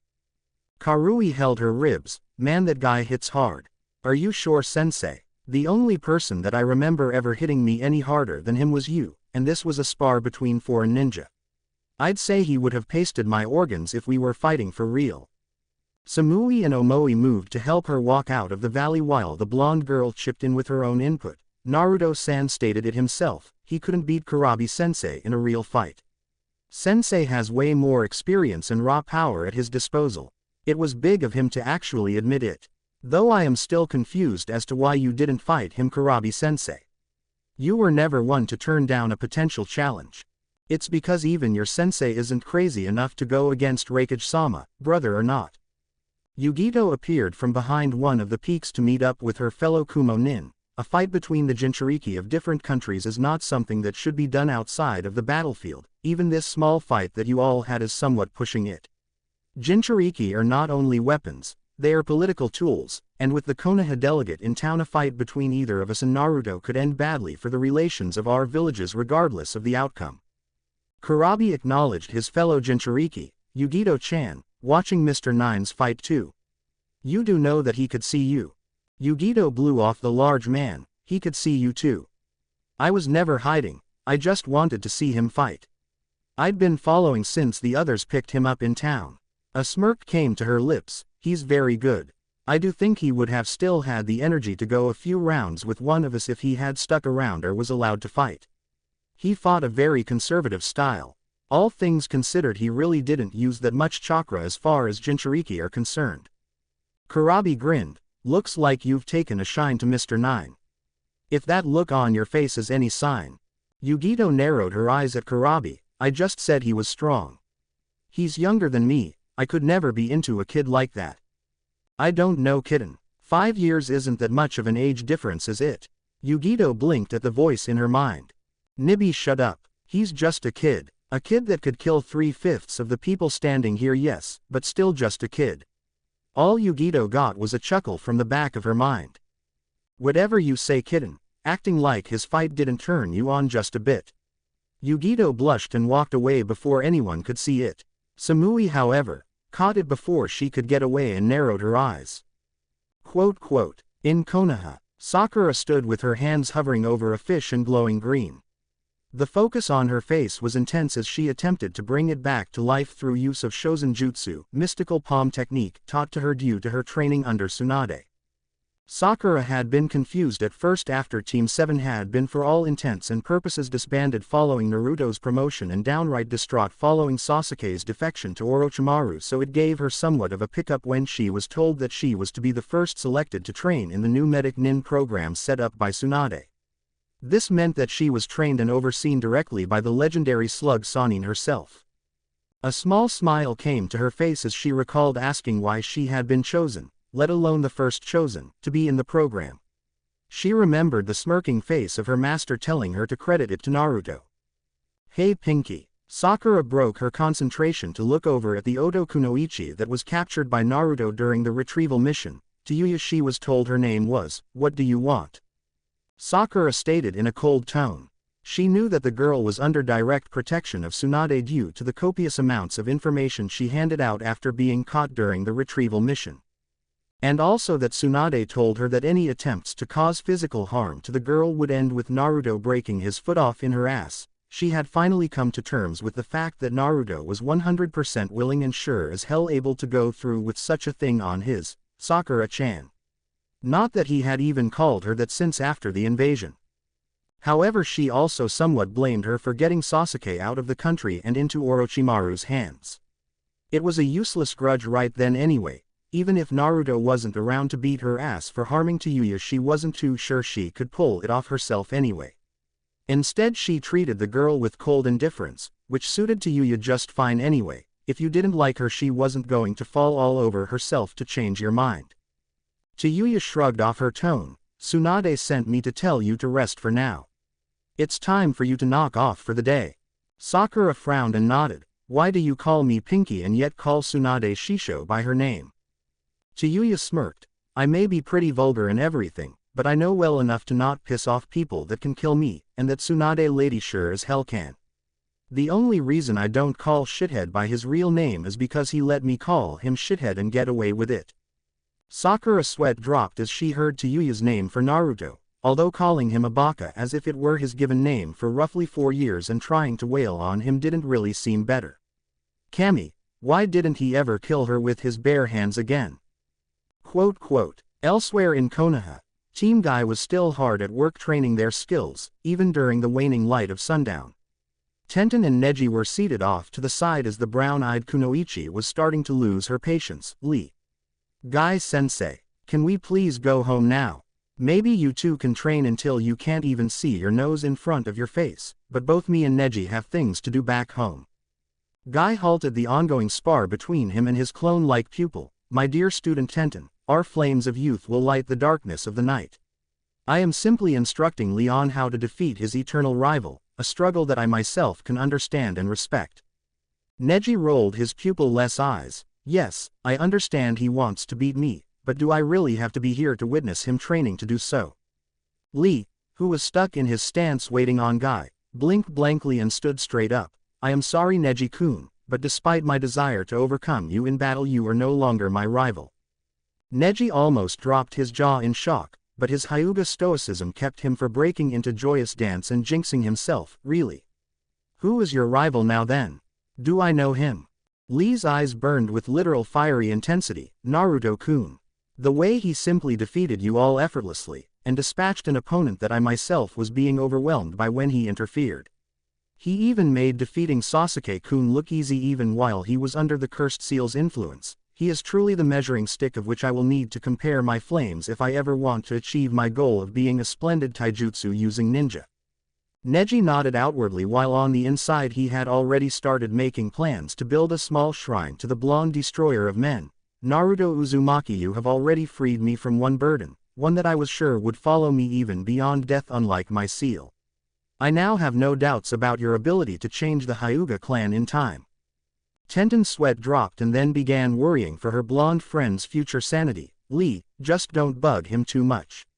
I don't want Naruto-kun to kill you to get the voices out of his head. Neji smirked at hearing Tenten call Naruto-kun, and was about to call her on it before Lee broke into a youthful rant. However, it was too late. Lee had gone off on a tangent. Yosh. I will challenge Naruto-kun to a challenge of his choice upon his return to Konoha just to prove that I can defeat him. And if I cannot win I will carry each of my teammates up and down the Hokage monument 100 times each, and if I cannot do that I will. While Guy stood alongside him crying tears of pride, Tenten and Neji simply walked off towards their homes. This could continue on for hours and it was already getting dark. Back in Kumogakure, nightfall. Genma stood over Naruto, who was seated on his bed with a firm gaze affixed on his displeased superior.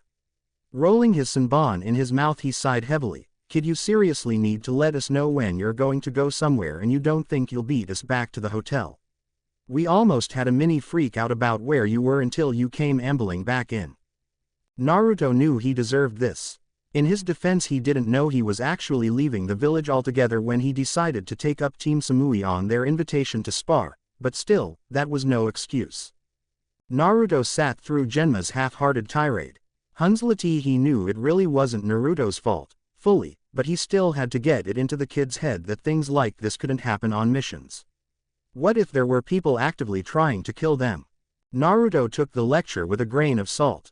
He wasn't mad at Genma, he was the leader of the mission, and what do leaders do when easily preventable mistakes are made? You chew someone's butt out. Naruto could now see why he wasn't ready to be a Junin. He was still working like was flying solo. Sure, he spoke to his team, and was on good terms with them all. He listened to them, seeing as how they were his seniors and wouldn't go against orders from them, but he was still used to being left to his own devices, doing things at his own pace and in his own way, things like that. When it came to actual team situations, not even his Dobie self had much experience. When Team 7 had missions, things ended up with them usually doing their own thing, and doing their own thing usually ended up with Naruto being by himself, very little teamwork utilized. Oh well, he had plenty of time to fix that now that he was in a situation where he could learn about it. Genma sat down on his bed and sighed, "Kid, you are just a massive headache. This whole thing was supposed to be like a giant vacation, and now I'm playing den mother to your twisted ass." Naruto rolled his eyes. "Sorry for being different, Genma. I suppose you'd rather I be a cookie-cutter design ninja, aka cannon fodder, or a loud punk with more mouth than skill." The Tokubetsu Junin smirked at Naruto. "I don't know, kid, you seem to have a lot of mouth to me." In return, Naruto grinned at him. "I never said I didn't. But the comparison was more mouth than skill. I'm pretty sure that if I talk about something I can back it up." Omoi, Karui, and Samui, following the spar with Naruto, were escorted by Yugito to the hospital for the beating that they took from Naruto. Omoi ended up with a mild concussion, a cracked jaw, and a nasty shiner. Karui had bruised ribs, a few marks on her face that would take a few days to fully fade, and an injured wrist. Samui had light internal injuries and a mark on her torso in the shape of a 13-year-old boy's fist. Karui was limping lightly as they all walked with one another towards each of their respective homes for the night. "That guy beat the crap out of us. I haven't been beaten like that by anyone our age ever." Omoi mumbled a response. "He did tell us to take him seriously, it's not like he didn't warn us." Karui glared at him, but couldn't physically do anything because they were both pretty hurt. "I know that, dumbass. Hindsight is 20/20, isn't it? I still can't believe Naruto is a Jinchuriki. He doesn't fight anything like Kurabi-sensei or Yugito." Samui nodded. "Kurabi-sensei is more of an overwhelming force of nature in battle. Naruto-san is something more akin to a skill fighter. He only engaged us directly when he had determined exactly how much effort was required to defeat us all with minimum damage. According to the people at the hospital, he never showed up there. That means a few shallow cuts in his body that weren't even worth healing were all we inflicted on him." Karui let out an incredulous noise. "That's so cool though. He's our age and he's just like Kurabi-sensei, without the lame-ass rapping." Omoi mumbled through his jaw. "He's still not stronger than Kurabi-sensei though. Do you think he could put up a fight against Yugito?" Samui smiled lightly. "I don't know. He's pretty cool though." Karui's jaw went slack at her female teammate's statement. "Samui, he's 2 years younger than us. And he's not even from this country, he's from Konoha. How can you think anything like that about him?" She shrugged and rolled her shoulders. "I can think what I want about him. Who cares how old he is? That kind of thinking is what got us beaten so thoroughly in the first place, remember?" As they arrived at her house, she started to walk towards her front door. "I wonder if he's any good at giving massages." Karui stared at Samui as she went inside. "She's not serious, right? She's joking, isn't she?" Omoi shook his head and patted her on the shoulder to get her to move along. Nearby, however, a middle-aged man with black hair wearing a Kumo Hite-8 stopped and looked at the young ninja, having eavesdropped on their conversations, and clenched his fists in anger. Several hours later, due to a lull in the meetings, Homura instructed his guards that they were free to do as they wished until he called for them, be it in a few hours or a few days. Well, Kotetsu and Azuma were banking on a few days, seeing as how they bragged loudly to Genma, who decided to join them, and Naruto about how they were going to go get loaded and laid later that night. Naruto simply gave them a simple glance and stated in a deadpan voice that if they had to brag to a 13-year-old kid about possibly getting some, then there was something wrong with them. The two Chunin slinked out of the room with a proverbial raincloud over their heads, amid much laughter from their squad leader. This, however, did not prevent them from heading out and making an attempt, but Naruto had to make one more crack. "Going shopping for the gift that keeps on giving, are we?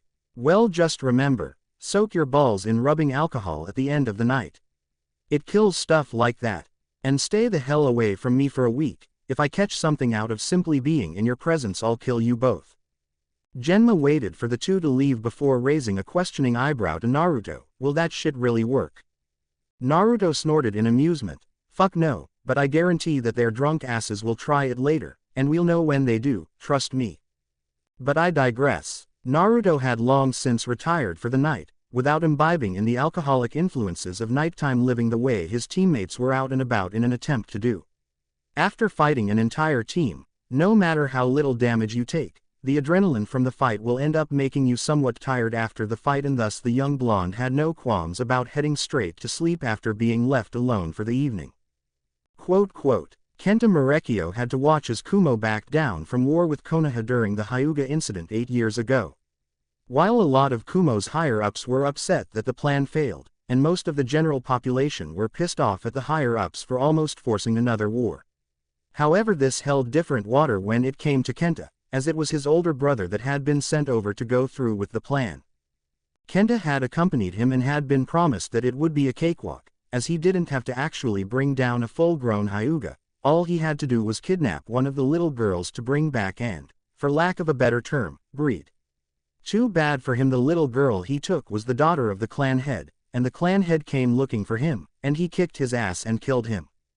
So when Kumo pushed for Hiashi Hyuga's death and his body to be sent over to Kumo, he felt his brother had actually died for something, until he realized that Kumo had been gypped and that they were sent a branch Hyuga, Hiashi's brother, instead.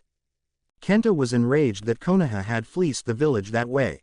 He held his grudge long after anyone else from Kumo dropped theirs, and when he learned from those kids that Konoha's Jinchuriki was here, he had to take this chance to cripple the village that held his hatred.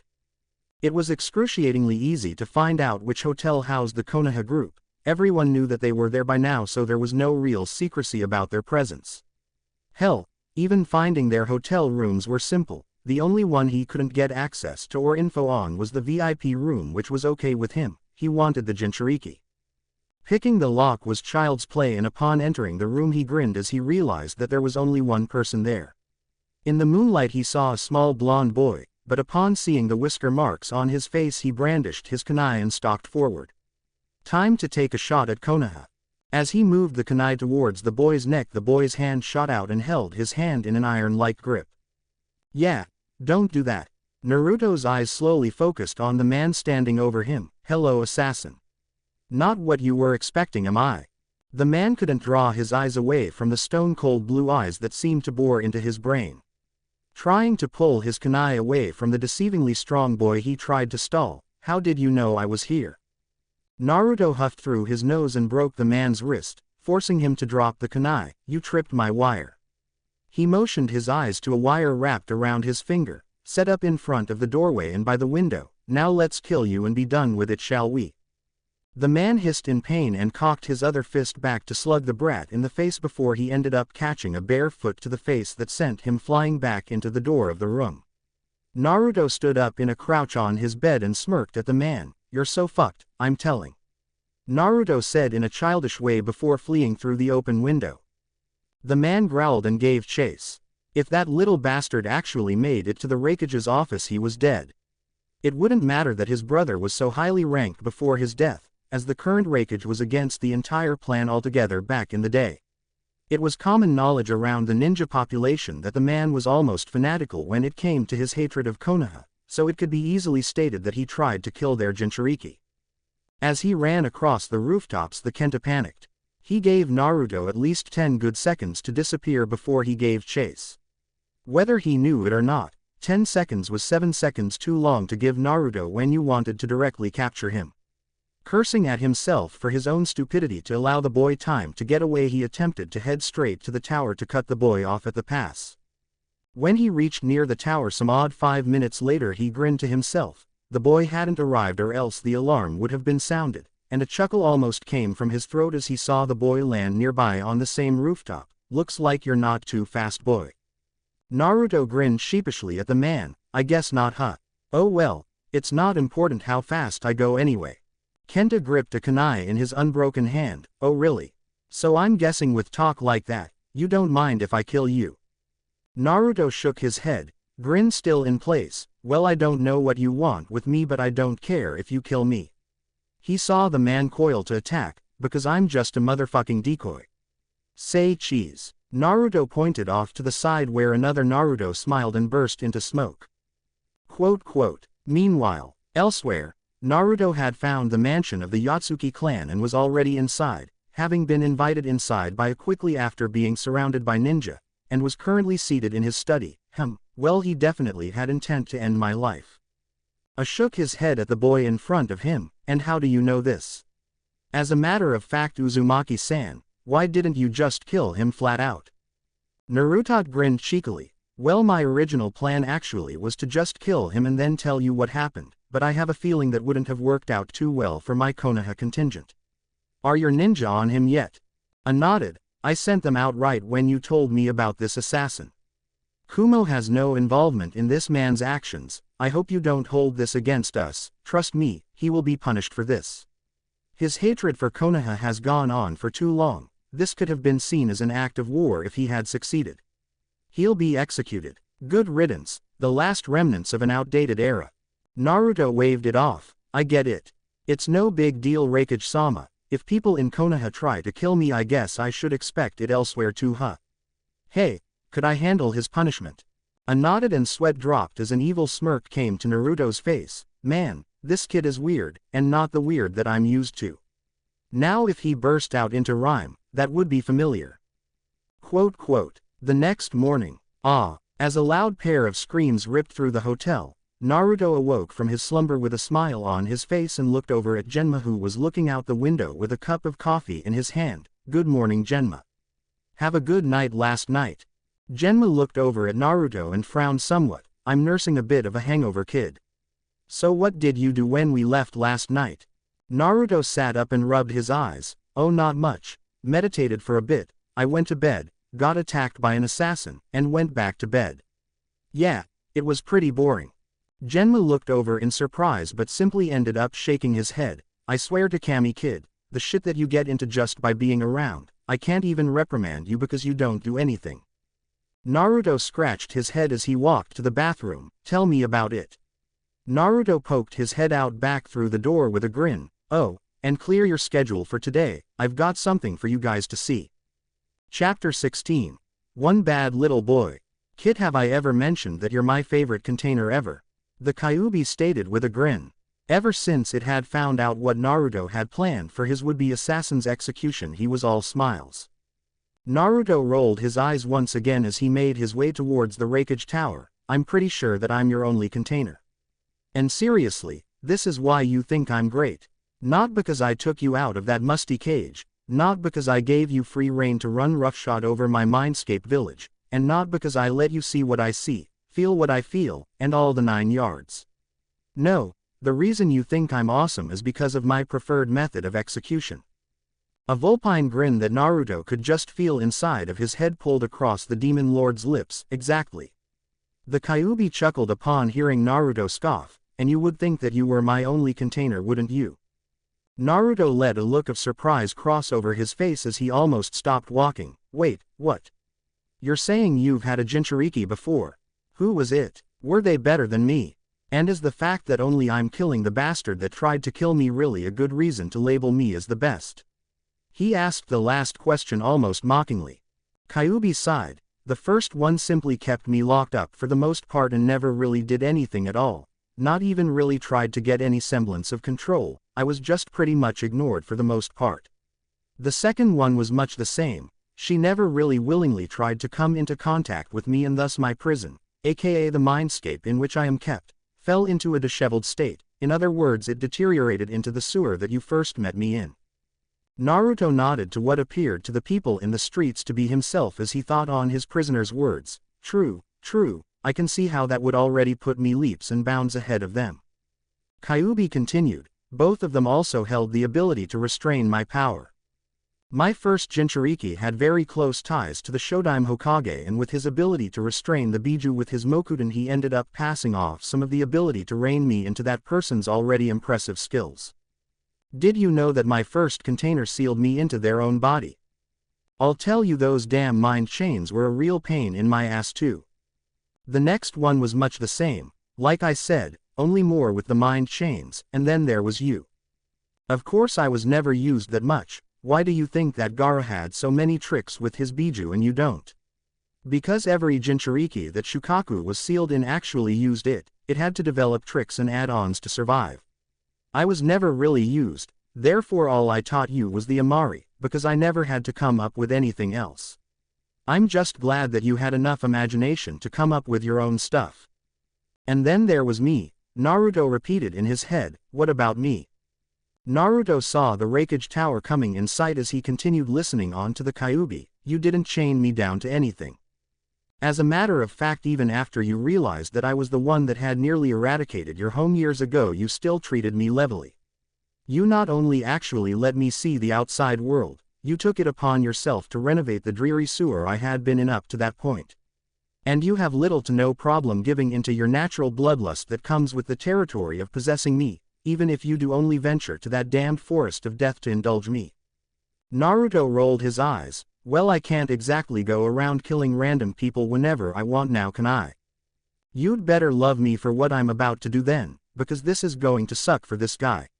Naruto saw his team standing outside of the tower, two with angry looks on their faces, and the other with a simple bored look on it with a Senbon for added effect.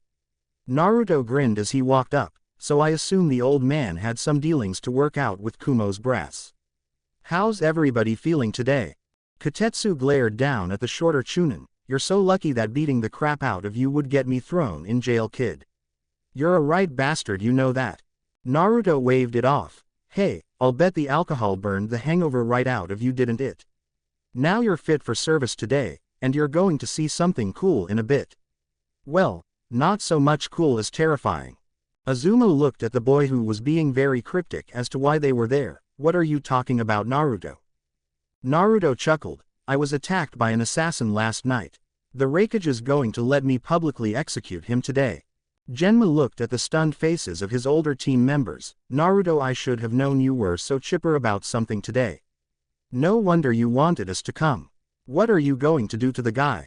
Naruto walked up to Genma and whispered in his ear. The Tokubetsu Junin looked at the boy and shook his head. You're crazy, kid, I swear. Naruto grinned up at him. Being crazy is the only thing that's kept me from going insane. With that, Naruto walked inside the tower and left his team on the outside to ponder amongst themselves. A sat at his desk with the now recovered, for the most part, Team Sumui standing in front of him. The girl that was the team's namesake stood straight and composed, Team Sumui reporting for a mission Raikage-sama. A looked at the group of Chunin. Karui still had a few bruises on her face. Omoi still had the telltale signs of a broken jaw, and Sumui herself, while not showing any signs of outside trauma, still showed her own injuries by the way that she made no real sudden movements, probably due to the soreness of her ribs. Sighing as he saw the expectant faces of the ninja, spoke, denied. He then steeled himself for the shitstorm to come. What? Karui, predictably, was the first one to explode. What do you mean we can't take any missions? Why? What did we do? Rolled his eyes. If you want to take a D-ranked mission, feel free, but I'm not sending you on a mission where there is implied combat. Not in the condition that you're all in, or did you think that I wouldn't find out about your little challenge to Uzumaki? It's kind of hard to hide the existence of the battle when said battle ends up putting you in the hospital. All of the team had the decency to look sheepish. Before the conversation could continue, the Raikage's secretary knocked on the door and upon hearing a booming "Enter," made her way into the room. Raikage-sama, you have a Naruto Uzumaki here that says you told him to show up today. A nodded to the woman. Go ahead and send him in. His secretary left to fetch Naruto while he turned his attention back to his team of Chunin. Speak of the devil, he's here. Sumui voiced a question. Raikage-sama, why is Naruto-san coming to see you today? I decided to inform his ninja on what the boy was doing there. Seeing as how he had somewhat established some sort of relationship with them, Uzumaki was attacked last night by one of our ninja in his hotel room. Instead of attempting to deal with the man himself, he avoided international incident and came directly to me. I have ordered the man be executed, and Uzumaki has asked to perform the service. Karui gave Naruto a somewhat appalled look. You volunteered to perform an execution?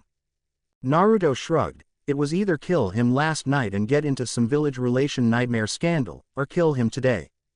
No one tries to assassinate Naruto Uzumaki for personal reasons and lives. If it was a mission, I'd still be pissed off about it, but I would have understood. You've gotta do what you've gotta do. This guy was simply related to the guy that tried to kidnap the Hyuga heiress a bunch of years ago, had a gripe against Konoha ever since, and decided to try and put down their Jinchuriki to cripple our strength.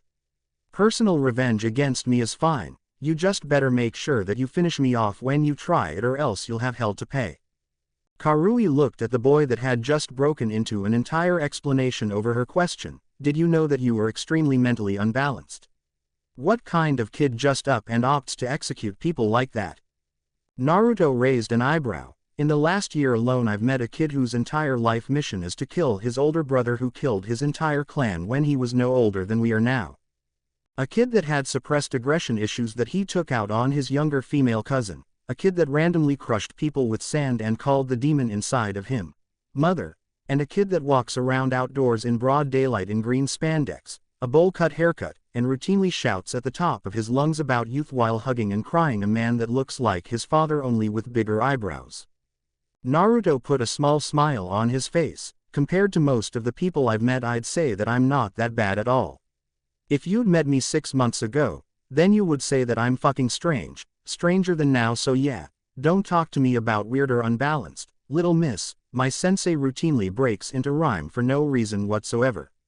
Naruto finished while winking at the girl and clicking his tongue at her. Karui blushed at way that Naruto had just addressed her while Samui's eye twitched faintly at her side. Naruto turned to face A with a smile on his face, so where's my late night unwanted visitor? I hope you guys didn't break him too badly over the night because I need him fully receptive to pain for what I have planned for him. I was curious at what exactly a small boy could come up with to kill a prisoner in a public display. What exactly do you have planned as far as the execution itself goes? Naruto walked over and whispered his idea in A's ear. I pulled away from him. What kind of kid comes up with that kind of thing? Naruto again shrugged. All I need is something to hide my identity while I do it. Because I don't need people from your village hating me for killing one of its ninja, even if it was warranted. Naruto looked around the office blankly. You wouldn't happen to have a cloak or something that could cover my appearance, would you? I made a face and noticed the team that was standing in his office. Alright, if you kids want a mission I have one for you. Go get Uzumaki here something to cover his identity with before the execution in a bit. Naruto stood gaping at A. Naruto wasn't dumb. He was well aware of the majority of things that went on around him, and by listening to the mission that had just been assigned to a team with 2 women he had come to a conclusion that he confirmed when he looked over at Team Samui's lone male member looking downtrodden. Did he just fucking give them free rein to play dress up with me? Naruto opened his mouth to dispute how he didn't need any help, that just a really long cloak would be adequate, when Samui laid a hand on his shoulder and spoke. Of course Raikage-sama, we'll complete this mission to the best of our ability. Naruto was then pulled out of the room by Samui and surprisingly even Karui by his hands. Turning back, he saw the smirking face of the Raikage and began cursing him out under his breath as the deep-seated chuckles came from the massive man. Quote, 2 hours later, arriving back in the tower, Naruto's eyes were well hidden by his new apparel that his female companions so readily picked out for him. Omoi was simply standing in the background with an amused look on his face. Naruto stood in front of the Raikage while the women stood back with satisfied looks on their faces. Samui because she got to see what the new guy looked like underneath his shirt by accident, and Karui because she had just spent the last 2 hours more or less ordering around the guy that had thrashed her soundly the other day. Naruto's new look was a sleeveless hooded gray vest that draped far enough over his face to cover all of his features, except for his mouth. In shadow, his pants were black and taped off at the ankles. He kept the black bracers on his forearms, and had black shinobi sandals on his feet. Naruto smirked as he formed a cross symbol with his fingers. One last touch to my identity. Kage Bunshin no Jutsu, Shadow Clone Jutsu. A clone of Naruto sprang into existence and promptly transformed into what he wore when he came to Kumogakure in the first place. Go and find Genma, Katetsu, and Azumo and stay with them until the execution is over, then leave the area and dispel so I can change and catch up with them. His Kage Bunshin nodded and left the room to find his team while the original turned back to A with a toothy grin, shadow covering the rest of his face. Now where's my victim for the day? Kyuubi's getting testy. Naruto sat meditating in his hotel room after carrying out the execution of Kenta Marekyo. The reason he needed to steady his mind this time: random happenings of an unexpected nature occurring around his person. Not to say that the happenings in question were unwanted. No, not in the least, they were very welcome as far as he was concerned. But that didn't make them any less strange. The first was what had happened with his Kage Bunshin after he had it leave the premises of the execution site. Flashback. roughly 10 minutes after the execution. Naruto had wasted no time in leaving the immediate area after his creator's little show. Dispelling in front of the Kumo shinobi might have blown his cover, which could lead to some ill will from them and maybe even retaliation somewhere down the line at a later time from angry nationalists that might have been thinking that Konoha was trying to push around some political weight that it didn't have. Clone Naruto went as far as he could, heading into the residential area of the village where he was positive that no one would see him dispel. In an alley he figured that he was as well concealed as he was going to be when a shadow blocked the alley entrance. Sighing to himself, the clone focused to see that Samui and Karui had followed him to the alley. "What are you guys doing here? I need to dispel before boss gets caught. People can't realize that I was the one that did all of that yet." Samui looked down for a moment before steeling herself somewhat and walking closer to the clone. "So anything that you know, Naruto will learn after you dispel?" she asked, getting a nod in response. "Well then, when does he leave Kumo?" The clone thought about it for a moment. "I have no clue. I was never told how long we would be staying, so your guess is as good as mine." "Why do you want to know? And where is Omoi? Did you guys ditch him?" Karui walked up. "Omoi said he didn't need to be here for what we wanted to say to you. Say, if you don't have anything to do while you're still in the village, why don't you come and find one of us? We can do something with you." Clone Naruto blinked. "Are they hitting on me? Sweet. Boss himself never even gets hit on and I'm just his freaking clone and two girls are trying it." Giving the girls $1 million smile, he gave them an answer. "Sure thing girls, and if you want to talk to me while I'm still here then you know where to find me, right?" Both girls nodded as Karui gave him a smile. "That's great. I guess we'll see you around then." Naruto nodded. "Sure thing. You two shouldn't be that hard to find, right? I'll see you girls later." Karui waved to him and left the alley. Samui lagged behind, however, waiting until her teammate was out of sight before turning back to Naruto. "Naruto-san." The clone held up his hand to stop her. "Samui, I'm sorry, but I can't take the san stuff. You don't have to use any honorifics with me. Just call me Naruto. It's all right, I won't mind." Samui nodded and took a breath, looking somewhat nervous, a sharp contrast to what Naruto had come to expect from her personality. Quickly moving up close to him, she planted a kiss on his cheek. "I hope to see you soon, Naruto-kun." As he watched the girl sway her hips somewhat as she left him in the alley, a stupid grin rolled onto his face. Chuckling to himself, Naruto clone dispelled himself. End flashback. Yeah, he didn't see that coming. How the hell was he going to work that one out in the end? Who knows? But the ride down promised to be super fun if he would have his way with it. That seemed like enough to fill his day with suggestive thoughts of potential situations, and the silence that he was receiving from his inner fuzzy was much appreciated. He didn't need any perverted jokes or lewd suggestions from the Kyuubi today, thank you. Unfortunately, or very fortunately in the view of the certain others, Naruto included himself in this line of thinking, his day didn't end like that. Flashback. A few hours ago, Naruto had hustled back to his hotel room after receiving his clone's memories and changed back into the clothes that he had come to Kumo with. Couldn't be seen in the new stuff after going through all of the trouble of hiding the fact that it was you in the first place, right?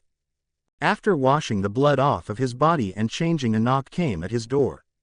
Grabbing his sword and walking to answer it, he opened it to find the smiling face of one Yugito Ni. This confused Naruto, as he hadn't really interacted with the girl at all since he had been in the village, save for the few minutes when they first met. "Hi there Yugito, how are you doing? Can I help you?" Yugito nodded and Naruto motioned for her to enter the room. Yugito took a seat on one of the beds in the room and patted the spot next to her for Naruto to sit on. Naruto raised an eyebrow at the girl's cavalier attitude, but acquiesced to Yugito's silent request. Looking the girl over as he sat down, now that he had time to let his eyes wander, he would agree with his earlier thought that Yugito was about 4 or so more years older than him, which begged the question, what was she doing here talking to him? He didn't sense any hostile intent coming from her, so she wasn't here to fight, or challenge him or anything. And with 2 girls from the village seemingly interested in him as it was, there was no way that another one was right. Especially one that was this hot and older than him. Naruto looked up into Yugito's eyes to get a bead on why she was there and just decided to come out with it and asked, "So Yugito, what brings you here?" Yugito smiled at him pleasantly again. Well, I just want to get to know you a bit, Naruto-kun. Naruto almost gulped nervously. Naruto-kun. I had to force Samui to stop calling me San and Yugito's calling me Kun right off the bat.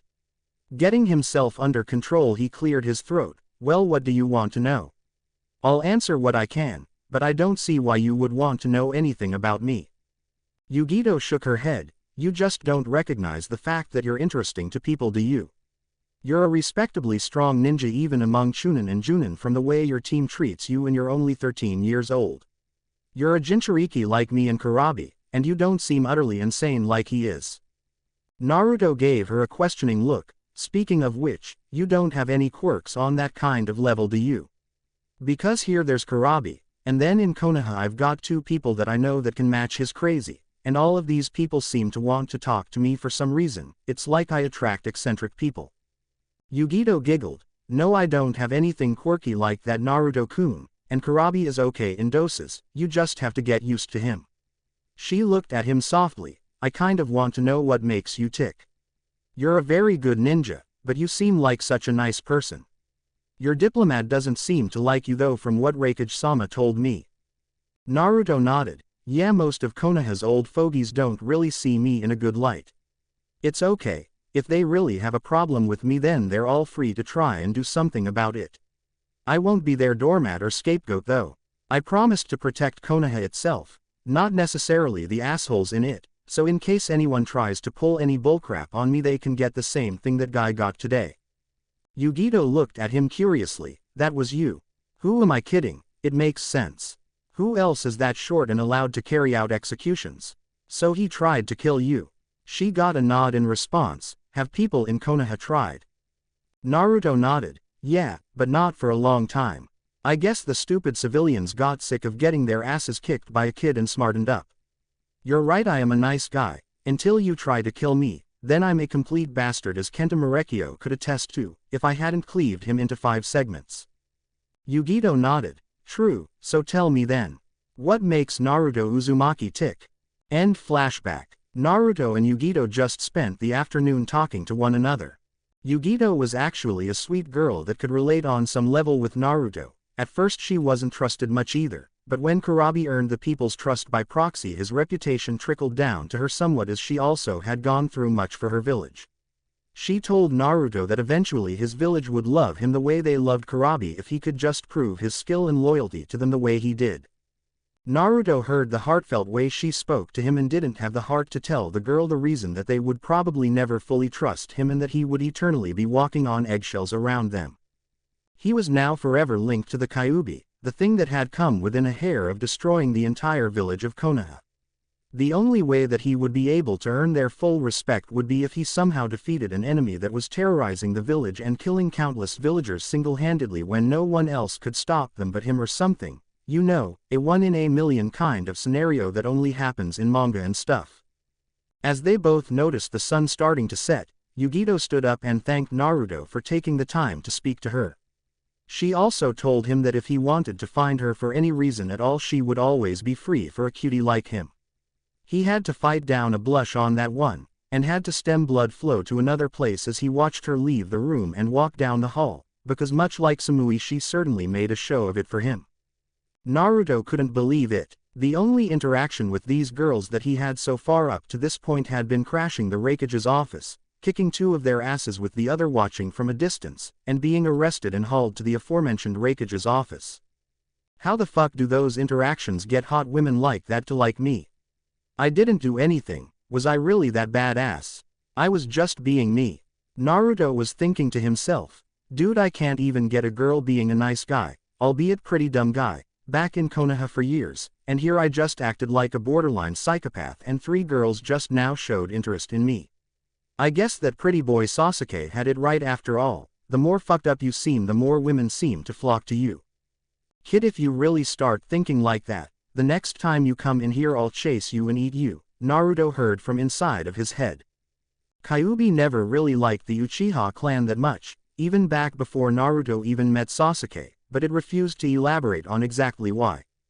After running through most of the interaction that he had with the boy, Naruto just figured that it was his personality, it was certainly abrasive enough, just go with it.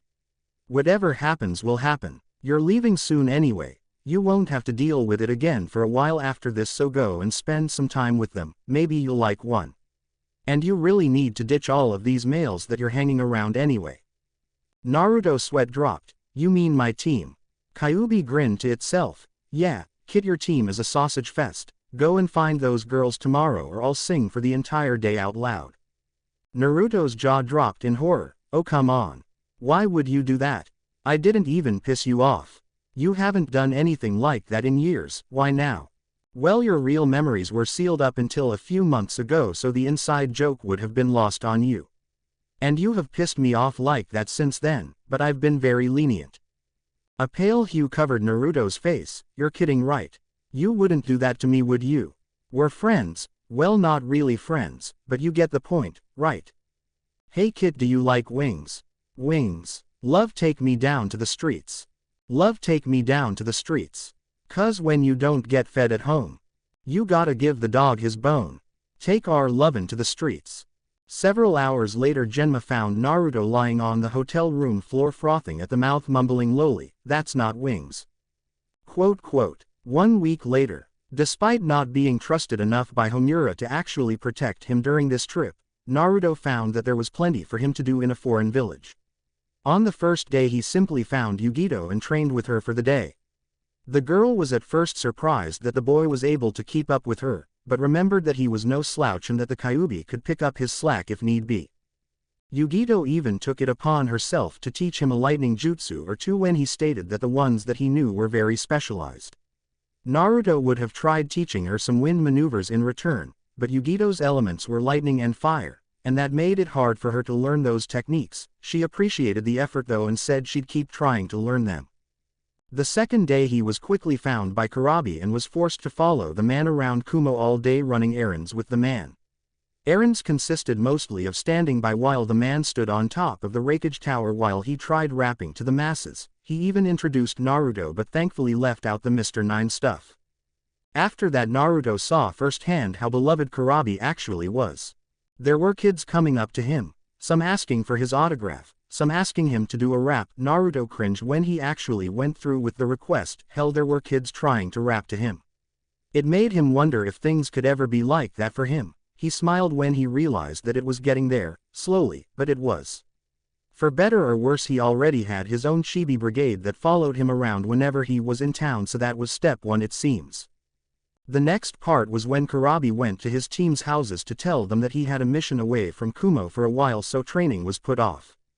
He learned that Omoi and Karui were related. He kind of didn't see that coming, they seemed too different to him. Their parents were dead, so he could relate with them like that, though he wisely didn't bring that up. That would have been stupid. He simply played the straight man to Kurabi's over-the-top BS that he could tell was working on Karui's nerves. Upon departing from their house, Naruto probably had his moment of the day when Kurabi actually broke into Samui's home when she didn't answer the door. While Kurabi was roaming the house looking for the girl, Naruto simply stood in a hallway waiting for the eccentric man to give up so they could go. While he was standing there, he was graced with the sight of Samui emerging from her bathroom after a shower, clad in only a towel, and that was enough for Naruto's mind to get to work. Strangely enough, Naruto didn't get the beating for that, Kurabi did. Naruto dragged the man out of the house in pieces while apologizing and explaining to Samui, who just looked at him with a blush on her face. After dragging Kurabi to the curb outside of her house, he even offered her a massage as an apology, somewhat jokingly, mostly just to see what she would do. He was either expecting a stuttering decline to his offer or a rage-filled chase with her still clad in a towel, which would have been great. After a slightly shocked look, she smirked at him and invited him inside. Yep, good day to be the kid. The next day, Naruto decided that seeing Samui would have been somewhat detrimental to his health after basically seeing her naked the day before, so he simply stayed in the hotel room. Azumo and Katetsu eventually made their way to the room and ended up playing poker with Naruto. The end result was Naruto taking all of their money, plus IOUs from both men in the amount of their mission paychecks. Another good day to be the kid. Karui and Omoi found Naruto the next day after training him and dragged him out of his house to show him Kumo so that he knew what he would want to do next time instead of just training and staying in his room. Running into their teammate Samui later on, they decided to make a day of it and ended up seeing a movie. Naruto didn't really care about the movie as he ended up spending the majority of it working on his growing flirting skills. Mostly with Samui, but also with Karui when he was certain that he wouldn't be hit for it. The end of that day saw him sitting on the roof of his hotel listening to Yugito play her shamisen for him, as she had asked if she could a few days before, and Naruto agreed, wanting to hear someone else besides him play an instrument and also thankful that her innate musical talents came in the form of a more pleasant instrument to relax to, unlike him and his apparent skill with drums. That marked his last day in Kumo as negotiations on this end of the table had ended and Konoha had to leave and receive word on the results while simultaneously preparing for a representative from Kumo to come in the near future. After hunting down all of the people that he had ended up getting on good terms with during his stay in Kumo and saying goodbye, Naruto and his team set out for home, with Homura once again in a carriage that was steered by Genma. Kotetsu yawned as he kept in pace with the carriage rolling down the paths. Man, I can't believe I'm saying this, but I miss gate duty. Naruto snickered to himself. Well, you do tend to feel fondness for things that you do well, I guess you would miss that job, huh? Kotetsu glared at the blonde boy. Hey, don't knock gate duty. It's a steady, easy job. Your friends can come and talk to you when they want to. You get the gossip from all of the good missions firsthand and before anyone else, and the people watching is amazing. Azuma looked over at Naruto. So Naruto, are you going to try and join Anbu? From what I've heard and from what I've seen, you might not be too bad at it. Naruto held back the urge to roll his eyes. Ba-chan won't let me do it.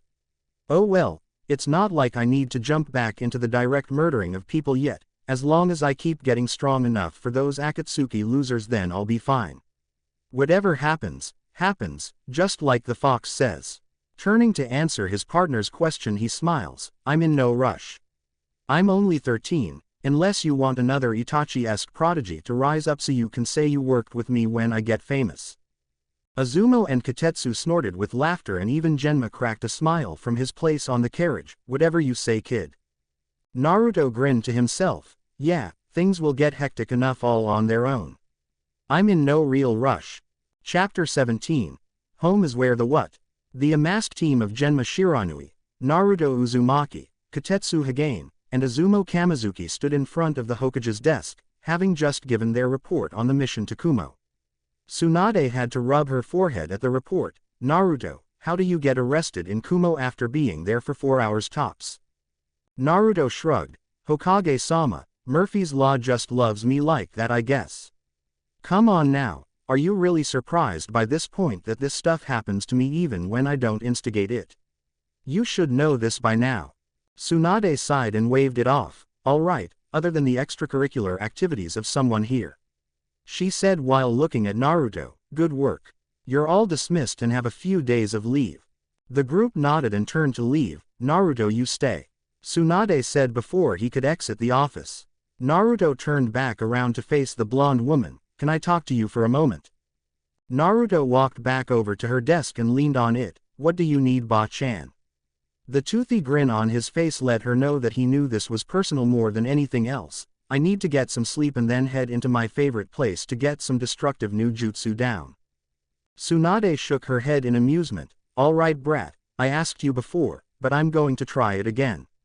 How strong do you think you are? Naruto raised an eyebrow. In a straight-up fight or when I get the drop on somebody? Tsunade blinked. Both if you know.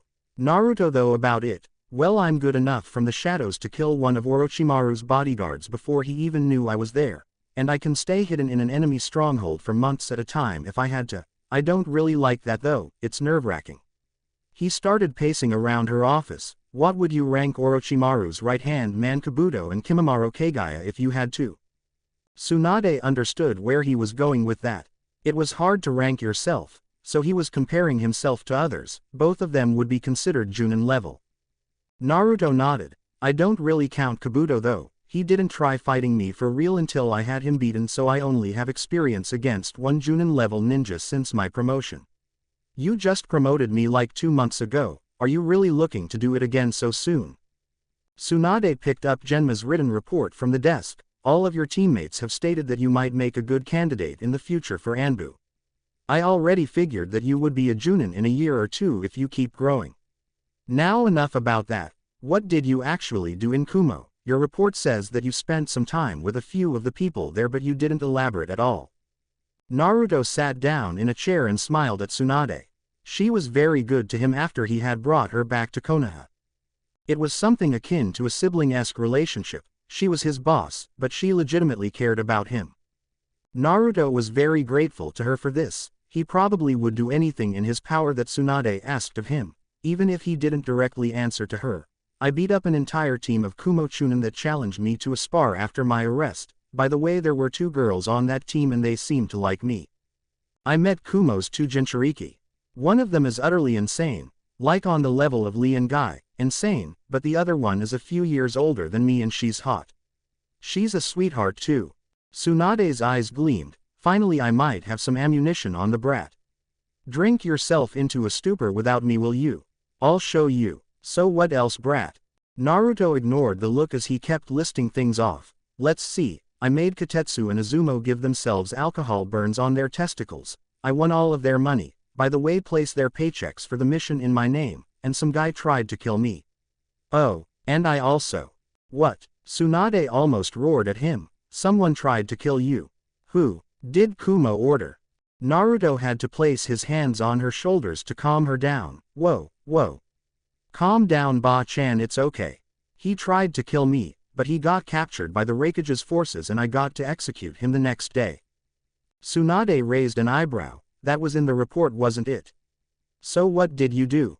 Naruto sat back down and leaned back in his chair. I had him hanged, drawn, and quartered. I did it myself. That method of execution hadn't been done since the Second Great Ninja War. Particularly brutal method that, how do you even know how to do something like that? Naruto let out a cough that sounded suspiciously like root, and Tsunade ended up nodding in understanding. Naruto stood up and stretched. So where's Ero Sennin?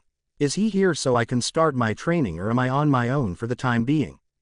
Tsunade shook her head. He's out gathering information on a lead on the Akatsuki, trying to find out exactly what they need the Kyuubi for. He's also trying to find out who other members are.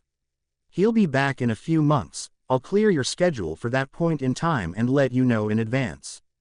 Naruto made a grunt of affirmation and walked towards the window. All right then, like I said before, I'm going home, taking a nap, getting some food, and then I'll be spending some quality time in the Forest of Death in order to avoid collateral damage from the training I'm going to go do. If you need to find me, then that's where I'll be. Tsunade turned her head as he walked past her. Brat, take the door, for crying out loud. Naruto grinned as he pulled the window open. What was that, Ba-chan? The wind is kind of heavy today. Did you say doors are for losers? Because I agree with you wholeheartedly on that front. Tell Shizune Nichan I said hi. With that, Naruto jumped out of the open window and vanished in a shunshin. Tsunade slapped her forehead. Great, now both the brat and the pervert get their jollies from going in and out of the window. Quote, quote. Naruto opened his apartment door and wasted no time in dropping face first on his couch with a massive sigh. Sigh, I need a bigger house. Naruto simply lay still face down while his door opened silently and slowly. The figure crept through the living room until Naruto's voice rang out. If you want to keep all of your limbs attached, I would stop moving forward if I were you. Wow, shithead. Nice to see you too. Naruto lifted his head and rolled over to get an eyeful of Tayuya-chan. What are you doing in my apartment? Tayuya rolled her eyes. I heard your door open and heard your loud-ass buffalo noise when you dropped on the couch. What, are you not happy to see me? Naruto shook his head, confused. It's not that, it's just, what are you doing here? Tayuya gave him a grin. I live in the complex. I'm actually right next door to you, shithead. Surprise. Naruto's jaw dropped as he mulled around what she had just said in his head. So you're out of confinement. He got a nod in response, and they're letting you stay.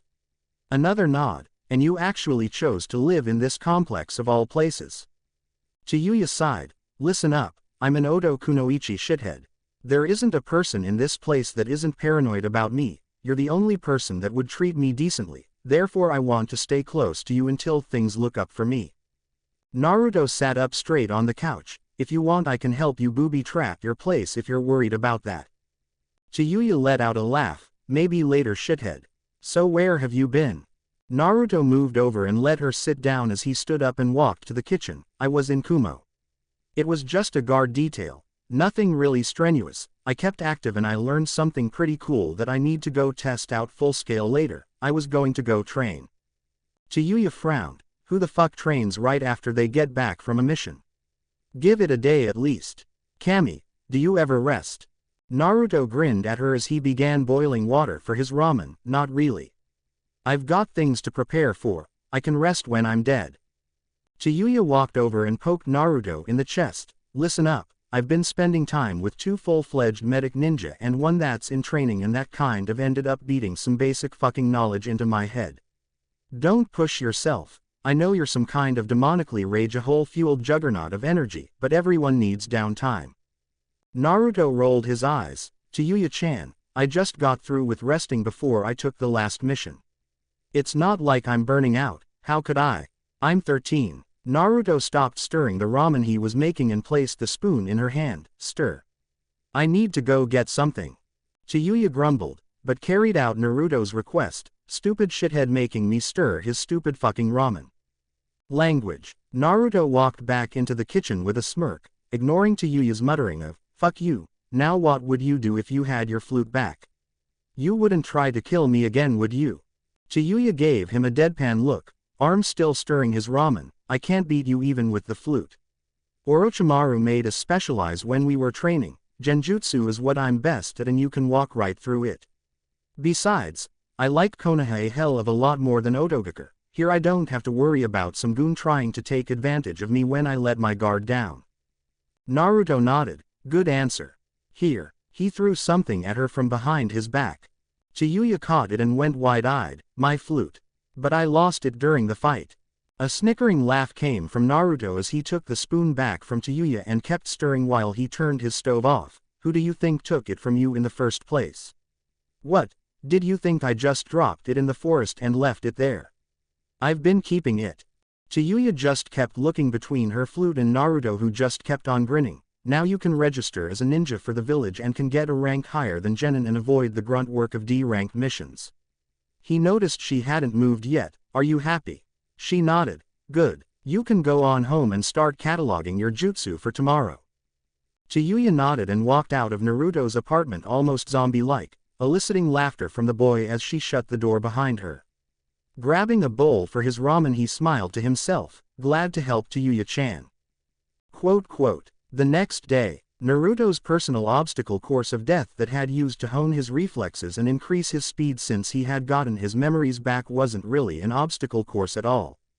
Naruto would make a random number of Kage Bunshin and send them out into the heavily wooded areas of the Forest of Death and have them set traps, hide themselves in order to attack him during his dash, attract animals that had the potential to harm him, and anything else his twisted clones could think of to hurt him.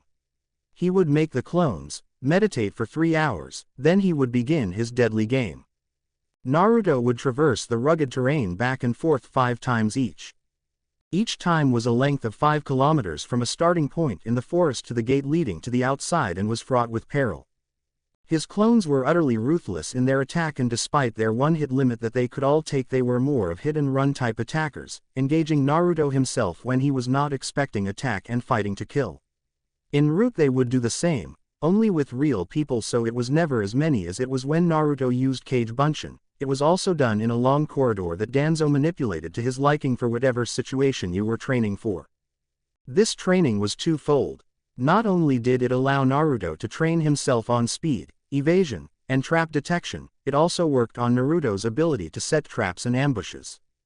Being able to see both sides of the conflict, both from his own view and from the memories of his Kage Bunshin, allowed him to analyze what he did right and wrong on both fronts, and to adjust for using the traps on other ninja in real-life combat situations. After finishing his warm-up, Naruto called his remaining Kage Bunshin out into a clearing and made even more, around 300 or so. Looking at them all, he began barking orders, split into 5 even groups. The clones scrambled to follow his orders, breaking off into 5 groups in even rows. First set of you, find a spot and get to splitting leaves. Any review work is still very much needed. Also, I want you to work on kunai balancing. Pointing to the next group he continued, "You all will go back through our jutsu catalog and start getting down the ones that we still can't do." He looked at the last group. "You all will be on stealth detail. You will be following people of interest and shadowing them.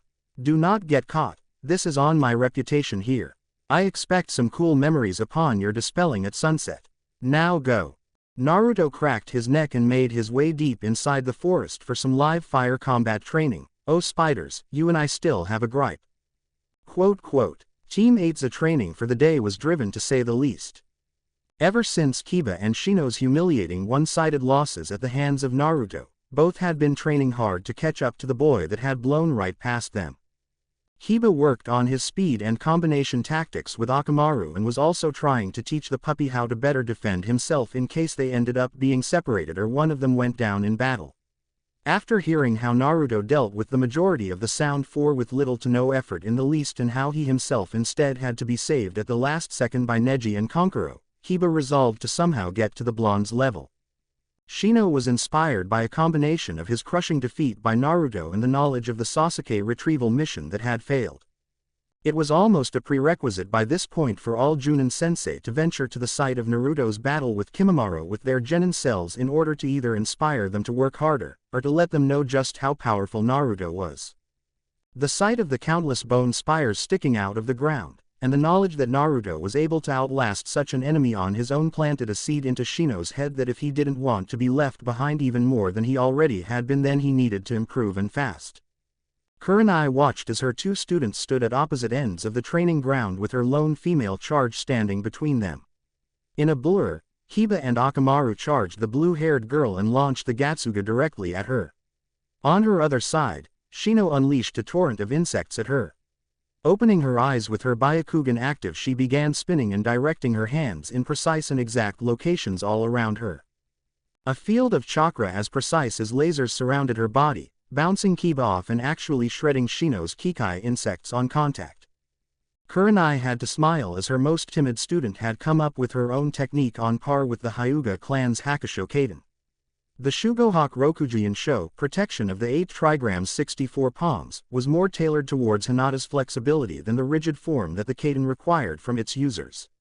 The fact that she came up with the technique on her own without help, except to test its development, was incredible to Kurenai.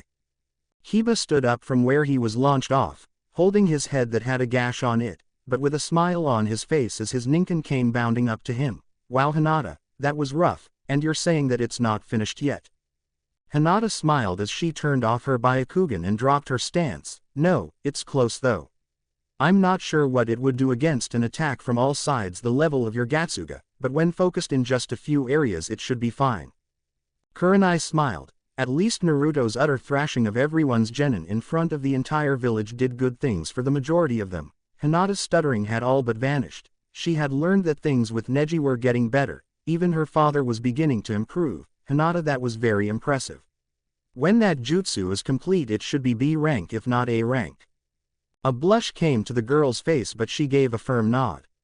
Shino walked over and despite not giving away any expression nodded his agreement that he was very proud of her. "Thank you Kurenai-sensei."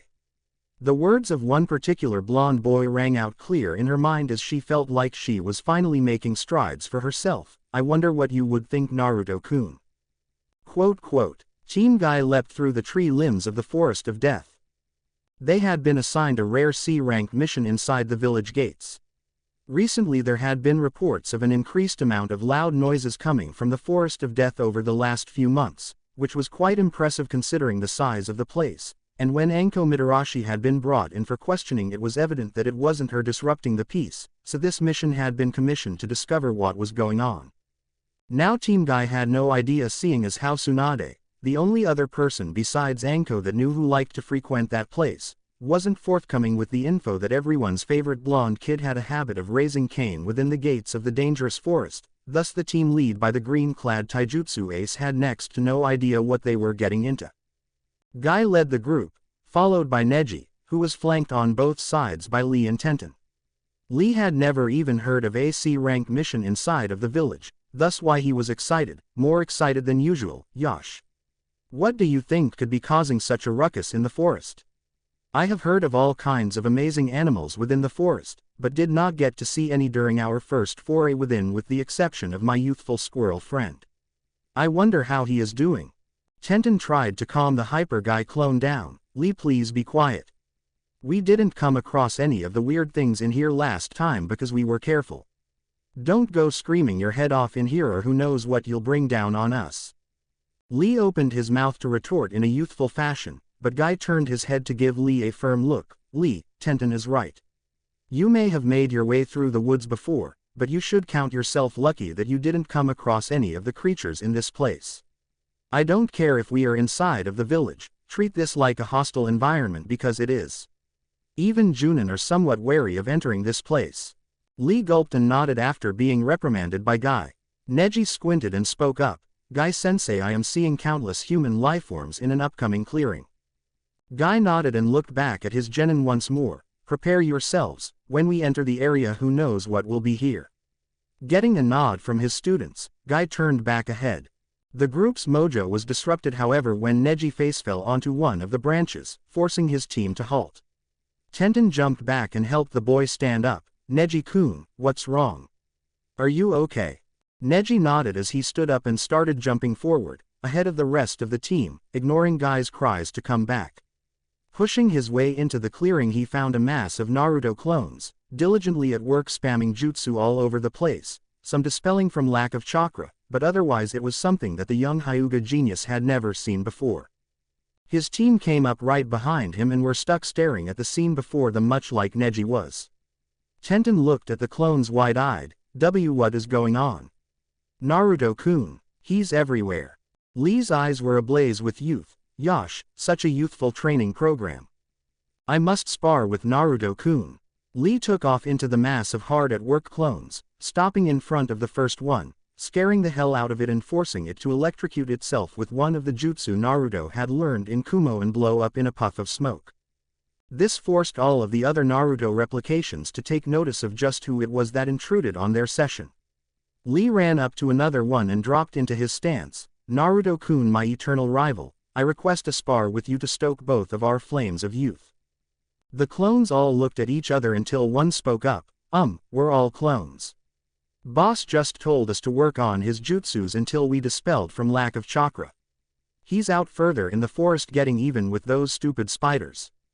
The clones all broke into a smattering of chatter, mostly circulating around how the original Naruto was going to go medieval on those spiders' asses and how they all wished they could be there to fight too.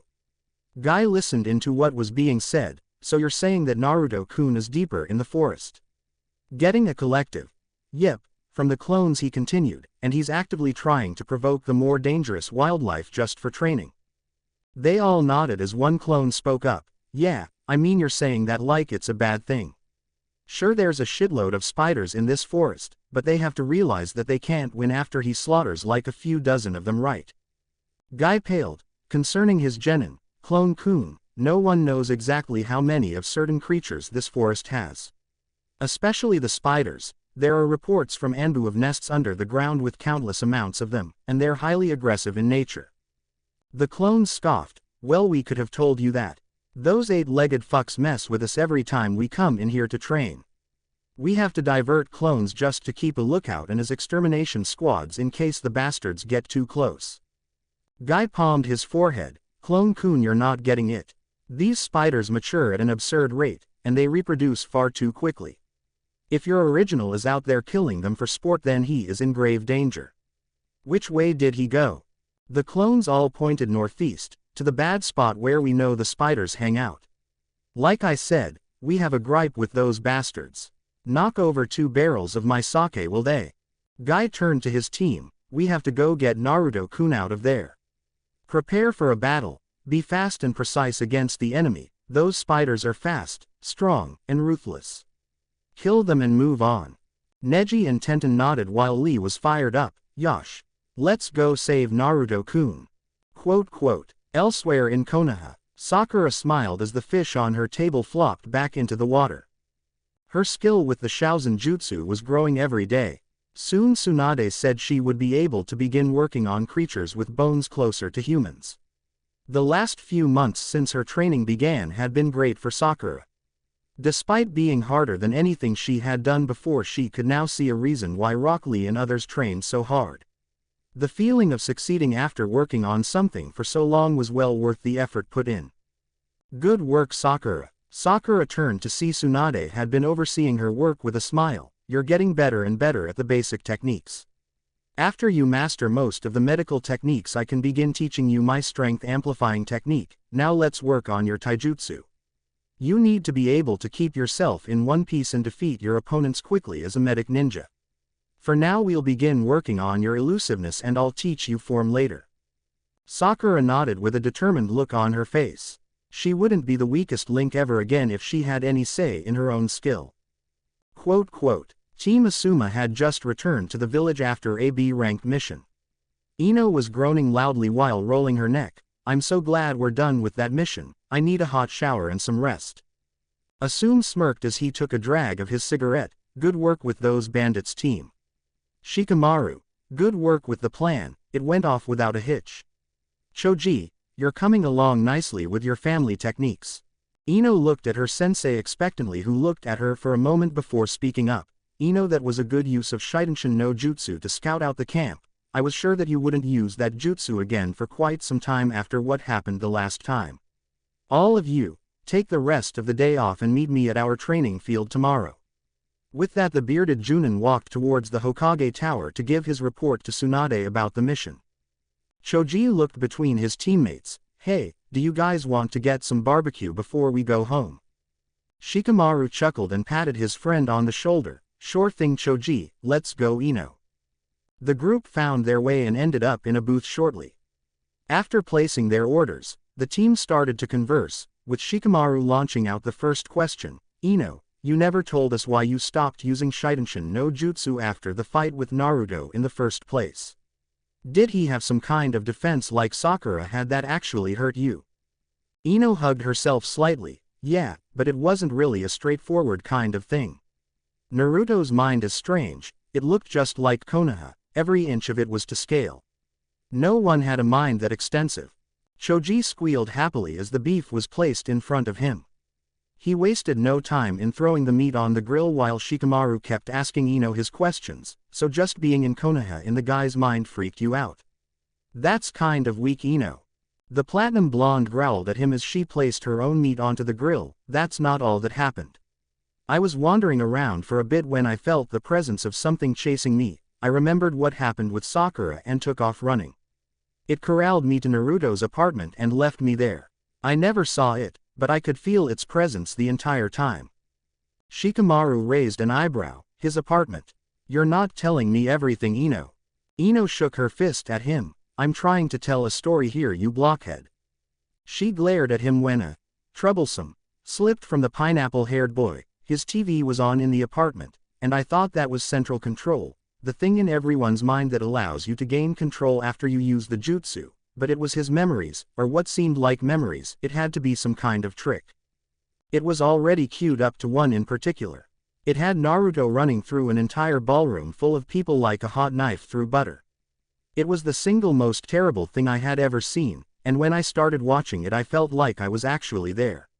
I could hear the directions of the screams, the panic of the people trying to escape. I could smell the blood that spilled out on the ground and everything. Choji paused in his eating for a minute before shrugging off that mental image and continuing to chow down. Ino continued her description of Naruto's memories. That was just the first one, and I couldn't turn it off. I was in his body while this strange silent man in a mask just beat him while he was tied to a chair. He never spoke, he just kept hitting him for hours until all I could see through his view was blood. All of the memories I saw were just like that. I finally had enough and cancelled the jutsu.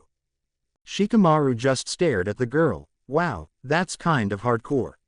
You felt everything happen as if you were there. That means that it wasn't a trick or anything. You really were in Naruto's memories, doesn't it? Ino shook her head. Naruto couldn't have been any older than 7 or 8 years old when any of the things I saw happened. If it wasn't a trick, then I sure as hell can't believe that those things were his actual memories. Those were things that Dad told me the Anbu did on a regular basis. There's no conceivable way that while we were preparing for the academy, Naruto was taking on Anbu-level missions. That just doesn't make sense. Shikamaru stayed silent and pondered Ino's words, the things that Naruto did when he fought everyone, those techniques, that fighting style, the way he carried himself. All of those things didn't just come out of nowhere. Quote, Forest of Death. With game faces on, Team Guy headed into the restricted area of the Forest of Death where the level of peril went up. The forest grew darker, and it wasn't just because the sun was setting, the canopy was beginning to completely block out the sunlight above. Faint sounds of inhuman screeching rang out in the distance and was growing ever closer. The tense waiting was broken when the blonde that they were looking for flew past them into a tree, followed by the biggest spider that any of the genin had ever seen before. It was easily the size of a full-grown adult male and had launched itself at Naruto, fangs dripping venom. Naruto pulled up his ninjutsu and drove it right through the spider's face, sending the blood of the arachnid spraying all over the place. Swinging his blade upwards with a burst of wind chakra to bolster it, he cut straight through the deadly creature. Spitting on the corpse of the spider, he turned to Team Guy. "Oh sweet Kami, what are you all doing here? Do you know where you are?" Lee ran up to Naruto. "We've come to protect you, Naruto-kun. We'll get you out of here in one piece, it's a promise." Guy walked up to the two. "It's as Lee said, we've come to get you out of here before the sun goes down. Come on, Naruto-kun, let's escape." Naruto looked at Neji and Tenten, who were both serious, but otherwise fully calm. He shook his head. "Guy-sensei, is this the first time that you've ever come this far inside of the Forest of Death?" Guy nodded and Naruto sighed. "You guys have no idea what you're getting into." "Neji, activate your Byakugan and tell me what you see." Neji did as instructed and gasped as he shakily spoke up. "I see at least a dozen of the spiders that Naruto just fought surrounding the area, watching us." Naruto nodded as he saw the other genin pale. "That's why I don't tell anyone that I train here. There's no one that I would feel safe putting into this kind of situation. I come in here to fight against opponents that are willing to fight and kill me. I can't take on people, but if I want to split a spider in half, there are always a few dozen skulking around this place. It's the closest thing to simulating a real full-pitched battle against a vicious enemy that you can get, definitely not for genin." Naruto propped his ninjutsu on his shoulder. "Since you're here now, I have to cut this session short. I was going to keep going until midnight and then make a mad dash out of here to escape, but having you guys show up has forced me to skip straight to the bat out of hell rush that I was planning for later. You guys brought too many of them here. They'll come in waves to try and wear us down. You fight until I tell you to run and you follow me out. Keep your eyes peeled when we break out. Those sneaky bastards like to hide in the canopy and jump you from the shadows." Tenten had to choke down her fear at the situation and brandish kunai when Naruto placed his hand on hers. "Naruto-kun, what are you doing?" Naruto's eyes darted around the area. "You're going to need something bigger than those. That will just piss them off. Kami, I just had to get stuck in this situation with a team of taijutsu specialists. None of you know any jutsu or how to use your element with your fighting, do you?" Lee blinked at him in confusion. "Will taijutsu not work on them, Naruto-kun?" Naruto looked at Guy and Lee. "If you can generate enough force to crush the exoskeleton, then it can, but you don't want to stay up close with these things unless you can smash them in one shot."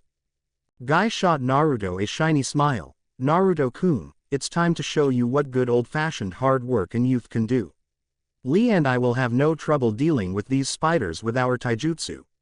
Neji, how about you?" Neji stood in his Juken stance. "If they have a chakra system, and they do, I can fight and kill them." Naruto looked at Tenten, who put her kunai up and unsealed a battle axe from a scroll. "I'm ready."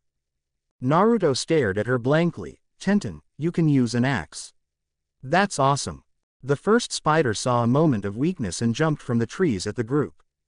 Naruto jumped in the air and gave the spider a wide berth while swinging his blade. Extending the end of his sword with wind chakra, he cut right through the spider and landed on the ground. "You fucking eight-legged pieces of shit just don't get it yet, do you?" Naruto formed two cage bunshin to watch his back as he ran directly towards the closest spiders that would jump at him.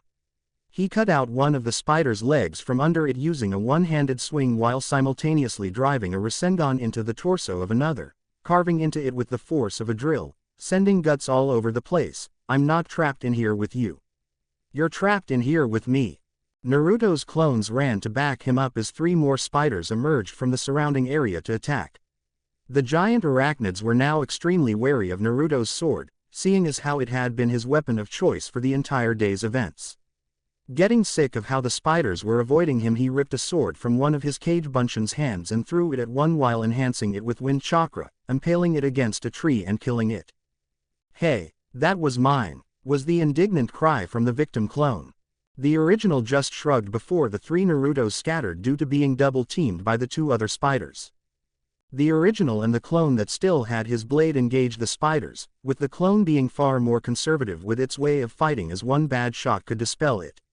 The original simply ran some misdirection and cleaved all four legs on one side of his spider off.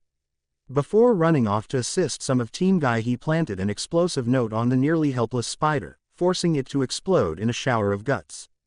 While he was judging which one of the team required assistance, he ended up being blindsided by the spider that had dispelled his cage bunshin and sent sprawling along the ground by the powerful creature. The giant spider skittered closer to the boy before one of the more sizable tree limbs from above came crashing down on top of it, killing not only that one spider, but two more hiding in the background. Naruto's other cage bunshin landed on top of the tree limb with his sword that Naruto had thrown in hand. "Hey boss. I found my sword."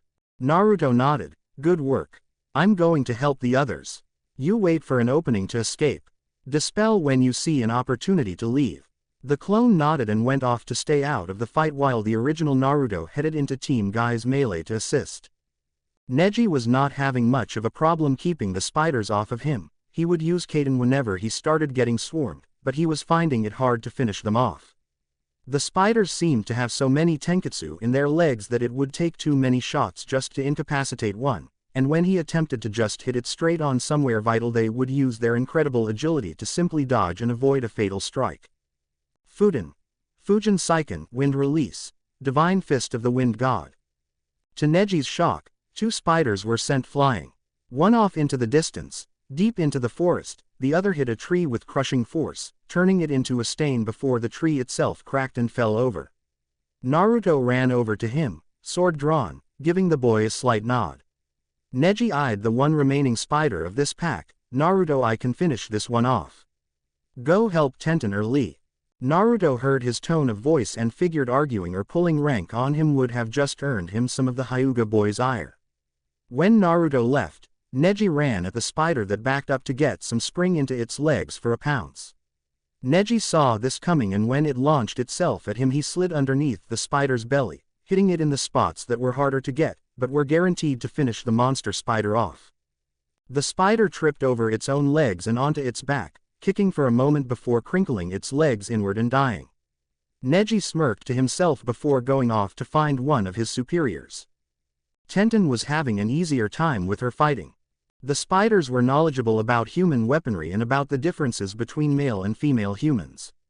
Well, the sight of a girl with an axe did not compute for most of the spiders that saw Tenten as an easy kill swinging that giant thing around. Too bad for them, they didn't figure that she could actually swing that damn thing pretty fast, and was very good at timing their attacks. Each swing from the girl took out something. Good thing it did too. That heavy axe was an energy sapper. Naruto stood in a pile of 4 or 5 spiders. "So I guess you're doing okay for the time being."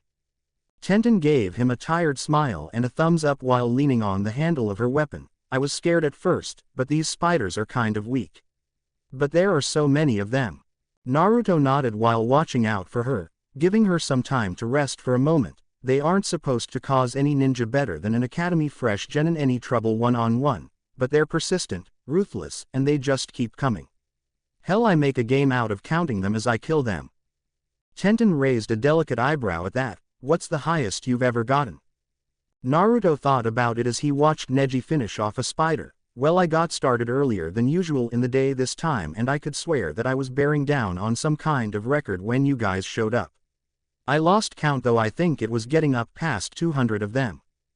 Tenten's jaw dropped. 200 of these things? There are really that many that you can kill 200 before we even get here and still be worried about us attracting too many to you? Both noticed Neji coming to their side, and all 3 of them looked at what the 2 more eccentric members of Team Guy were getting into.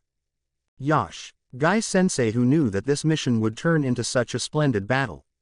For Naruto-kun to seek out a challenge such as this, I truly have selected the appropriate choice for my eternal rival. Lee ducked under the pounce of one of the spiders before launching himself at two more. Konoha Daizenpu Leaf Great Whirlwind.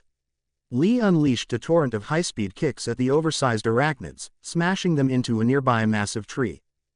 Guy cracked one of the spiders with an axe kick that simply made it collapse in a heap. Lee, use this as an exercise. Naruto-kun, how many of these creatures did you fell? Naruto watched the two identical taijutsu users seemingly having a blast fighting these damn things. You mean since you've shown up, or since noon? Because that's when I started. Guy sent Naruto a gleaming smile. I believe in my Lee. Let's go with this afternoon. Naruto, Tenten, and Neji looked at each other before Neji and Naruto shrugged.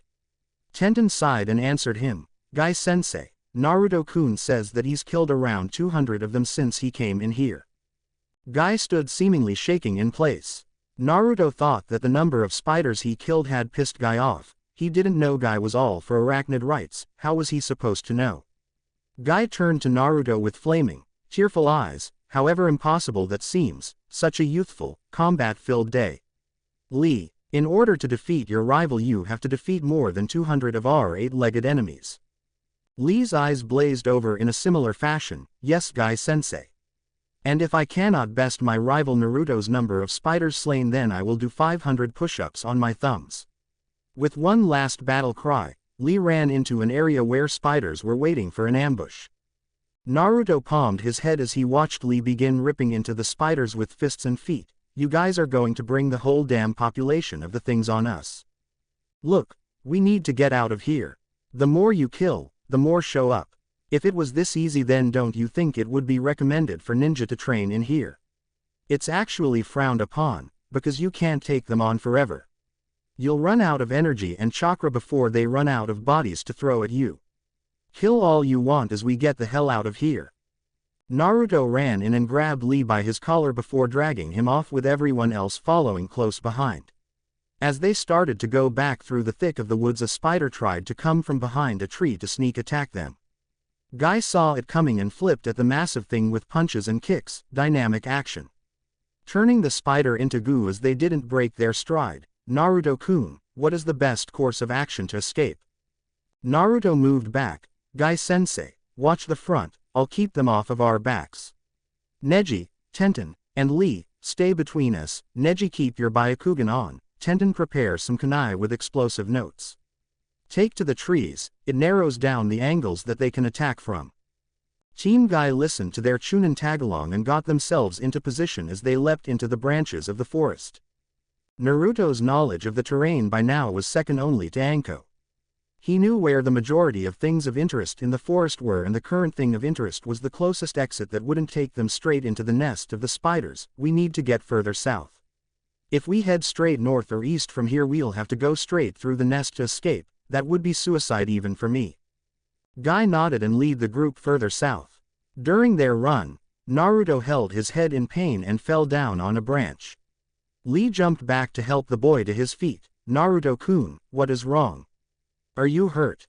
Naruto cursed to himself as he grimaced in pain. A bunch of my clones actually fully lasted for their time limit and dispelled all at once. It's like the worst headache you've ever had hitting you all at once. Thanking Lee as he stood back up, they were distracted by Neji's shouts. There are more coming.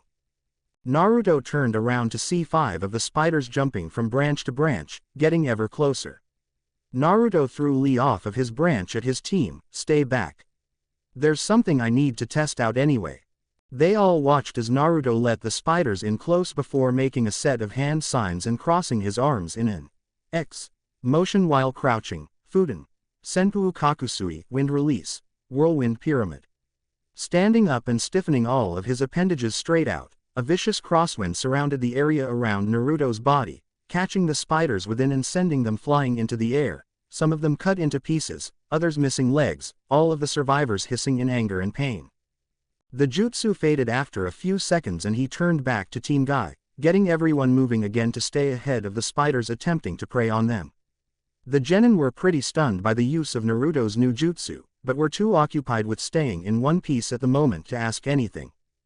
After another half hour of random spider attacks and running, They escaped the forest of death and collapsed a good distance away from the gates that cut it off from everything else in the village. Naruto laughed to himself as he looked up at the night sky. Well, that was fun, you guys all right? Guy looked back at the forest of death. We're fine. Naruto-kun, what was the inspiration for going so far into the forest of death? You know how dangerous that place is, don't you? Naruto stood up and dusted himself off. Of course I do. That's why I went in there, for a challenging fight. I'm training to kill my opponents, Guy-sensei, not just defeat them. I need to be used to ending lives whenever I need to, and since I'm pretty sure that absolutely nobody would miss any of those spiders being gone, I go in there to fight them. It's amazingly good battle experience. The genin all deadpanned. We noticed. Naruto chuckled but then turned a suspicious eye on them. Wait a minute. What were you all doing in there? The only person besides me that ever goes in there is Anko, and she doesn't even spend time there like I do. She'll just go in far enough to train in peace or find me to spar, not deep into the back end of the place. Guy nodded. We had a mission to head into the forest of death and find the source of all of the sounds coming from the place. Naruto laughed slightly. Well, mission complete because you're looking at him. I make tons of cage bunshin and have them work on lots of different stuff. Pretty cool, huh? While I handle my physical stuff, they can handle things like my chakra control and ninjutsu. Neji understood what he was saying. So you get the accumulative memories of your cage bunshin, and while they do memory-related things, you go in and develop things like strength, speed, and... He stopped and looked back into the forest. Battle experience. Naruto grinned and nodded. Lee ran up to Naruto and dropped into his stance. You have inspired me, Naruto-kun. I challenge you to a friendly spar.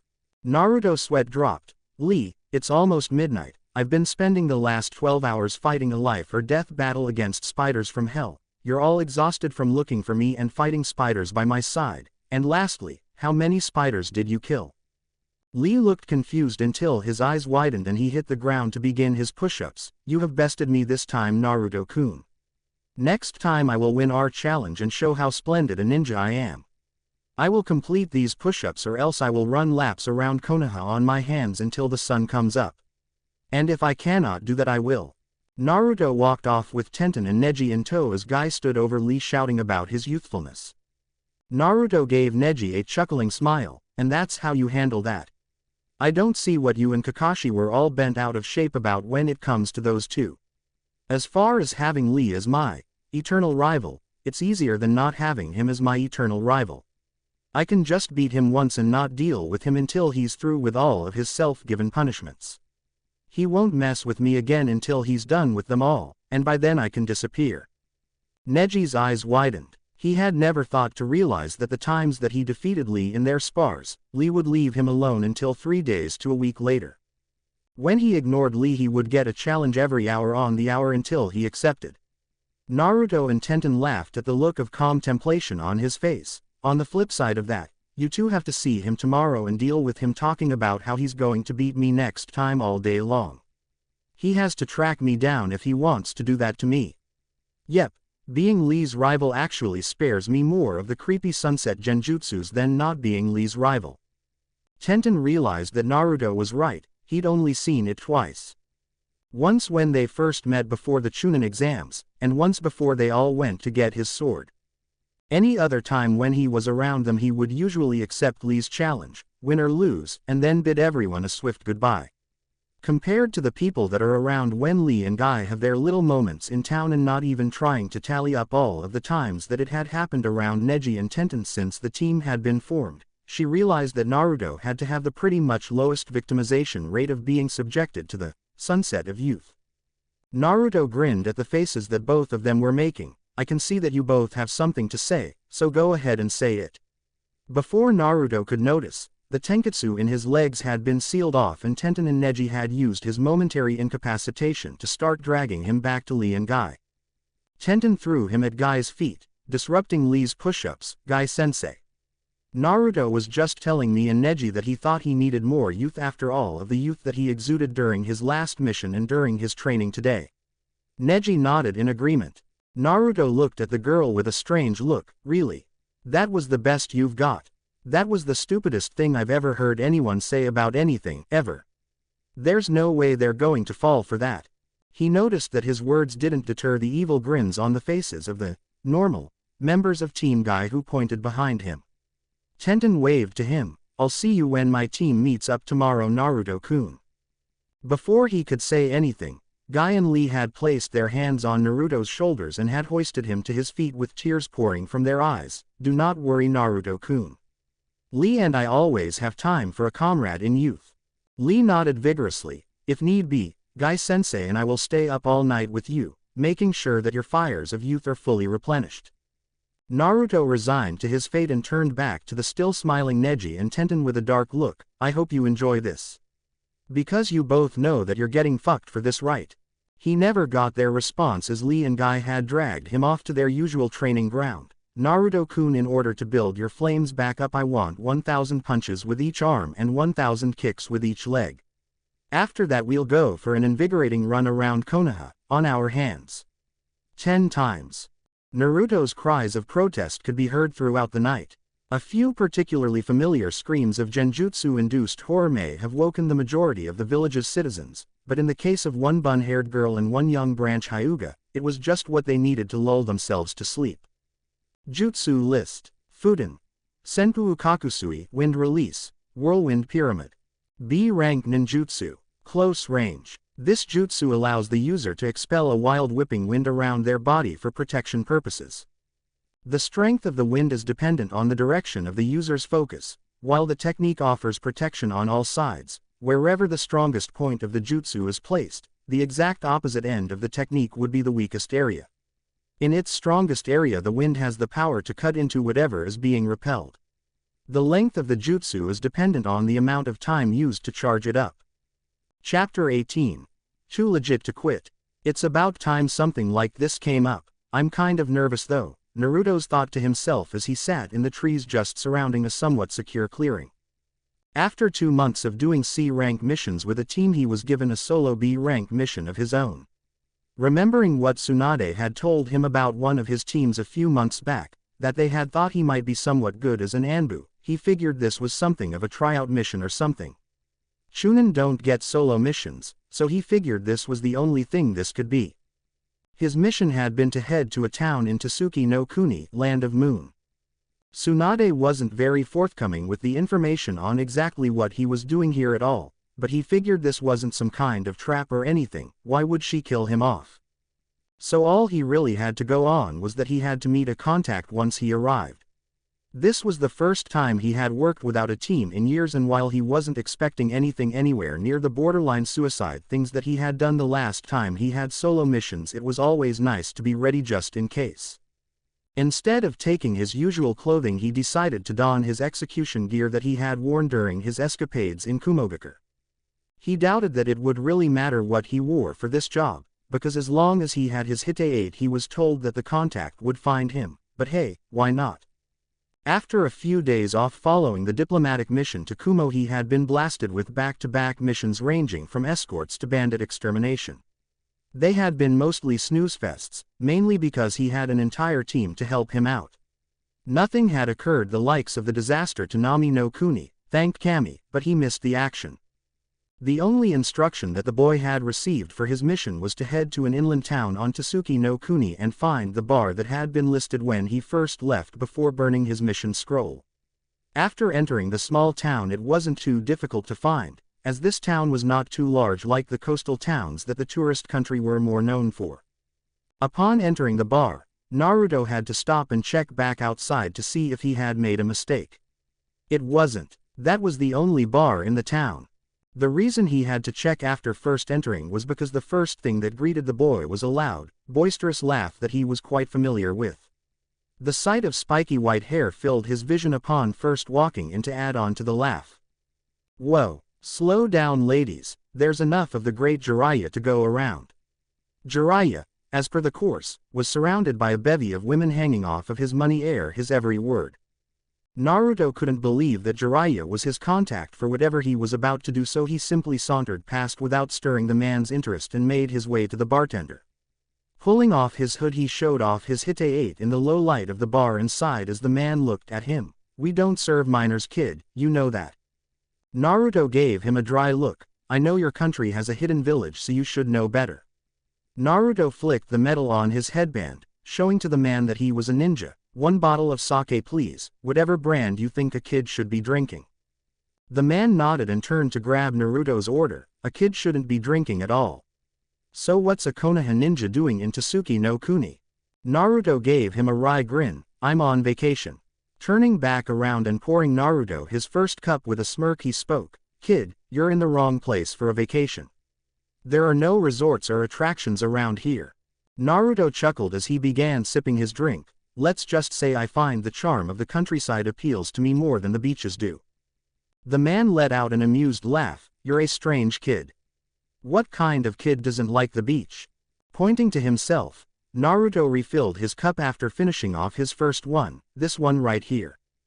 The banter was stopped short when a hand placed itself on Naruto's shoulder. The guard covering the back of the hand gave away who it was, Ero Sennin. "What are you doing all the way out here?" Jiraiya had a grin on his face as he sat next to Naruto at the bar. "What? Gaki, you don't think it's just a wonderful coincidence that you and I met up here, in this bar, in the middle of nowhere, randomly out of the blue?" Naruto had to crack a smile at that. "Maybe it's because Ba-chan told me that you would be calling for me to start working with me after a few months and the deadline is very close. Add on to that, she said she would clear me for some time off, and she ends up sending me on a mission to the country with more resorts than anywhere else in the elemental nations. That kind of tells me something when I combine it with running into you while looking for my Konoha contact." The older man snatched up Naruto's bottle of sake and looked at him strangely. "You drink gaki?" Naruto shrugged. "I had my drink with Gamabunta and I actually like the stuff. I don't indulge daily like Ba-chan and I don't down 2 or 3 in one sitting like you, so don't worry." "I take offense to that, kid." Jiraiya asked for another cup from the bartender before pouring himself a drink. "So what have you been doing since I last saw you?" "I've been just training. I don't know what to say. I've just been working on regaining my jutsu and my wind affinity. I never found out how to go any further with it, so I've just been cutting tons of leaves with my cage buncheon since whatever they learn I learn." Jiraiya nodded. "So how far can you go with you know who right now?" Naruto raised 3 fingers and continued to drink. Jiraiya stroked his chin. "That's actually very good. You weren't supposed to be able to use that much of its chakra yet. I have to unlock a bit of your seal for you to go any further. Honestly, you shouldn't have been able to draw that much." Naruto frowned. "Drawing that much isn't convenient. If I take any more than one tail it takes way too long to be effective. I need about 5 to 10 minutes of preparation time depending on how much I use. I had to come up with an alternative way of increasing my power in a pinch, and even that takes too long to use in the middle of a fight. The upside of it is that it is a fantastic visual distraction, but on the flip side it hurts like hell to use." Jiraiya grunted. "And though, you've been through this in your head quite a bit, haven't you?" Naruto nodded and took another sip. "Every other Jinchuriki out there can wipe the floor with me as I am. I've never said that to anyone in Konoha, but it's true. I went to Kumo. Both of their Jinchuriki have absolute control. Like Gaara did, but without the crazy hostile takeover of their demon. Hell, I'll say that the only reason I beat him is because I had Gamabunta run interference on the simple-minded fuck while I woke Gaara up. If I had tried to just fight and match power, even with Gamabunta there, we might have lost." Jiraiya stroked his chin. "I'll loosen your seal and have you work with that. Maybe then you can have an easier time using the Kyuubi's chakra faster." Naruto picked up the bottle he had purchased and stood. "Well then, let's go do this already. Akatsuki isn't going to wait for me to get stronger, and this obviously isn't a mission. Is that all we're going to work on?" Jiraiya stood up after him and led him out. "Nope. You obviously know how to draw upon the Kyuubi's chakra if you've been experimenting with it like you've said, so I don't need to give you time to learn that. You can make Rasengan absolutely perfectly, so you don't need to work on that. Speaking of Rasengan, if we can get through your training the way I anticipate we can, then I'll tell you something special about that." Naruto looked up at the taller man. "So what are we going to do?" Jiraiya grinned down at him. "You needed to know the next step to furthering your wind manipulation, didn't you? Well, I'll show you what to do to work on that. You started on it back when you were a kid, right?" Naruto nodded. "Danzo told me about the leaf-splitting exercise a few months before my little incident in Otogakure. I still blame you, by the way." Jiraiya's face fell. So you still hate me, do you, kid? Naruto shook his head. No. Not anymore. If there was anything that I learned en route, it was that Konoha comes first. If you and the old man thought that I was a threat to the village, I can see why you didn't wait for me to wake before acting. I don't like it, I probably never will like it, and I'll always have some spot in me that resents that, but I understand. Naruto saw that they were exiting the town. It's why I can forgive my father too. Jiraiya's eyes widened at that. Why, you know. Naruto gave him a foxy smirk. Tsunade Bachan never told you that I did she? Yeah, I know, and I have to say that I need to be more observant. It was staring me in the face every damn day for years and I had to have helped to figure it out. Jiraiya sighed deeply and looked down. You know, Gaki, I was supposed to be your godfather. Naruto didn't bat an eye. Oh really? That's cool. So I should call you Ero Kyufu now, right? Naruto didn't receive an answer and turned to see Jiraiya staring at him with his jaw dropped. What? Jiraiya wiped the look of shock off of his face. You aren't upset or even in denial on that. Naruto shrugged. Why would I be? Even if you had been looking for me in Konoha, you would have been hard-pressed to actually find me and do anything godfatherly with me. I went to Danzo when I was 4. I only went to the apartment to keep up appearances with Hokage Gigi. He was like clockwork. It was easy to figure out when he was showing up, so I was always home on days when he would visit. I'm not going to be a little punk and complain about why you never came to check up on me, because I never asked to be checked up on. You had your responsibilities and your own baggage to deal with. I did too, and I don't think I want to find out what I would have ended up like if you had been an active influence in my formulative years. Naruto finished with a smirk. Jiraiya smiled down at Naruto. So you know about your dad, do you? Are you going to follow in his footsteps? You're damn talented, kid. Naruto put on a thinking face. If you're asking whether or not I want to be Hokage, I don't know. It doesn't seem like my niche in the grand scheme of things. Jiraiya looked at him in slight surprise. You're really different from your other self. Being Hokage was the thing that drove him. He always said he'd be Hokage and get everyone's respect. Naruto raised a finger. And that's my point. I'm not like that anymore. I didn't want their respect by wanting to be the Hokage, I wanted their adoration. I don't give a fuck what the majority of those people think about me. If they hate me, fine, go ahead and hate me, but I want their respect in the purest form, not any kind of love from them. They can sneer at me and say things behind my back all they would like, but when I'm dead they better recognize the fact that I was the best damn ninja that they ever had the pleasure of seeing in person. Jiraiya grinned at how brash he was being. It's almost like how he would talk about being Hokage back when he wore that jumpsuit. I don't even think he knows he's saying it like that. Naruto continued, as long as my name is emblazoned in the history books and a 97-year-old Iruka sensei is still yelling at a classroom full of brats to shut the hell up so they can study Naruto Uzumaki and why exactly he was so important to the village, I'll be fine. I want the kids of my generation to sit down with their kids and tell stories of the time that Naruto Uzumaki saved their asses. He chuckled slightly. I'm kind of already doing that.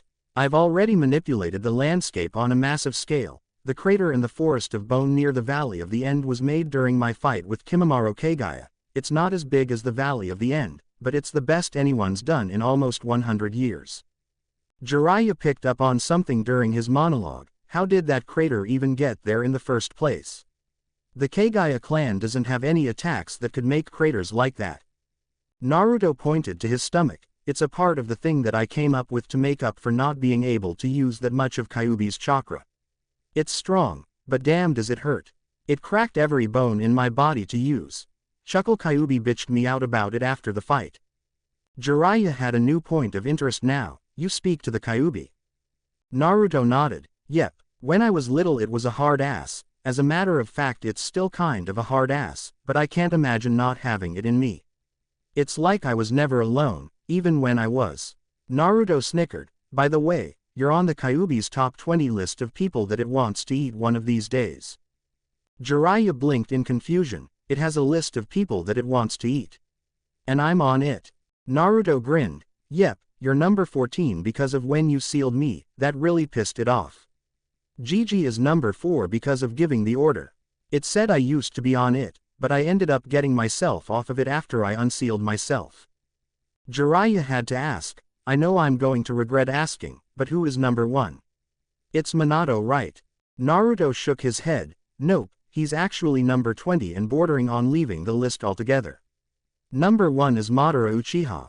The Kyuubi says that it hates that bastard and wants to eat him without chewing so that when it swallows him he can die the slow way. Number 2 is Hashirama Senju. It says that the tree-hugging bastard can go down the wrong tube just so it can spit him up and eat him again. Jiraiya had to take a minute to picture that and cringed visibly. Wait, you're not on its list. Why not? You were its prison after all. Naruto grinned like he had a secret. Yeah, I'm its prison. I control pretty much everything in my head. Before I started trying to use its chakra when I was a kid, I had to make sure I had supreme control of myself. I changed everything in there to better accommodate it. Nobody wants to spend an entire lifetime in a leaky cage in a sewer, and I made some deals with the Kyuubi to make both of our lives easier. Seeing as how having a giant fox in a leaky cage in my head would piss it off unnecessarily, I fixed it. Quote. Jiraiya and Naruto continued to chat as they made their way into the wilderness of Tsuki no Kuni. Quote. 2 days later. We've been walking for 2 days, Ero Sennin. Where are we going? Jiraiya led Naruto through a particularly wilder patch of brush that was beginning to irritate the blonde. He could swear Jiraiya was swinging those branches back into his face trying to be funny. Jiraiya smiled to himself at seeing that the kid was starting to get frustrated with just walking around. Calm down, Gaki. We're here, just head on past this undergrowth here and we'll be there. As they kept moving, a distinct roaring noise became louder and louder. Jiraiya and Naruto pushed through some more vegetation and stopped as Naruto's jaw dropped. Whoa, sweet. Jiraiya could see that Naruto was pleased with his choice of training environment, a river running through the island that was situated in their current position right by a waterfall. Naruto walked over to the edge of the water and looked up at the cascade while Jiraiya walked up next to him. Yep, you needed one for the next part of your training and staying in Konoha would have been boring. I thought about going to Tokigakure, but I don't think they would have let you in just so you could mess with their waterfall. Naruto nodded, though he was barely listening until his mind registered the word, training, so a waterfall is important to my training. Okay, I'll bite. What am I doing with this thing? It's very simple, my boy. Jiraiya had a sly grin on his features. You already know how to split a leaf with your wind chakra. Well, this is kind of like that, it's just that instead of splitting a leaf you have to split a waterfall. Jiraiya was eager to hear Naruto's outburst at what he had to do. Quote, quote, quote, quote, quote, but Naruto's face never changed from the slightly dull expression that one had when they were thinking about something. The outburst never came. On the outside at least. What the fuck? Split a goddamn waterfall. Who am I, the fucking Nadaime Hokage? Shut the fuck up, Kit. I'm trying to sleep. He said to cut the waterfall, not stop it, you retard. If you're going split the waterfall, just split it and leave me alone. Naruto had mentally stirred the Kyuubi from its slumber, and it was none too pleased. Naruto turned his venom onto the Kyuubi. Oh really, mister? I can flatten mountains and raise tsunamis with swings of my tails. Why don't you bring your big chakra-conducive ass out here and make me? The Kyuubi growled lowly and started radiating chakra. I'm not a mister, you idiot, I'm a corporeal mass of chakra. And come in here and say that to my face, ninja, and see if you don't leave with more than a few chunks of your ass missing. Jiraiya snapped his fingers in front of the unresponsive Naruto's face. Oi, Gaki. I think I broke him. Naruto, however, was oblivious to the outside world as he was busy having a territorial pissing contest with a demon of near infinite power. Oh, I'll come in there, but that's the last thing that your furry ass wants. I'll shove my boot so far up your ass your tongue will have grip. The only reason my tongue would have grip is because I ate your legs and decided to keep your shoes afterwards to chew on. You're obviously forgetting who you're talking to. Gaki. Naruto was finally brought back to the world of the waking by Jiraiya shaking him and yelling at him, what Ero Sennin? I was in the middle of something with my inner furball who was being an ass. Jiraiya's sweat dropped. Yeah, bitch at the Kyuubi later, we have work to do. Just channel your chakra and try to cut it the way you did with the leaf. He pointed, you can use the bridge over there as a stable point to stand on. Naruto nodded, who built the bridge on the waterfall? We're in the middle of nowhere. Jiraiya preened like a peacock. I built it myself. I found this spot and decided to bring you out here, kid. Someone else decided to chime in once more. Who the fuck else would have built it, you brain-dead hairless ape? Naruto growled on the outside. I'm sick of your bullshit, Kyuubi. Be productive or shut the hell up and go back to sleep. Jiraiya tapped Naruto. Geez, calm down, kid. Kyuubi chuckled and spoke mockingly. Listen to the hermit kid. Calm down. Just calm down. Calm down. Just calm down. Calm down. Just calm down. Naruto's eye twitched. Mute. Naruto sighed in relief as the Kyuubi's voice went silent. I forgot I could do that. What the hell is up with him? He hasn't tried to provoke me like that in forever. Naruto turned to Jiraiya. Sorry about that, arrow Sennin. You were saying. Jiraiya frowned momentarily. He's already showing signs of the added demonic chakra from the loosening of the seal. Maybe I should have waited until after we finished his elemental training to do it. Alright Gaki, get up there and get started on trying to split that waterfall. Naruto saluted Jiraiya and scampered to a spot in the middle of the waterfall on the bridge. Pulling his hood up to avoid getting totally soaked, he stuck his hands into the waterfall and began generating wind chakra. Naruto could feel the force of the waterfall snuff out the force of his minuscule amount of chakra. Okay, it looks like I need to come up with more raw force to split this thing.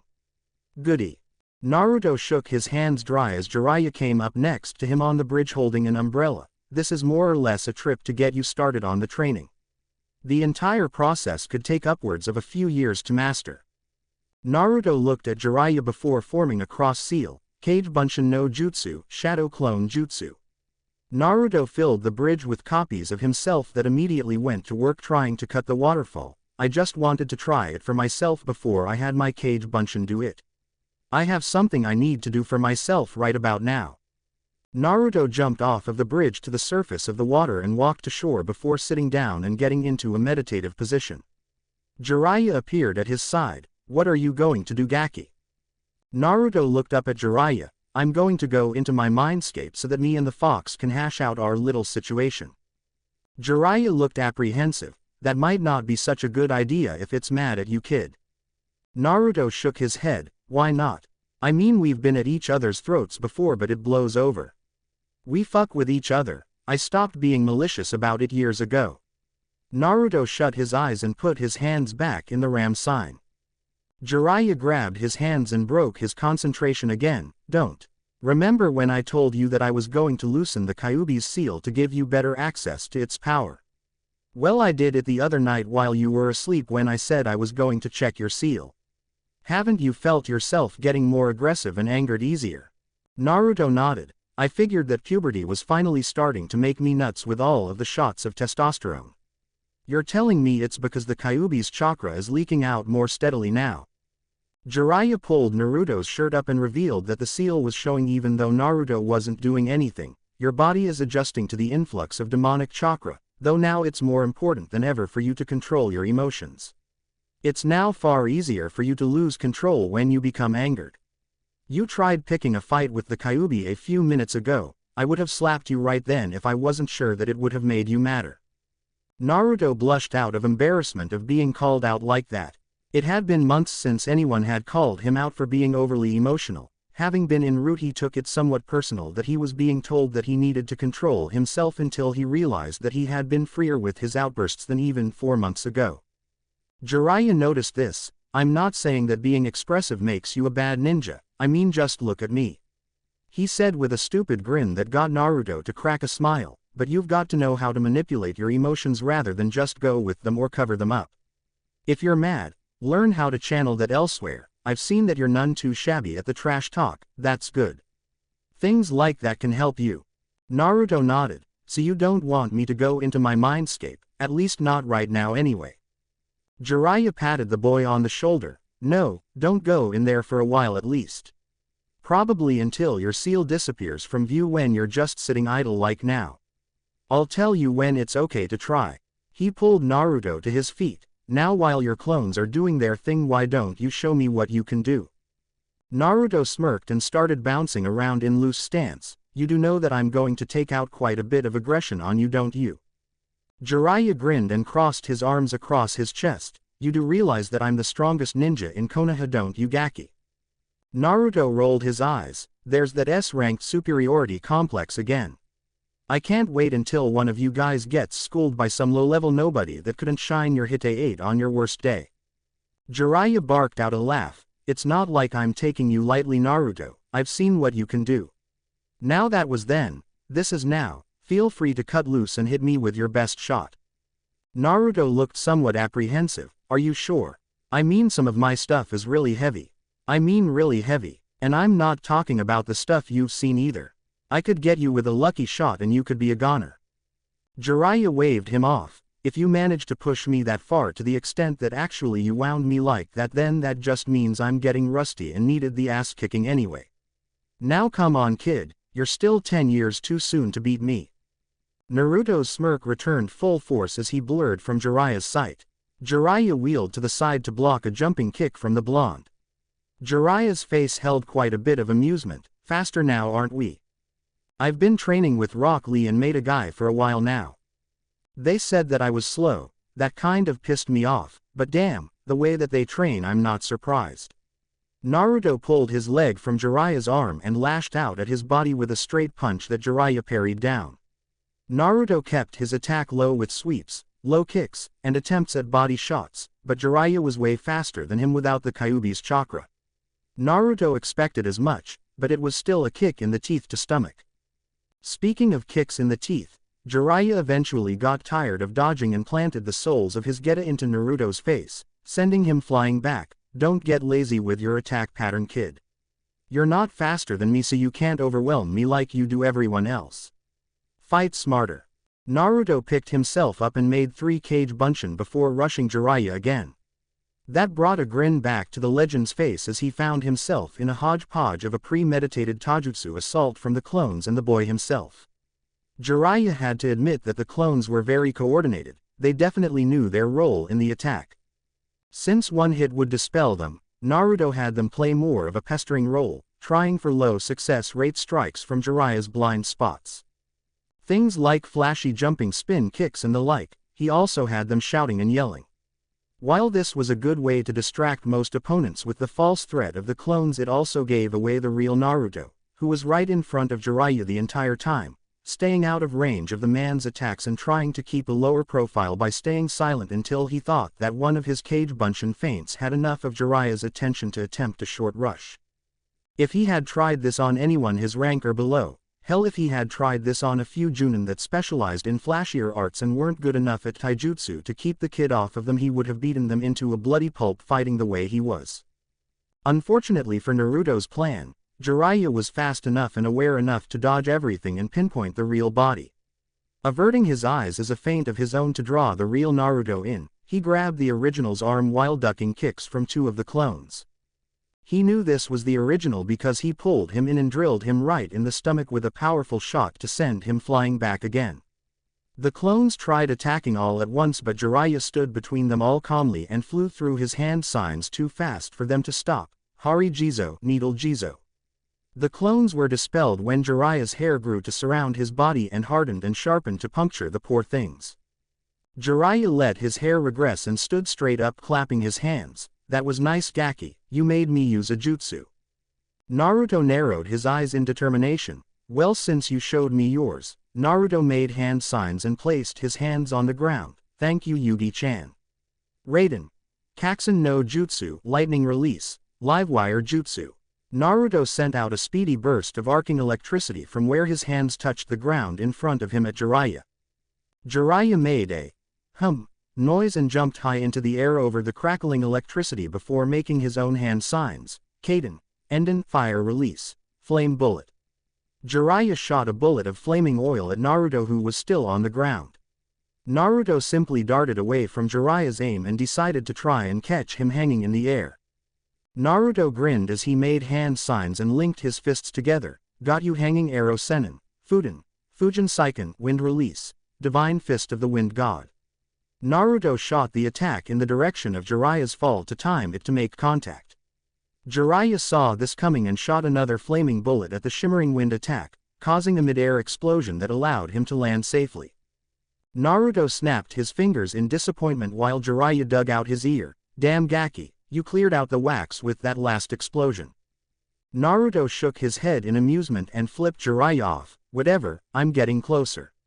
I'm going to knock the hell out of you by the time this is over at least once, I guarantee it. Jiraiya chuckled. This lasts as long as I let it last. Don't get a swelled head here. I'm strong enough to kill you 10 times over. Naruto growled and ran into attack again. Underestimating me will get you killed. He threw shuriken at Jiraiya in an attempt to direct his movement a certain way, but Jiraiya just moved aside and let them pass. Naruto grinned and placed his palms together. Fuden, Repusho, wind release, violent wind palm.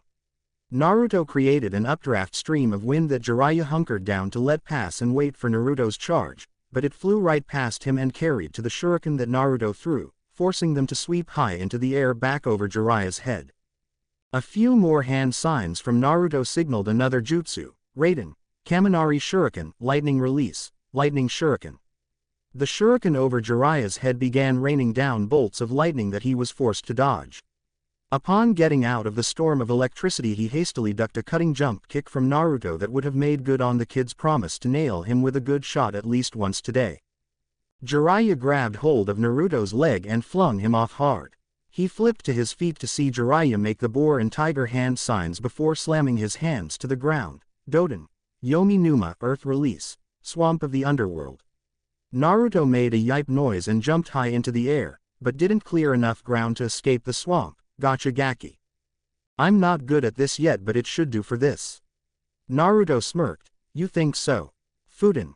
K's Wakiokaru, wind release, wind burst. Naruto seemingly jumped on nothing but air and shot himself the rest of the way over the swamp. Jiraiya's jaw dropped until he realized that Naruto was hovering directly over him and was falling fast. Naruto linked his fists together again and pushed them out. Fuden, Fujin Seiken. Jiraiya hightailed it out from under Naruto before the ground where he was standing ended up with massive fist-shaped marks flattened into the earth. The force of pushing out the jutsu helped Naruto land softer. Jiraiya shouted at the boy, "What the hell Gaki? Where are you learning all of this crap? And who the hell taught you any lighting ninjutsu?" Naruto dusted himself off. "I knew this stuff when I was en route. I'm just now starting to get them back, and there are still more that I can't do yet. I never could. Danzo had me learn them in the hopes that I could get the control to use them one day. And about the lightning jutsu, let's just say a certain Neko in Kumo likes me well enough to teach me some stuff." By now there were sounds of a raucous crowd, confusing both fighters until they looked at the waterfall and saw the clones knocking off from working on splitting the waterfall to watch them fight. Apparently they were well entertained. Naruto's sweat dropped while Jiraiya guffawed nearby. "Really obedient clones you've got there." Naruto palmed his head and dragged it through his hair. "Well, I do work them pretty hard, so I guess this is okay." He turned to the clones and put on a confident pose. "Who wants to see me kick Ero Sennin's ass?" A loud cheer went up from his clones with the exception of one. "Boo. Ero Sennin, stomp a mudhole into boss's lazy ass. Always having us do this shit while he gets to fight." Jiraiya grinned cheesily at the clone and gave it a thumbs up. The original Naruto was looking at the lone Kage Bunshin blankly, as were the rest. Naruto pointed at him. "You shut up." Before the clone could respond, Naruto dispelled him. Jiraiya turned to Naruto. "What's the matter? Can't take the fact that even you know that I'm going to kick your ass Gaki." Naruto set himself back into a ready stance. "Hey, I need unanimous support from myself. I can't be telling myself I'm going to lose." Naruto ran at Jiraiya and tried dropping a falling axe kick on him that was dodged. Jiraiya tried to retaliate with a backhand strike at him that Naruto caught in his hands. Jiraiya pulled him back towards him and kicked him in the stomach, forcing Naruto to let go. Jiraiya kneeled down near Naruto, who was coughing heavily on the ground, crouched in a near ball. "As if I'm going to let you keep a grip on me and use your scary strong strength to throw me around like a 6'2" ragdoll. I'm still physically stronger than you." "I noticed." Naruto leapt to his feet and shoved his right hand out at Jiraiya, which contained a familiar blue ball of spiraling chakra, Rasengan. Jiraiya narrowed his eyes and formed his own Rasengan to clash with Naruto's. "I'll show you how it's done Gaki." Rasengan. The two attacks clashed against one another. both chakra balls grinding against one another forcefully. Naruto held his ground as best he could, but was steadily being overpowered. In a last-ditch effort he overloaded his own Rasengan with too much power. Jiraiya saw the evil smirk on Naruto's face and had his eyes widen as he felt the extra influx of chakra. In a flash of blue the technique exploded, throwing both of them off. Naruto landed in the water while Jiraiya plowed into the trees hiding the waterfall. Pulling himself ashore, Naruto saw Jiraiya slumped against the trees and stood to run his way over to continue the fight before he could stand. As he drew close he skidded to a stop as Jiraiya fell apart to mud. Naruto looked around but was too late as his surroundings changed. Instead of being outdoors near a waterfall he was instead surrounded by pink, fleshy walls. Naruto tried to punch his way out, but ended up sinking his hand into the wall when Jiraiya's voice rang out, seemingly from outside, "How do you like that gaki?" Naruto's legs began sinking into the ground of whatever he was in. This is Kuchio's Gamaguchi Shibari summoning Toadmouth Bind. There's no way out of this, it's the esophagus of the great fire-breathing mountain toad. There's nothing you can do, it's over.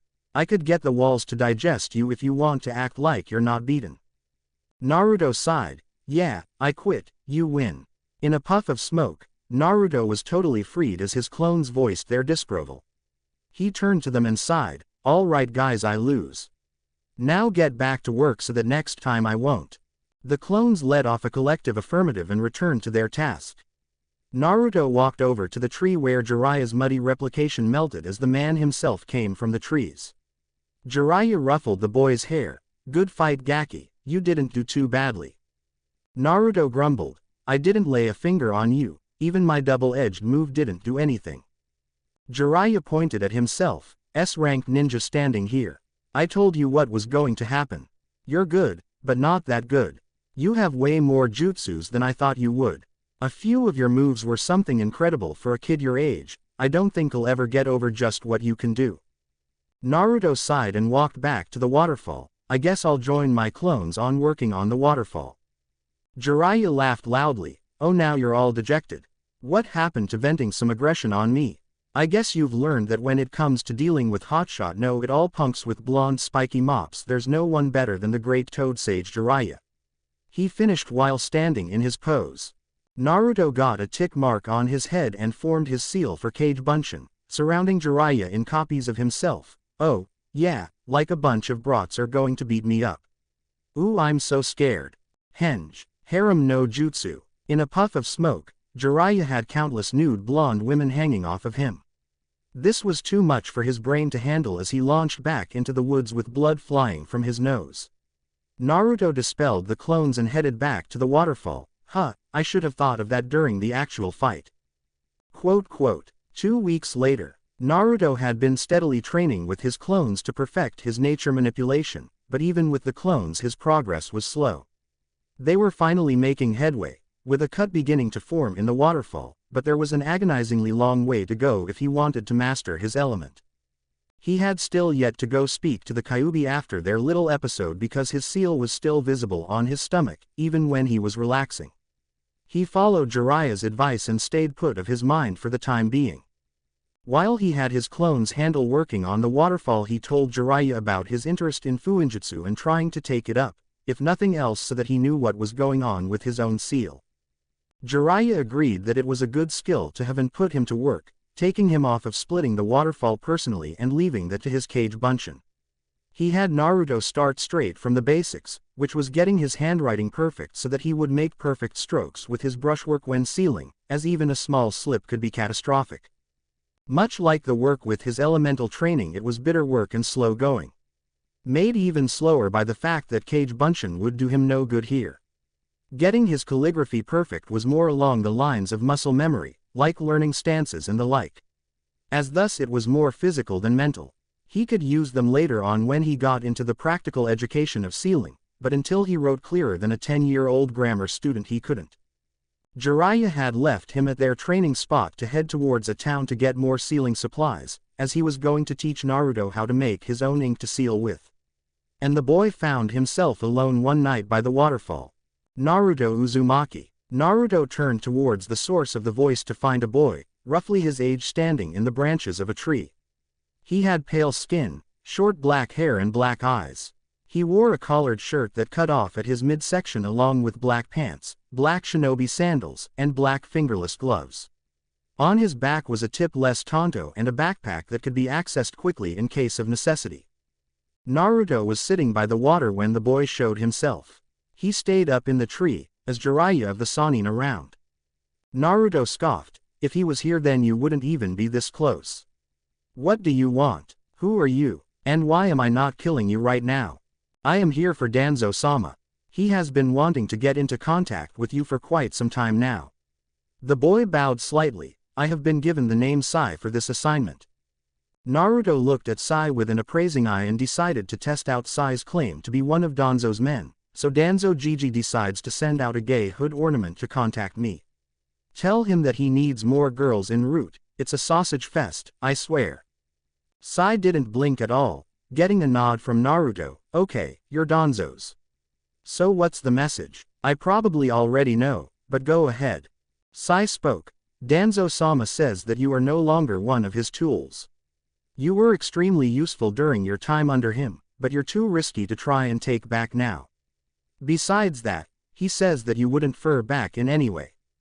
Naruto nodded. "I figured that. He's right. I can't just disappear back to HQ now. I'm too out in the open, and he can't keep risking guys like you just to make contact with me for assignments either. It's too high of a gamble now for him to have me." He looked at Sai suspiciously. "So what does this mean then?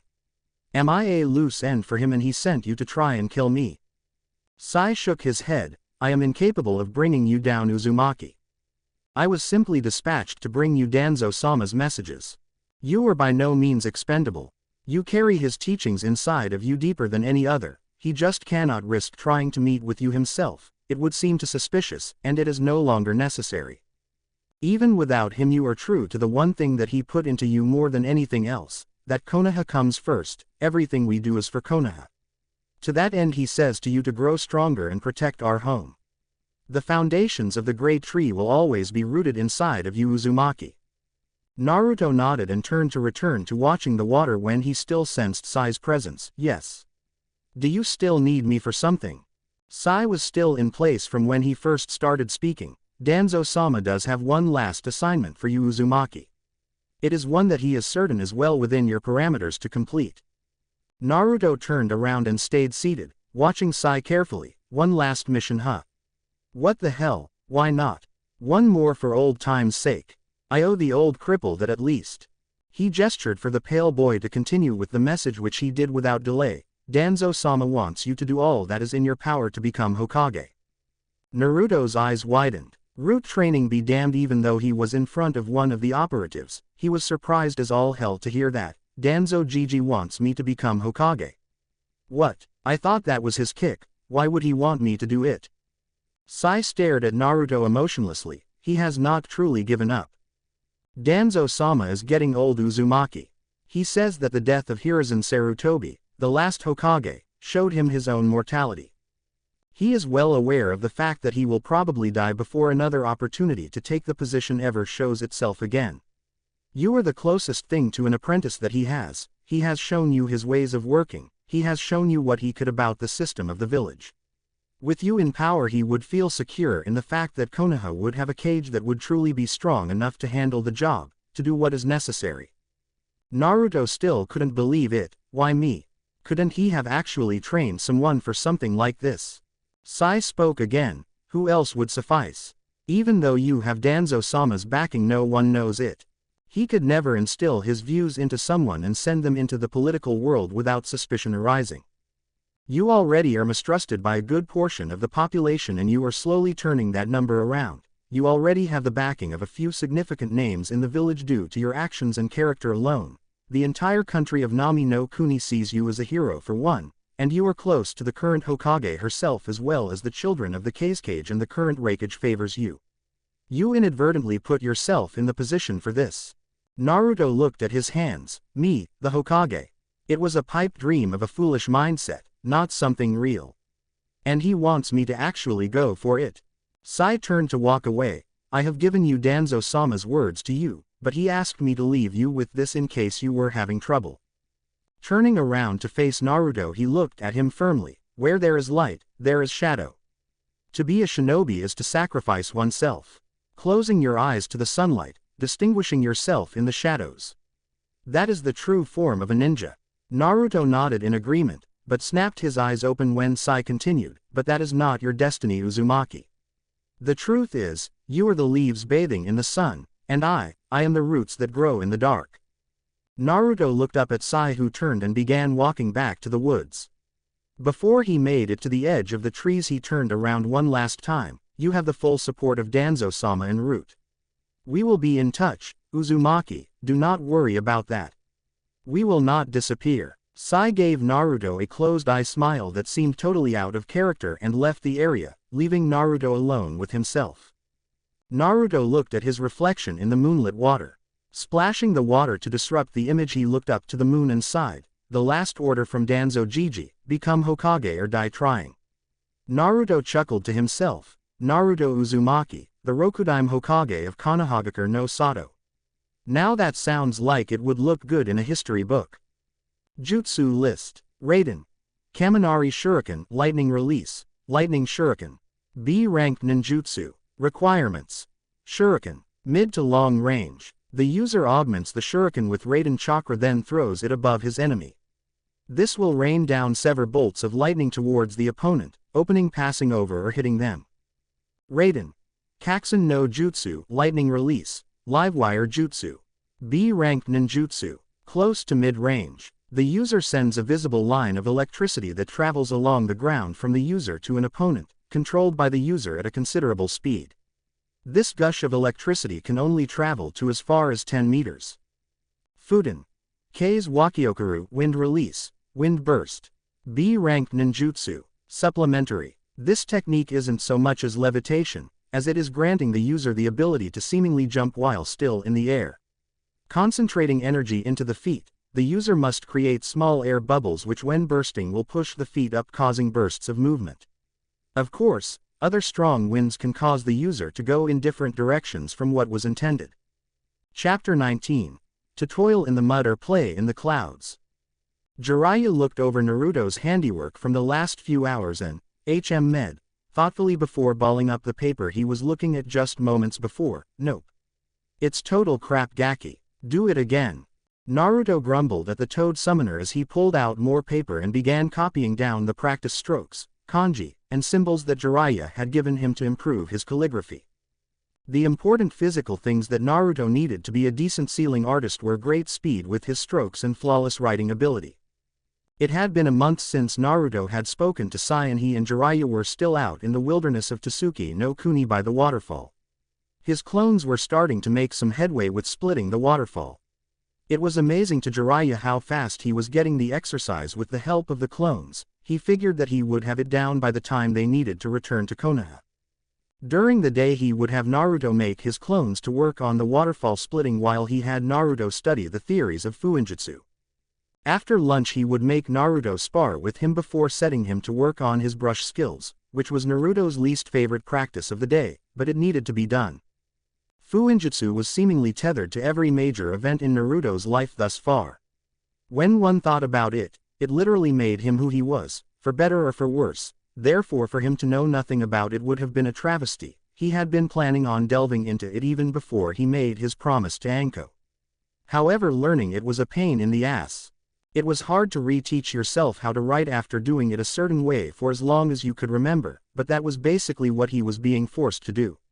Every little mark needed to be perfect for Fuinjutsu to be effective, or else terrible things could happen. Naruto was never so thankful for his quick healing, or else his hands and wrists would have been shot beyond use by now. Naruto was simply taking it slow this time, making sure that his movements on the parchment were perfect enough to avoid mistakes. Naruto noticed the light begin to fade, and as he looked over at Jiraiya he could see that the man did too. Jiraiya headed off towards the waterfall, yelling over his shoulder, "I'm going to go tell your clones to dispel. You can stop for the day, we're done here." Naruto nodded and sighed as he started picking up all of the discarded papers with the efforts of his daily labor on them and put them away. He finally had time to think over all of the things that had happened to him lately. He found out that his dad was the Yondaime Hokage, Strangely enough, when he started piecing things together, it wasn't that hard to see. He was blonde and blue-eyed. Hell, some people called him the Yondaime's spitting image. He was also a Jinchuriki. Most Jinchuriki are children of high-ranking shinobi so that they have some sort of loyalty to their village, and he had Kakashi Hatake as his sensei. He still needed to find and grill Kakashi over a myriad of things once he returned to Konoha. Needless to say, he wasn't as shocked as he should have been after he got over the initial surprise from when he figured it out. This made the second thing that had recently happened even more absurd to him. He had been asked, no, ordered, to become Hokage or die trying. Danzo had sent one of his men, a boy Naruto's age dubbed Sai, for the mission to inform Naruto that Danzo had to break basically all informative ties with him, that he had to bury everything about himself en route. Naruto wasn't sure how he felt about that. On one hand, he knew the score with him and Danzo. He knew that to Danzo he was a tool to be used to protect and serve Konoha and that he was somewhat expendable. He had come to terms with that fact years ago. On the other hand, he had spent the earlier years of his life following Danzo's lead, going off of Danzo's example, doing the things that Danzo told him to do. To say that that man no longer had any sway over his life was something he had to get used to. He was to avoid any inclination that the two had any connection. Sure, Jiraiya and Tsunade were the only people alive that knew of his past relationship, but for all intents and purposes, since the invasion Naruto had been his own person.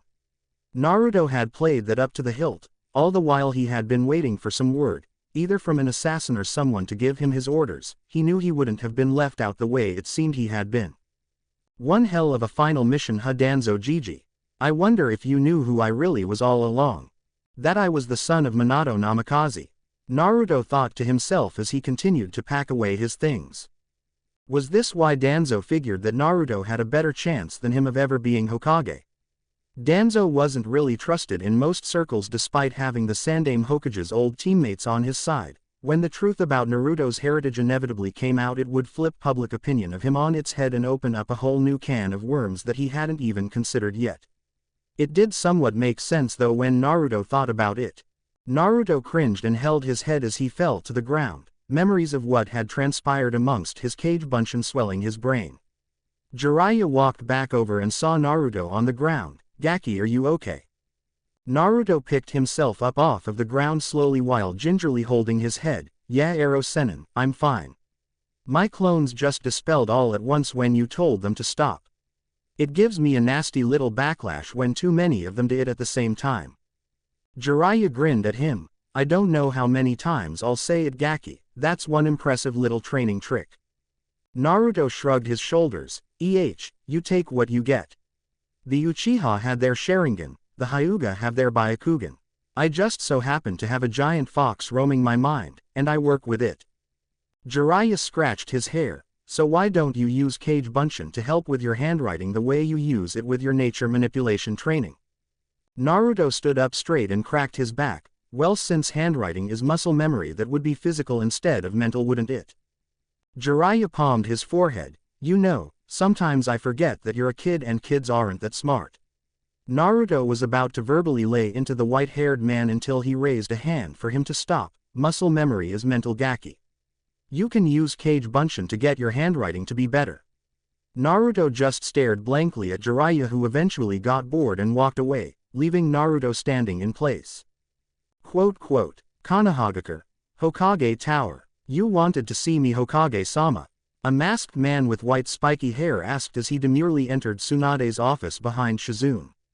Tsunade had a slight twitch in her eye as she locked her eyes onto her Junin. Yes, Kakashi, 4 hours ago. Where were you? Kakashi smiled while rubbing the back of his head. Well, you see, Hokage-sama, I was on my way here when. Tsunade sighed loudly and waved him off. Enough, Kakashi. You're lucky I need you for the swell of S-rank missions. I didn't call you here to issue you one though. I called you here because of another reason. Kakashi visibly deflated. I had a good one all set up to use too. Getting himself together, he got to business. So Hokage-sama. What is it that you need of me? She got herself back into an informative mode. Kakashi, I need your help. You'll be getting a reprieve from the S-rank missions for the time being, but you'll still have to go on other missions. Ever since Team 7 had dissolved, Kakashi had been taking the highest ranked missions available that the village could muster.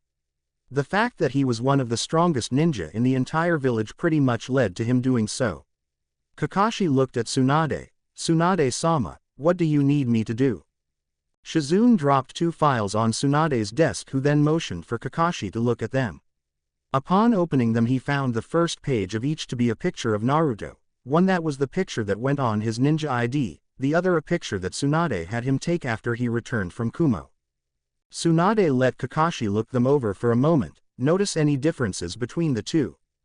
Kakashi nodded. "Yes. The first one is obviously Naruto's personnel file.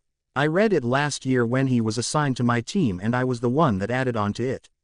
Pointing to the other one, he continued, "I have no clue what that one is for, but my guess would be you want me to begin filling out his updated file." A nod and a small smile were his answers. "Yes, Kakashi. When Naruto returns, I want you to be his leader when he goes out on missions. You will be giving me progress reports on his progress and how he operates on missions." I was tempted to promote him straight to Junin after his promotion test all those months ago, but thought that some more seasoning in the field was required first beforehand. "The second thing I want you to do is to help me configure a more permanent team for him." Kakashi's eyes widened. "Is there any way I could get Sakura for that team? I still want them as my squad." Tsunade looked at him strangely. "I was thinking more along the lines of a team that clicked with their combined skills. Sakura isn't ready for a team like what Naruto's would probably end up being. She still needs far more training, and Naruto isn't a genin any longer. You're his squad leader for this period of time until I find him ready for a promotion. I don't think it will take long for him to get it either." Kakashi nodded. "All he needs is the field experience, and I would be hard-pressed to say anything to hold him back from Junin rank. So you basically want me to keep tabs on him and keep you informed on what he does and how good he's getting?" Tsunade shrugged. "Pretty much. Until further notice, you'll be keeping an eye on him. He should get stronger very quickly now that he knows that Akatsuki will be coming for him in 2 more years. Just make sure he gets that far to worry about them." Tasuki no Kuni. 1 week later. So now, instead of the usual 100 kage bunshin that Naruto had dedicated to training, he had 500. Due to him being utterly bored and sick and tired of waking up to the sound of loud crashing water every morning, he increased the intensity of his workout. 250 on the waterfall training, 250 working on his handwriting, the pain in the ass that it was, and hearing 100 clones gripe to one another about the boring-ass monotonous practice was getting old. Still, Jiraiya figured that his handwriting was good enough for him to begin actively practicing. While his clones were now working on increasing the speed of their strokes, Naruto himself was learning firsthand from Jiraiya about making seals. The first thing he learned from Jiraiya was how to make his own storage seals. Naruto figured that it was all a part of the learning experience, but he didn't see any use for having a ton of sealing scrolls. Maybe he could sell them, but otherwise he was just going through what Jiraiya told him to do. The next step was making his own ink. Jiraiya instructed Naruto to drain a bit of his own blood into the ink and channel chakra into the mix for a responsive seal. Naruto wanted to know how to make explosive notes, but Jiraiya wasn't sure to trust Naruto with the knowledge of how to make his own high explosives. Simply put, when he started teaching Naruto things like that, the boy could easily then go out and get his own things to make them. He still had money left over all the way back to the mission to Nami no Kuni a year ago. He was now taking higher ranked missions, and Jiraiya had seen his home. It wasn't a very lavish place, therefore now that Naruto had something to blow all of his stacked back money on besides ramen. Namely ink and the material for seals, in addition to having a nigh inexhaustible supply of kage bunshin manpower to make the seals, and the normal male desire to make things go boom, as well as something akin to a blood feud with the abnormally large spiders in the Forest of Death. Jiraiya had learned this when he found Naruto talking in his sleep about the 8-legged bastards, and you can see how Jiraiya may have had reservations about getting the kid into making explosive notes. Jiraiya now had Naruto sitting down so that he could hope to find out what Naruto wanted to do with Fuinjutsu. "So Gaki, what's your reason for wanting to know about Fuinjutsu? What are you hoping to get out of it? It's a kind of obscure art." Naruto was currently multitasking as he was testing out his seal-making speed with regular ink. "Well, I'm a Jinchuriki. It would be pretty stupid if I didn't know anything about fuinjutsu. Hell, I'm a walking example of fuinjutsu, aren't I? More than you'll ever know, ninjin, more than you'll ever know. Were the rumblings from the fox within Naruto cryptic? Oh yes. Was he going to go and deal with it? Not now. He was having a conversation. Naruto cleared the Kyuubi's words from his mind and focused on the old man in front of him. I made a promise too. I promised Anko that I would get the cursed seal off of her. When I was in Otogakure all of those years ago, I memorized Orochi Tem's notes on it. Some of that stuff I wish I could forget, but I have an idea of what to do to get it off of her. I just need some things first before I can do anything about it. One of those things is knowing exactly what the hell I'm dealing with, hence why I'm doing this. Jiraiya nodded, and none of this is stemming from you wanting to get the seal off of Sasuke Uchiha. He was your teammate like Orochimaru was mine. I know when Orochimaru left Konoha I was like that, I wanted to save him.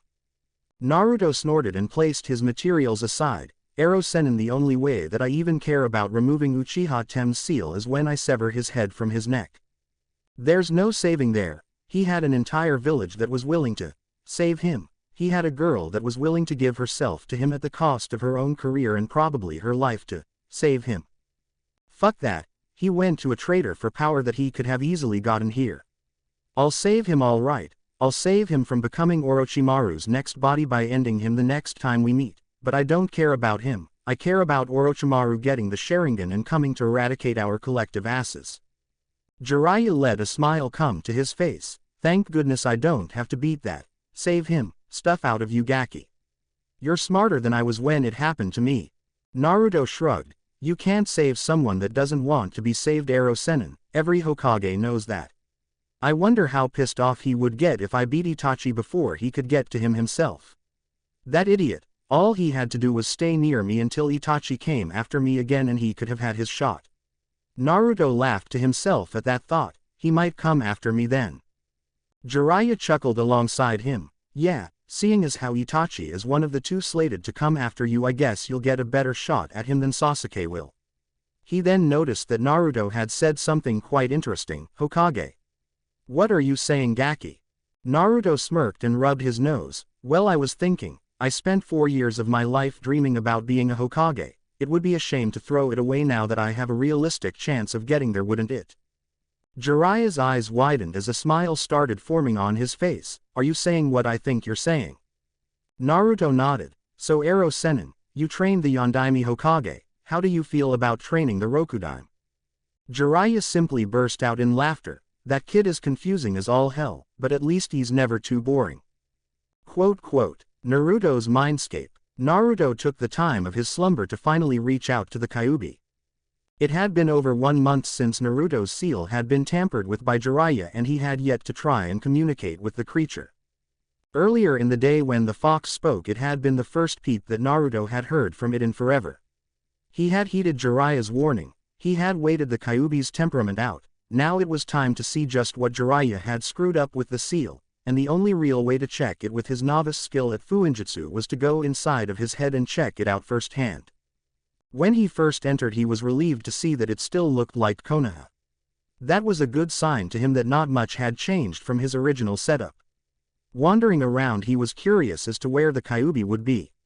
Usually he could find it in his house, out in the field beside his house, near the ravine that Jiraiya threw him into, or right in the middle of an utterly eradicated town. All of these areas came up with nothing. No Kyuubi in sight. Naruto eventually went to the top of his mindscape's Hokage monument in an effort to wait the Kyuubi out. In his thoughts, it had to come out to do something eventually right. After sitting on top of the monument looking out at the village that wasn't doing anything, no noise, no movement, nothing for seemingly hours, he finally growled to himself and let out a yell. Damn it, Kyuubi, where the hell are you? Closer than you know, Kit. Naruto heard the voice from all around him as he stood up to look. Scanning the area around him intently, he found nothing. Kyuubi, where are you? I need to talk to you about the seal. Sigh, I'm well aware of that, Kit. Your idiot godfather loosened the seal in an effort to allow you to draw on my power more readily without knowing what he was actually doing. I'm an entity of anger and hatred. This spilled over into you, which was why you and I were so arbitrarily aggressive towards one another and why you were so quick to anger. Naruto stopped looking for the Kyuubi as it was getting him nowhere and listened to it speak. So you're saying that Ero Sennin pretty much fucked something up and forced too much of your chakra into my system as opposed to normal. So now what?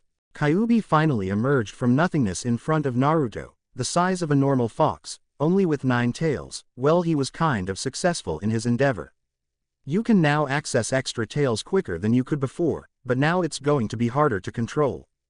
Naruto raised an eyebrow at the diminutive figure of the fox. What do you mean, Kyuubi? Kyuubi sat down on its haunches and gave a look that could be construed as serious if foxes could look serious. Now, instead of having to take 10 to 15 minutes to build up the necessary chakra needed for a 2-tailed cloak, you can activate it almost instantaneously. However, without even thinking about it, you can slip further and further into using more of my power subconsciously. Your anger in battle, even from the tiniest things, such as someone surviving one of your lethal attacks, could force your temper to the point of you going past your limit of control. You will lose yourself to bloodlust if your battles drag on for too long. Naruto shrugged. So I'll feel a greater need to kill my enemy in a fight. Big deal. If I was using your chakra to fight, then I was probably going to kill them anyway, so I don't think that matters too much to me. Kyuubi growled and snapped Naruto in the ankle, forcing the boy to yelp in surprise pain. Kyuubi, what the fuck? Continuing to growl, the Kyuubi licked the blood from the bite off of its muzzle. As happy as I am that you don't mind killing your opponents, I would be remiss if I didn't explain to your thick-headed self exactly what I mean by bloodlust. You will try to kill everything. Oh, your focus will be on your enemy that you were fighting that drove you to the point of no control, but that's all you'll be concerned with. You will fight like a berserker. You will have a one-track mind. You will take every attack that your enemy launches at you and you will walk right through it. Naruto raised an eyebrow. Yeah, I've got to tell you, none of what you just said really qualifies as a bad thing to me. Holding his hands up quickly in a placating fashion when he saw the Kyuubi narrow its eyes at him, he stepped back a few inches. Kyuubi snorted and began pacing. How to put this so that you will understand? Okay, say that you kill your opponent while you are in this state. You won't just stop there. You will immediately find the nearest living thing, run to it, and kill it. Friend, foe, or completely indifferent, you won't stop until someone stops you. Do you get the point now? You will be a mindless killer. Naruto gritted his teeth and punched the ground. Goddamn it. All of that work just to get this far, and now you're saying that your power is too dangerous for me to use. If I use it in a fight against someone that can kick my ass, I'll lose myself and become a killing machine. Fuck. Naruto continued to punch the ground. All of these years, I thought I was finally getting somewhere. I'm the worst fucking Jinchuriki in the elemental nations. If the other villages knew how much I sucked, then Konoha would be a laughingstock. Kyuubi's sweat dropped at Naruto's breakdown. Well, technically they would have to know that you were the Jinchuriki of Konoha before anything could be the laughingstock of anything. Naruto looked away from beating the ground of his mindscape to glare at the Kyuubi. You shut up. You should be happy. You shouldn't have told me that. You could influence me easier and escape that way, right? Kyuubi blinked blankly at Naruto. You would have to draw on all 9 tails of my power and be feeble-minded enough to remove the seal from me yourself. If you lost your shit in the middle of a fight, I wouldn't benefit from it. You need to learn how to fix it, or else you really will be at a disadvantage. You are decent without me, but against someone like the Hachibi host you would be destroyed. Naruto frowned at the fox and wiped his hands off. That's great. 2 steps forward, 3 steps back. Sigh. Alright, I think I've got the bitch out of me. I'll just have to avoid using your chakra until I know enough to fix the seal. Easy, right? Kyuubi took a moment to look away. Yeah, sure, let's go with that. Naruto grinned at Kyuubi. Great. Later, Kyuubi. Naruto then phased out of the mindscape. Upon seeing its host exit, Kyuubi went to the edge of the cliff and looked out over Konoha. It's not going to be as easy as you think, Kit. But I guess I'll let you find that out yourself. I'm not your damn answer key. Kyuubi yawned and donned an evil grin as it transformed to its regular size and fired off an Amari to begin the destruction of fake Konoha. Ah, that's great. There's only one thing that could make this better right now. A flash of yellow appeared in front of the Kyuubi as the sounds of destruction came from below. I have to stop you from destroying Konoha, even at the cost of my life. For I am the Yondaime Hokage. An orange swirl revealed a man in an orange swirl mask with one eye whole. Ah, my pet. You've jump-started my plans for me. Carry out my will and destroy Konoha. Kyuubi's grin grew even wider. Kami, I love my Jinchuriki. Kyuubi's tails were swishing wildly. Not the real thing, but I'll be damned if I care. Line 'em up, it's party night. Quote quote. 3 days later, Jiraiya stood behind Naruto on the bridge in front of the waterfall. No clones this time, just Naruto by himself. Are you sure you've got this, Gaki? It's only been a month and a half. Naruto cracked his neck to the side. Oh yeah. Just multiply that by the hundreds of clones I've been making every day. Naruto rubbed his hands together before placing them in the water. Okay, let's split this bitch. Naruto channeled wind chakra to his hands as he focused on the task at hand. Come on, sharper, thinner, let's go. Naruto yelled loudly as he lifted his hands up through the force of the water, channeling enough power to slice through the waterfall. As both Naruto and Jiraiya were showered by water from Naruto's display, the boy turned to Jiraiya with a shit-eating grin on his face. Hell yeah, I can cut a waterfall. What do you think about that arrow, Sennin? Jiraiya put his hand on Naruto's head. I think it's time to go home. Naruto's face fell off of the bridge in response. Quote quote. Mainland of the elemental nations, somewhere in High no Kuni. Naruto gave Jiraiya a deadpan look. So you're telling me that you have no clue how to tighten the seal back up? Jiraiya gave Naruto a sheepish look. No. It was only meant to turn one way, in order to give you full control over the chakra one day. You can't put it back, you have to open it and gain full control at one time. Naruto's eye was twitching as he took in the information. So how do I do that? Is loosening it all I have to do? Let's do it then. Jiraiya moved a few steps out of Naruto's range. Well, there are a few things you need to have accomplished before you can. For one, you need to defeat your inner self. Naruto's brow was twitching even faster. How the hell was he supposed to fight and beat himself? He doubted that using Kage Bunshin would help. If it did, then he had already beaten himself a shitload of times already, and what else? Jiraiya chuckled nervously. Well, you kind of need to beat the Kyuubi in combat. He finished hurriedly. Naruto stopped walking and looked at Jiraiya with a deer in the headlights look. You mind repeating that one more time? I think I just heard the stupidest thing that I've ever heard in my entire life. Did you just say I have to beat the Kyuubi? The Kyuubi? We are talking about the thing that was shoved into my gut because it was eradicating every last person in the village by its lonesome, right? Jiraiya answered tentatively. Yeah. The same. Naruto palmed his face and continued to walk on. Yeah, whatever. I'm guessing it would be too much to ask if the Kyuubi would consider throwing the fight when the time comes. You've got that right, Ninjin. Beautiful. Okay, fine. Just makes me feel so much better about being me. Ba-chan better have some good old-fashioned mind-numbing missions for me or I'm going to pop. Seriously, life just knows how to pile it on, doesn't it? The man that trained me wants me to become Hokage since he thinks he's too old to go for it anymore. I can't use my Biju or I might end up killing everyone within seeing distance of me, which is pretty fucking far all things considered. I have to fight said Biju and beat it or else I'll never master using my demonic chakra. Well, baby steps. Right now let's just worry about getting back to Konoha. Maybe go vent on some spiders in the Forest of Death. Yeah, that sounds good. Jiraiya watched Naruto's face roll through a gambit of emotions. Overwhelmed, irritated, somewhat frightened, calm, and then strangely lucid. Jiraiya kept an eye on the boy as the look of lucidity stayed. 1. Weird kid. Quote quote. Konohagakure no Sato. 2 days later. So brat, how was the mission? Tsunade said through her crossed fingers, trying and failing miserably to hide the smirk on her face. Naruto gave her a dry look. Oh yeah, it was a real tough mission. Ba-chan, the next time you want to swerve me into doing something, just stop and think, would coming out and telling me what you want me to actually go and do really be so bad? Tsunade moved her hands and made no attempt to hide her smirk. It wouldn't have been as fun as it was imagining the look on your face when you met the pervert, so yes, it would have. Naruto rolled his eyes. Yeah, because I would have been such a bastard about taking the mission. What would I have done? Turned it down. Naruto scoffed. Since when do I turn down anything? Tsunade got the conversation back on track. Alright. Now seriously, how was it? Naruto grinned at her. I can split a waterfall with my bare hands. Does that answer your question? Tsunade looked over at Jiraiya, who was smiling in approval. In a month, Tsunade Heim. It took him a bit over 1 month to learn how to do that. Those Kage Bunshin are something else, I swear. He could have stayed the way he was before the invasion, and as long as he knew how to train with those things he still could have been a force.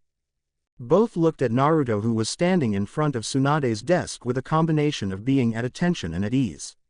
Tsunade nodded, satisfied that something had been accomplished while they were gone. Anything else I need to know about? Naruto raised a hand. Actually yes. My seal. After Arrow Sennin tried to let more of Kyuubi's chakra leak out, he made it so that me using its chakra was more dangerous. I need to learn how to control it almost all over again, or else I might just up and kill my entire team while I'm using it. I could go too far by accident. I'm just now getting a few people to think I'm not a demon. It would certainly suck if a lapse of control on my part threw all of that work away. Jiraiya looked at Tsunade questioningly as he let Naruto's words sink into her. So do you think I need to take him away again until he has it down? Naruto visibly frowned but kept his mouth shut. He really didn't want to traverse to the ass end of nowhere again only a few hours after getting back to the village, but if it was an order from Tsunade, there wasn't any amount of griping that he could do about it. The most he could do was just take it and hope that it wasn't for too long. Tsunade looked as though she was seriously considering letting him go to deal with it. No. We need Naruto back for now. We're getting more missions now that the time for the Genin exam is coming up in a week, and we need him to help with the influx. He can work on his control in the Forest of Death the way he has been. He just has to let me know what he's doing before he goes to do so. Naruto let a small smile grace his face. Thanks, Ba-chan. Tsunade gave him a smile in return. You're welcome, brat. But still, I'm trusting you. I'm counting on you not going overboard with the Kyuubi's power, especially after you yourself had to tell me just how dangerous it was for you to use it right now. Jiraiya patted Naruto on the shoulder. Maybe I should teach you how to prepare chakra-suppressing seals so that you can have your team prepared in case you lose it on a mission. Thinking about losing his cool on a mission made Naruto bristle. Keeping his cool during moments like that was one of the things he prided himself on, but he knew that from the Kyuubi's description of exactly what he would become if he did go out of control, it was the best idea. If you say so, Arrow Sennin. I'm heading out now. If you guys need me, I'm sure you know how to find me. Naruto walked over to the open window and jumped out, not getting any dispute from Tsunade on his chosen method of exit. Tsunade looked away from the window with a sigh. So how is he? Jiraiya scratched the side of his face. He just started breaking through with me when he told me he knew about his father. I really thought the kid was going to start opening up, and then this happens. He'll probably try shutting himself off again if I had to guess, out of fear of hurting someone he shouldn't. Should I schedule something with Inoichi? Maybe whatever is affecting the seal is mental. Tsunade didn't want Naruto to become reclusive. He was a good kid. It was kind of unnerving how efficient he was, but he was a good kid nonetheless. Jiraiya couldn't give her an answer. I'm not sure. He's not holding back any anger or anything. To make the kid mad, you have to really grate on him. It's just when he does get mad, the chances of him drawing too much of the Kyuubi's chakra is magnified. That's my fault though. I underestimated the complexity of Minato's seal. There was more to it than I could have figured before I messed with it. I need to head to MT Myoboku for a while. Tsunade laced her fingers and set her chin down. Go and do what you need to in order to figure this out. Just keep in contact. Send a toad with letters or something. Jiraiya got a grin on his face. But of course. You going to send me some revealing pictures back home? It might get lonely out there by myself. With Naruto. Naruto's attention was drawn upwards as a white blur flew from the direction of the Hokage Tower. Shaking his head, Naruto continued on his way. I knew it was a good idea to leave that window open. Arrow Sennin is seriously a glutton for punishment, I swear. Finding himself at his destination, Naruto's stomach growled in anticipation as he threw aside the curtain keeping him from the stools of the Ichiraku ramen bar. Taking his seat, he smirked to himself. Hey, I'm back and I've been deprived for far too long. Chuki came from the back, grinning as he realized it was Naruto making all the racket. Well, look who came back from the dead. Where have you been, Naruto? We've been wondering where our primary patron was. Naruto rubbed the back of his head sheepishly. Yeah, I was away for a while. I'm going to start getting more back-to-back missions too. You know, with the village recovery and all, we need every shinobi we can get out there.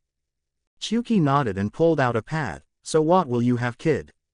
Naruto thought on it for a moment. Give me 3 bowls of miso back-to-back, 4 beefs, and what the hell, 2 vegetable ramen. Variety, right?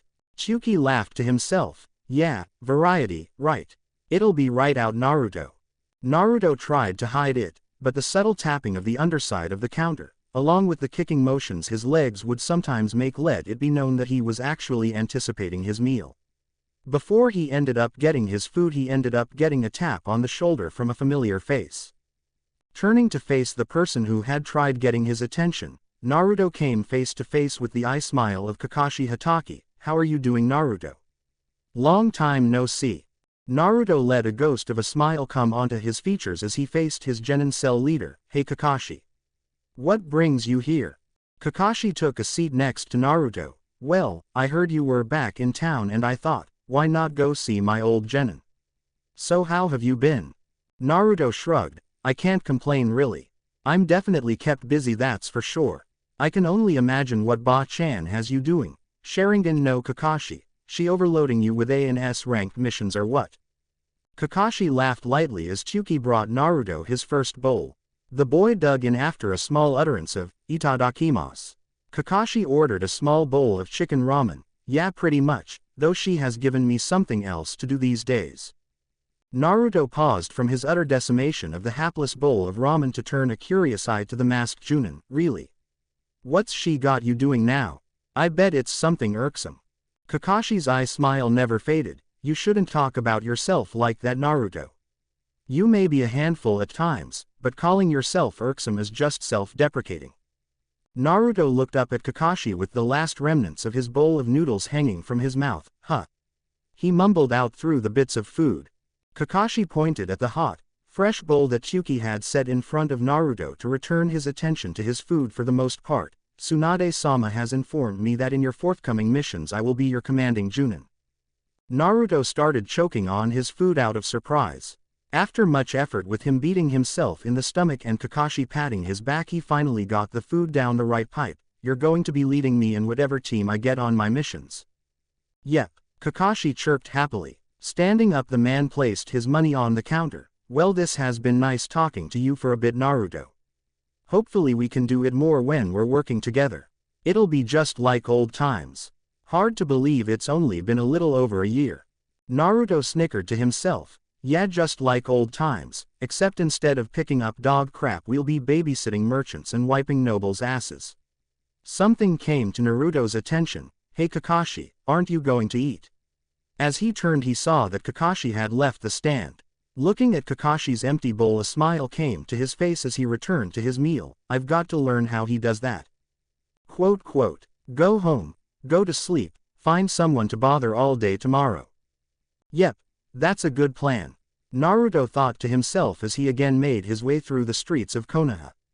As he drew closer to his apartment, he began to realize how good of a view he had from his apartment. He chuckled to himself as he remembered what his goal had been when he had his seals and the task given to him by Danzo. I never had a chance, did I? Of course I was going to want to be Hokage. If 4 big gigantic faces were staring you in the face every morning when you left the house, wouldn't you get somewhat curious about it? Meh, no need to worry about that now. I've got more pressing issues to worry about these days. I'm 10 years off before I need to think about Hokage. Breaking himself from his thoughts, he noticed the looks he was getting from the people around him.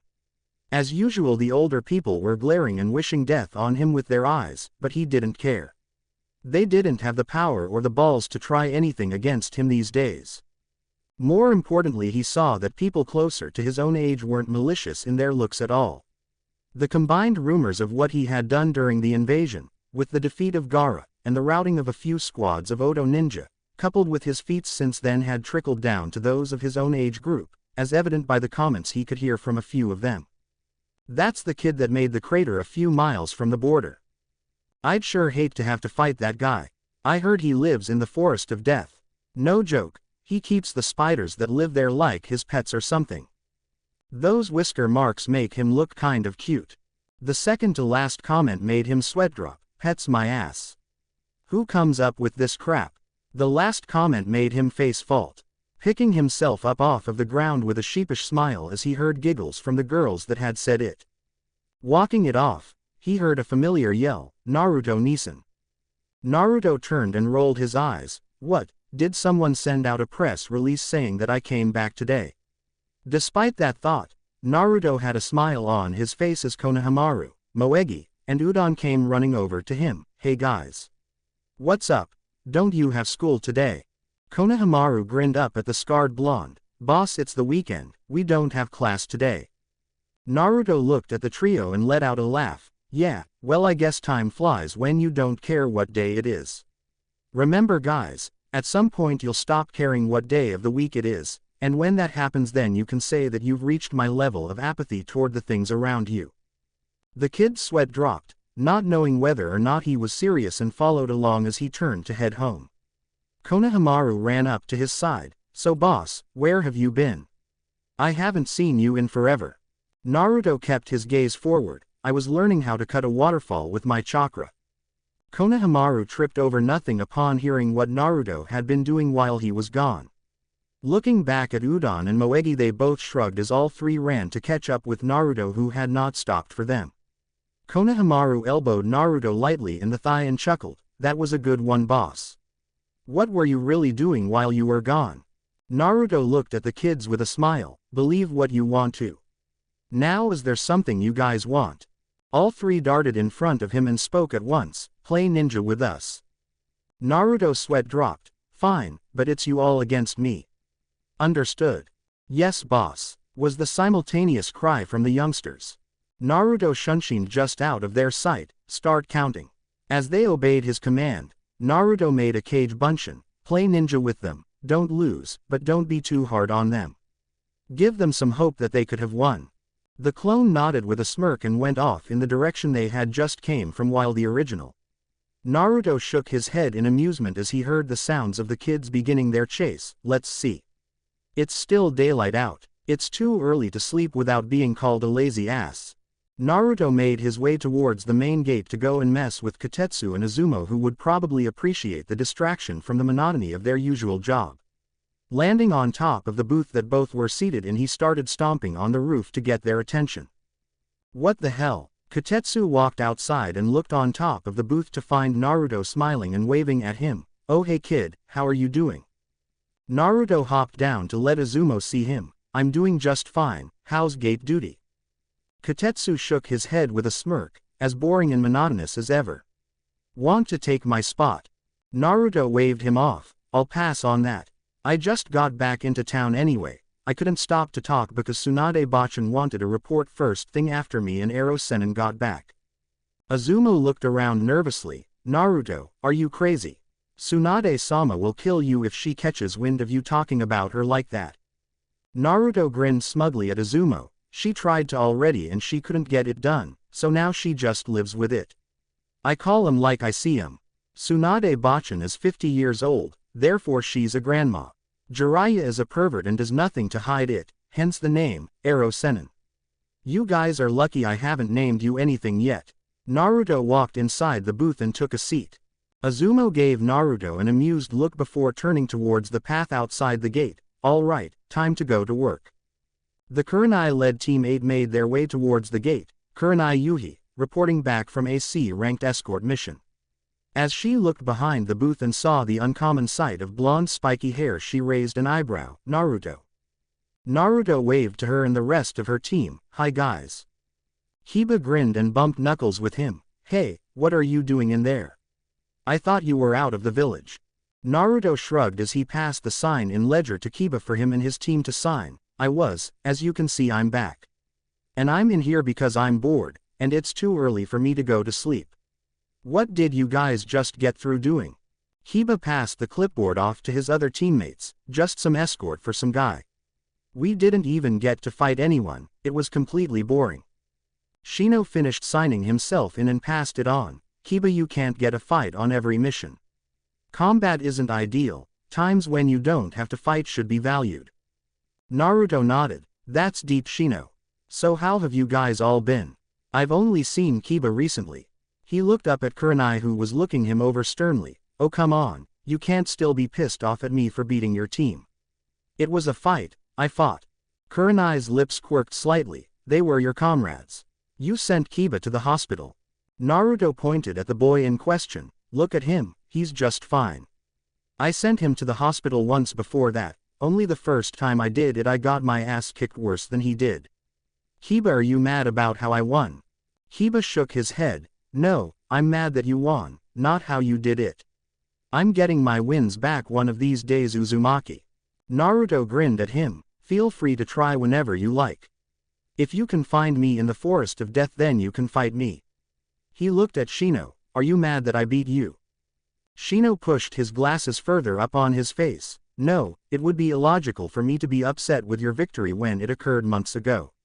However, much like Kiba, I will be getting even with you one of these days. Naruto smirked. Same thing applies to you that I told Kiba. He turned to the one that had yet to speak, Hinata. How are you doing? Come on, how are things? Kiba grabbed the girl and pulled her forward. Hinata-chan's really strong. She came up with a new jutsu that kicks ass. It's awesome. Naruto smiled. I need to see that jutsu. Whenever you guys want to find me and I'm not at home, just leave a message or something, unless you actually feel like skulking through the forest of death to find me. The entire team paled at hearing that, as Hinata of all people spoke up. Anyo, Naruto-kun, do you actually live in the forest of death like the rumors say? Naruto's sweat dropped. Whoever started that stupid rumor is going to get their ass kicked. No, I don't. I just go in there all the time to train. It's a better workout than any other training field, that's for sure. Kurenai decided it was time to break up the rabble while there was still daylight. Alright, come on guys, we have to report on our mission. You can find Naruto and talk to him later. It would be nice if you could spar with the team one of these days, Naruto. Naruto grinned at her. So you're not going to try and genjutsu me into a coma? Kurenai let a small smirk come on her face. I thought about it, and nope, I'm not. Naruto nodded. Good, because it wouldn't have worked anyway. I keep my mental mind extra secure, nothing gets in. The team started to walk towards the Hokage Tower, but Kiba got one more shot in before they got too far. Oh, so that's why you were dead last in the academy. Naruto jumped out of the booth and flipped him off. Dead last that Kiba. I'll be happy to show you how dead last I am again if twice wasn't enough to get the point across. After a moment of silence, Naruto nodded, satisfied that his threat came across loud and clear before he turned to leave.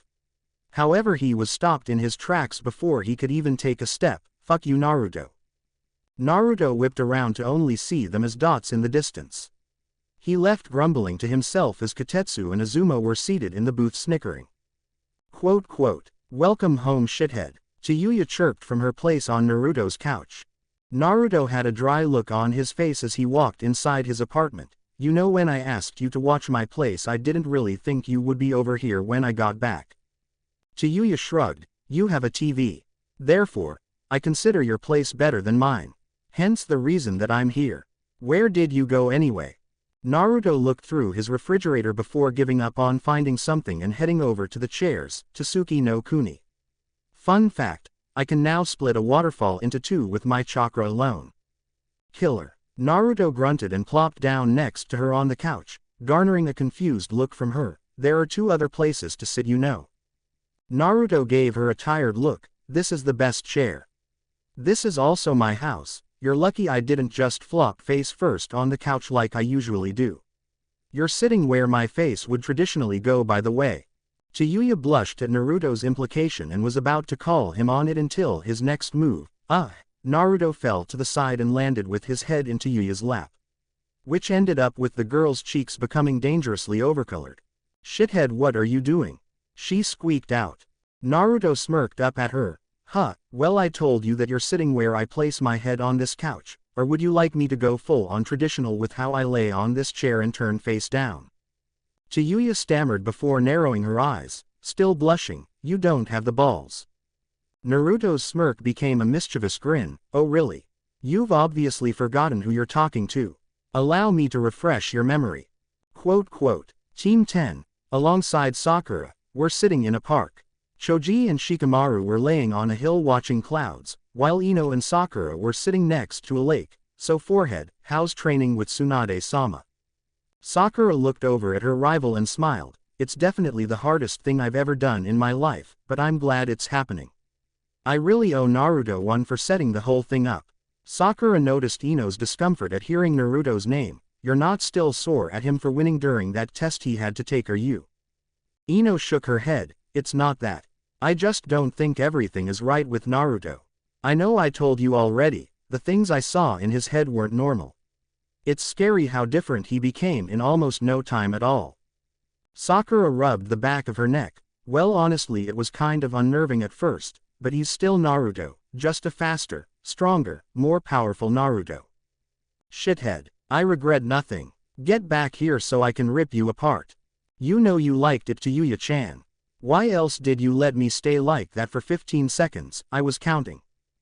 Die, you bastard. Sakura and Ino blinked as the clear-cut voice of the person the conversation was about rang out across a distance, followed closely by another irate female voice. Sakura palmed her face. You see, same old knucklehead. Quote, quote. Somewhere in Konoha, where a large white-haired man picked himself out of a body-sized hole, a tear fell from his eye. Way to go, Gaki. I knew I'd get you on my side eventually.